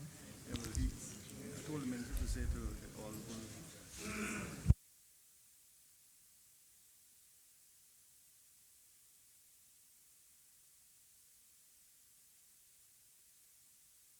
left to take care of.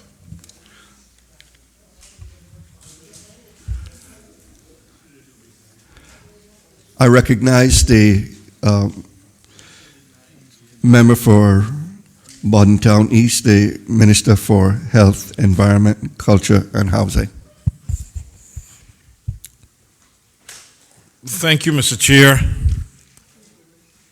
This latest handout supersedes all that were handed out. A lot of them were.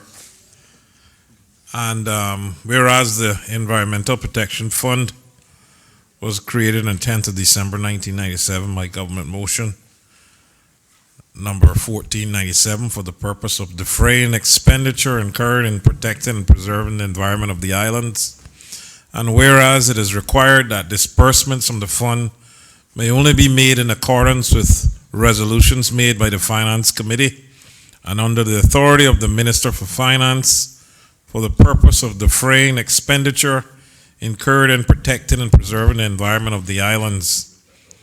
And whereas at 31st of October 2019, the balance in the fund was $59,589,424.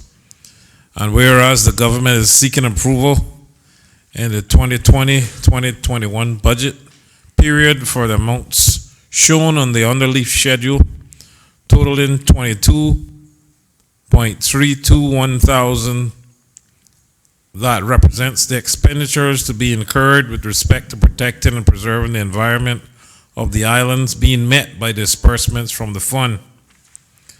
Be it now therefore resolved that the expenditure shown in the overleaf schedule, totaling $22,321,000, that are expected to be incurred in the period of 1st of January 2020 to the 31st of December 2021 be recognized as being in the interest of protecting and preserving the environment of the islands, and that the Minister of Finance be authorized to disperse up to $22,321,000 from the Environmental Protection Fund to cover expenses to be incurred with respect to the matters on the overleaf schedule.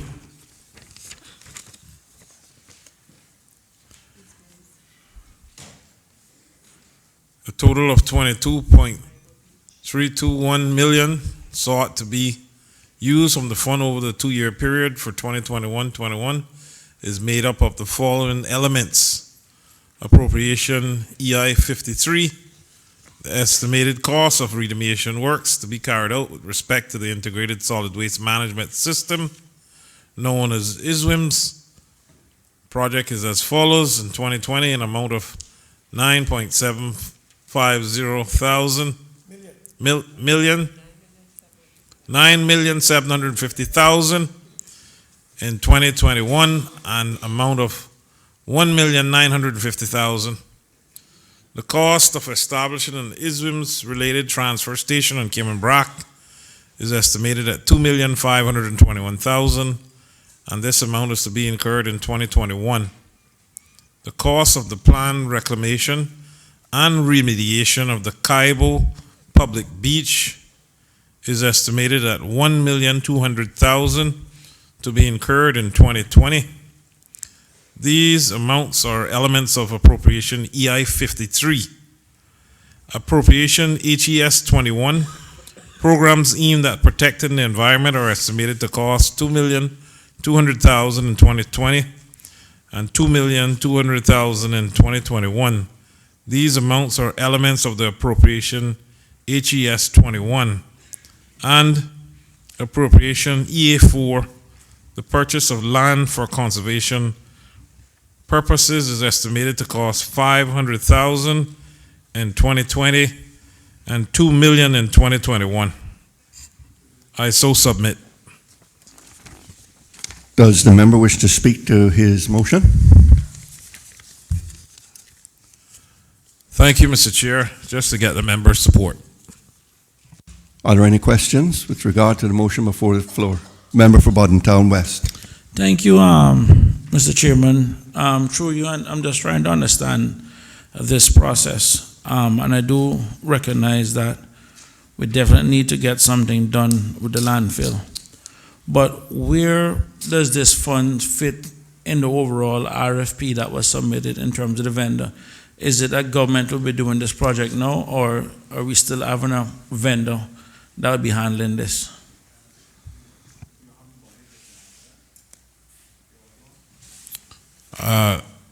This will be handled by the preferred bidder. So the money that we are voting for then from the Environmental Protection Fund, what cost is this that we are in, what exactly then are we incurring? Where does our responsibility stop and the preferred bidder starts? But in fairness, I think we discussed the actual expenditure this morning, and we dealt with all of this. This is only should be with regard to the funding of it now. So I mean, it wasn't anticipated that we'd try to revert back into questioning the expenditure which we previously had approved. I mean, I just didn't think that was on the discussion tonight. Well, I support the expenditure because it needs to be done. What I'm trying to understand, Mr. Minister, and because I didn't want to get into the anticipation issue, is that in terms of the partnership, I mean, we know what skin we're putting in the game, but I'd like to understand what skin the other preferred bidder would be putting in the game. I'm just trying to understand what the full cost or everything looks like.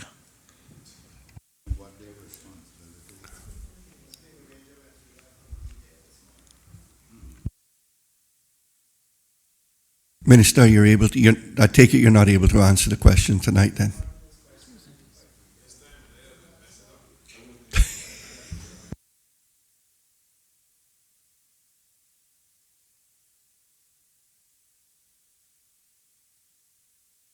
But Mr. Chairman, this was going into much detail this morning, earlier today at least.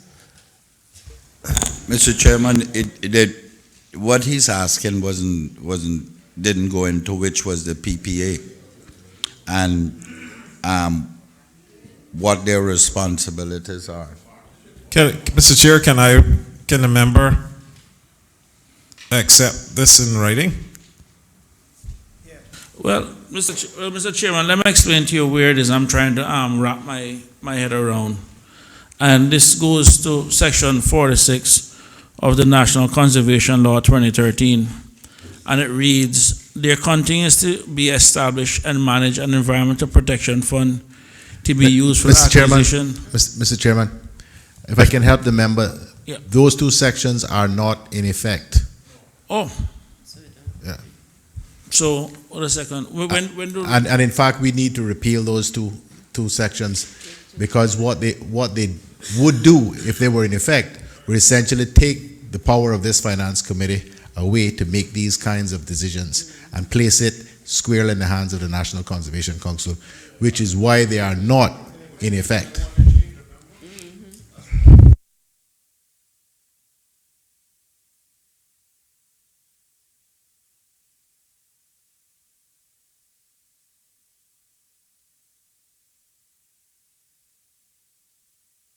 I don't remember. But what I'm trying to understand, Mr. Chairman, and recognizing that we're sitting on a roughly 59 million in the Environmental Protection Fund.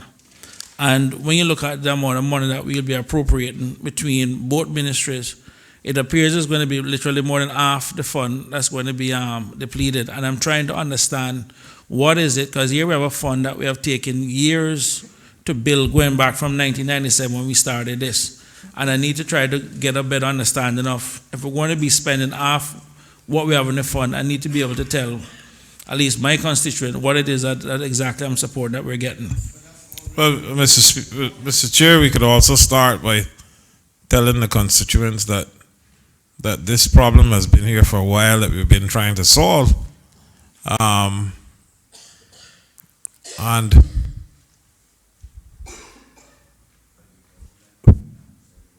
And also that there are additional funds to be added to this to the total that's going to be in the funds in the EPF fund, because the year hasn't finished as yet.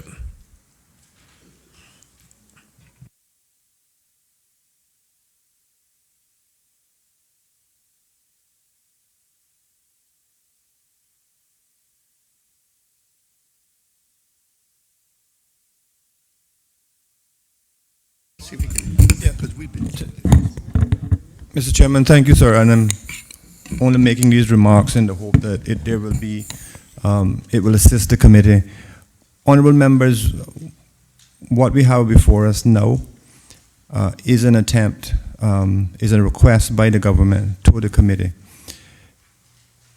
As far as I understand it, the work in respect of the remediation of the landfill is going to be performed by a company, obviously, that the government is going to choose.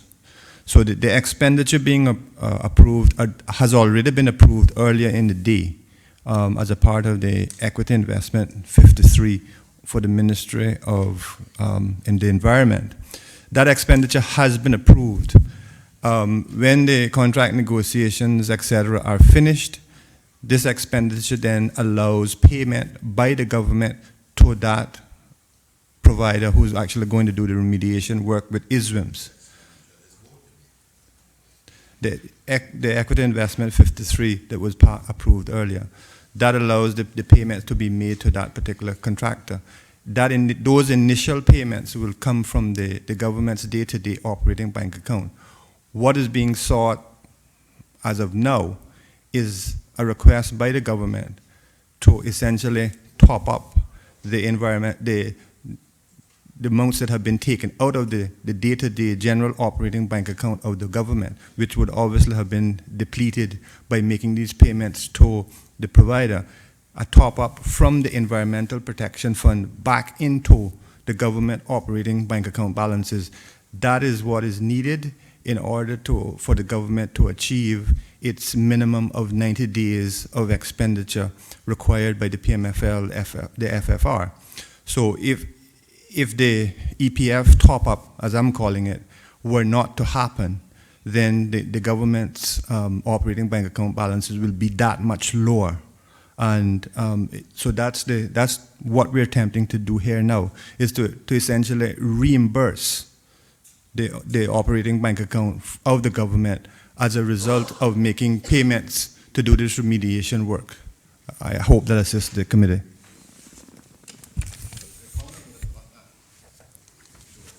Mr. Chairman, just to my own understanding, because like I said, I do understand. I can tell exactly where my reservation is, so it's easier. I'm trying to understand, going back to the first RFP that went out, I think it was back in maybe 2010. I'm just going by memory and media reports, where a lot of this would have been covered via a vendor. And what I'm trying to understand is, where along the line was the vendor unable to deliver what it was supposed to deliver, that it created this environment where it became, I guess, a public-private partnership? Because I never envisaged. And yeah, and the figure of 20-odd million now, I just never expected that we would have been putting in 20-odd million in this. So the next question is, I mean, from the Environmental Protection Fund standpoint, because this is talking about landfill.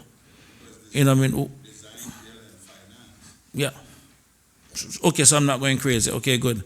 From what I'm trying to understand from a landfill standpoint now, recognizing still needs to be done, does this qualify itself from the Environmental Protection Fund? Because this seems as if though it is really managing the dump or the landfill. So I'm trying to understand if this is actually legitimate Environmental Protection Fund expenditure. That's what I'm trying to understand.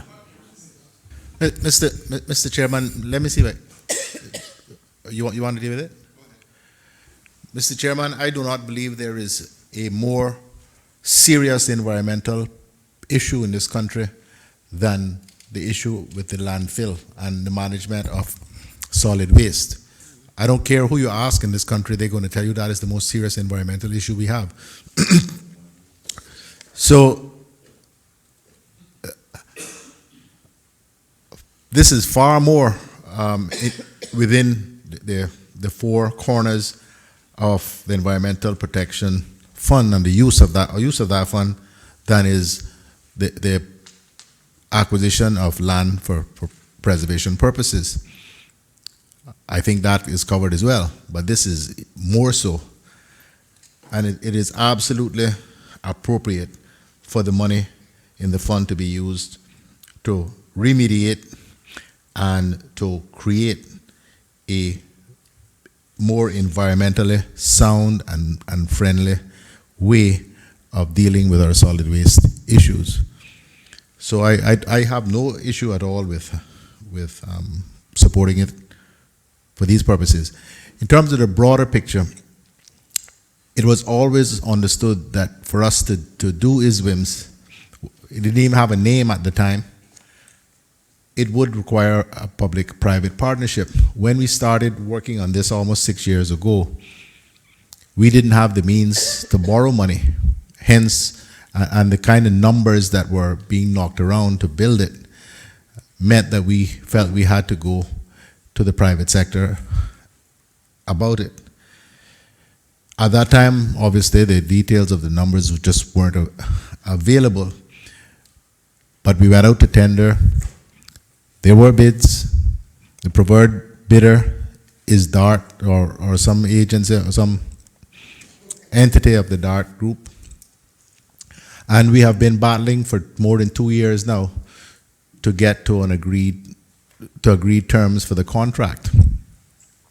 So there are elements of the project that the government is prepared to undertake, and there are other aspects of it, like in particular the construction of the waste-to-energy plant that will be squarely the remit of the preferred or the contractor once the preferred bidder is actually chosen. But we are in a position now where we are proceeding with some of the early works, even in advance of the signing of that contract, and those we are paying for. There was some extensive discussion of these issues in earlier part of the Finance Committee, particularly the capping of the landfill. So I'm afraid I don't have any more detail. I wasn't present for this morning's discussions. I was in another meeting because I would have wrapped my head around those and be able to tell you what those details were. But I understand that there was extensive ventilation of this issue in Finance Committee earlier today. All we are doing now, as the chairman has said, is approving the source of the funds to fund these various projects. The approval of the funding of the projects going ahead and the funding thereof has already been voted on.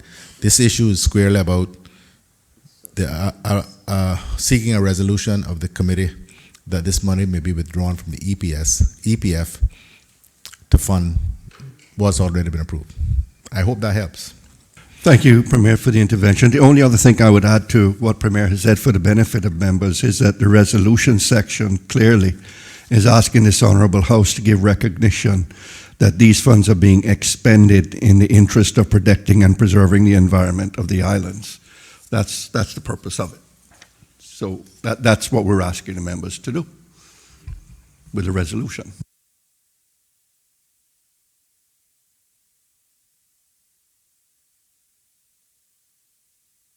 All those in favor then of the resolve section of this motion that the expenditures totaling $22,321,000 to $22,321,000 that are expected to be incurred in the period from the 1st of January 2020 to the 31st of December 2021 be recognized as being in the interest of protecting and preserving the environment of the islands, and 2, that the Minister for Finance be authorized to disperse up to $22,321,000 from the Environmental Protection Fund to cover expenditures to be incurred with respect to the matters in the schedule attached. All those in favor, please say aye. Aye. Those against, no. Mr. Ayes Chairman, can I get division, please? Madam Clerk, please take the division.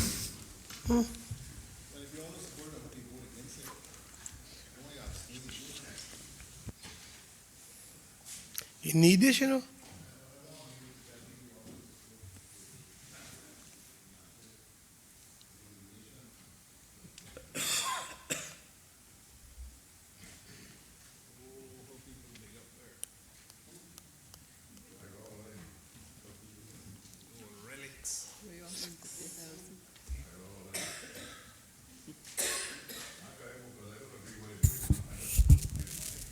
Honorable Alderman McLaughlin.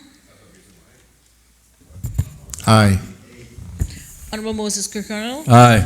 Honorable Juliana Connolly. Aye. Honorable Dwayne Seymour. Aye. Honorable Joseph Hugh.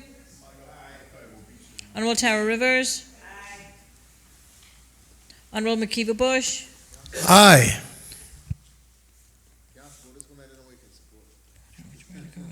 Captain Eugene Ebanks.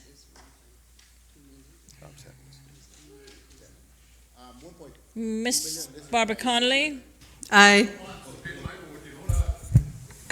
Mr. David White. Aye. Mr. Austin Harris.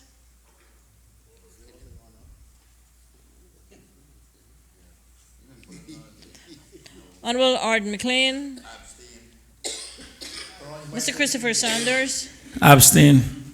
Mr. Anthony Eden. Aye. Mr. Kenneth Bryan. Mr. Alva Saku. Mr. Ezra Miller. Mr. Barney Bush.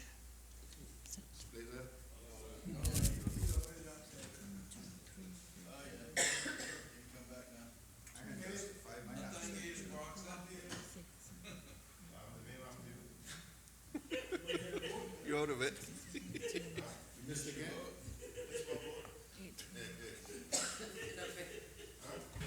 Members, your results of the division are as follows. 11 ayes, 2 abstentions, 5 absentees, no noes. Accordingly, the motion is carried. Mr. Chairman.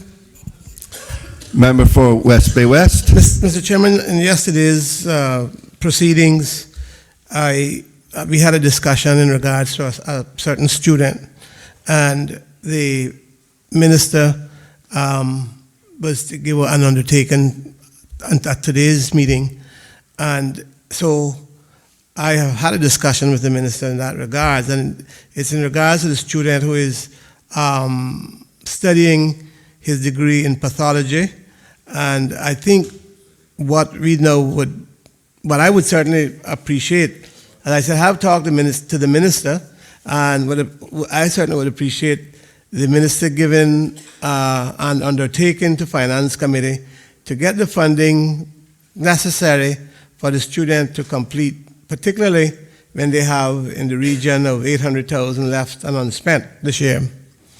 But I have talked to the minister about it, and what I'm seeking is an undertaking from the minister. Sorry, Mr. Chairman, an undertaking from the minister. Mr. Chairman, just so I make sure I heard it, the member for West Bay West, you said that the student is studying to be a pathologist? Well, then he must already have his MBBS.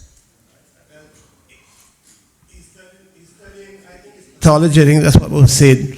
And certainly, we know that he's studying medicine. Minister for Health.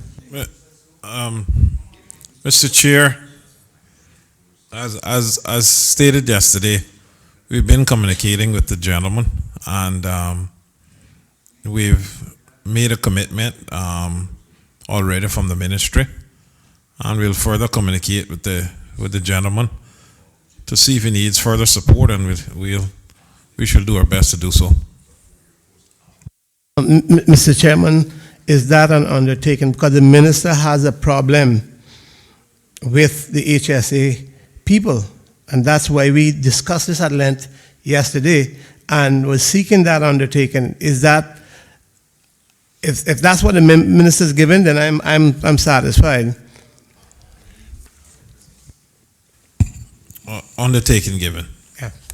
Thank you very much, Mr. Chairman. Thank you, sir. And I thank the minister.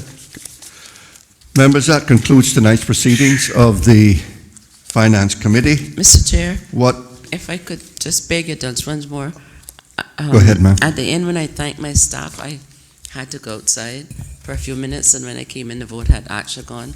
But I want to go on record to thank my two councillors, Councillor Barbara Conley and Councillor David Wright, for the invaluable support that they've given myself and ministry during the time that they've been under the appointment by the Honourable Premier as my councillors. Thank you for allowing me to say that. Mr. Chairman, I think the Minister of Health gave an undertaking for the DEH. You're supposed to get the number of staff that they need for the new trucks and what the proposed wage thing was.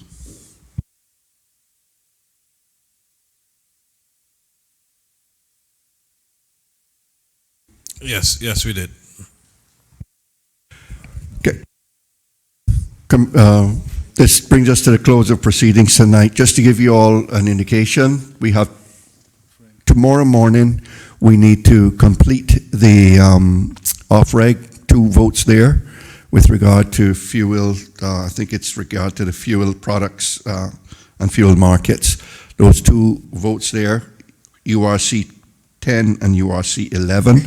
And then we also need to complete the Ministry of Finance tomorrow. Once we get that, then Finance Committee will be completed. So let us... Mr. Chair, I appreciate this is a very, very big budget over 2 years. Do you have any indication of how much time it is likely your ministry is likely to need, and the clerk to prepare the report? Premier, I hadn't had that discussion tonight with the clerk, but I was planning to do so tomorrow once we get close, but I know that they have been doing work as we go along. Can I just ask we just let them, we come back and cover that off tomorrow when we do come? Okay.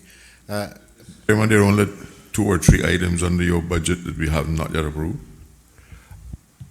Yeah, but FED1, I FED2. have no idea how much we're going to delve into it. That's the... According to my recollection, we only have FED1, there were 4 items FED2, for us. FED4, and EI4. No, I think he's going to need his support staff from, because one of them is to do with AIDB and stuff. Okay.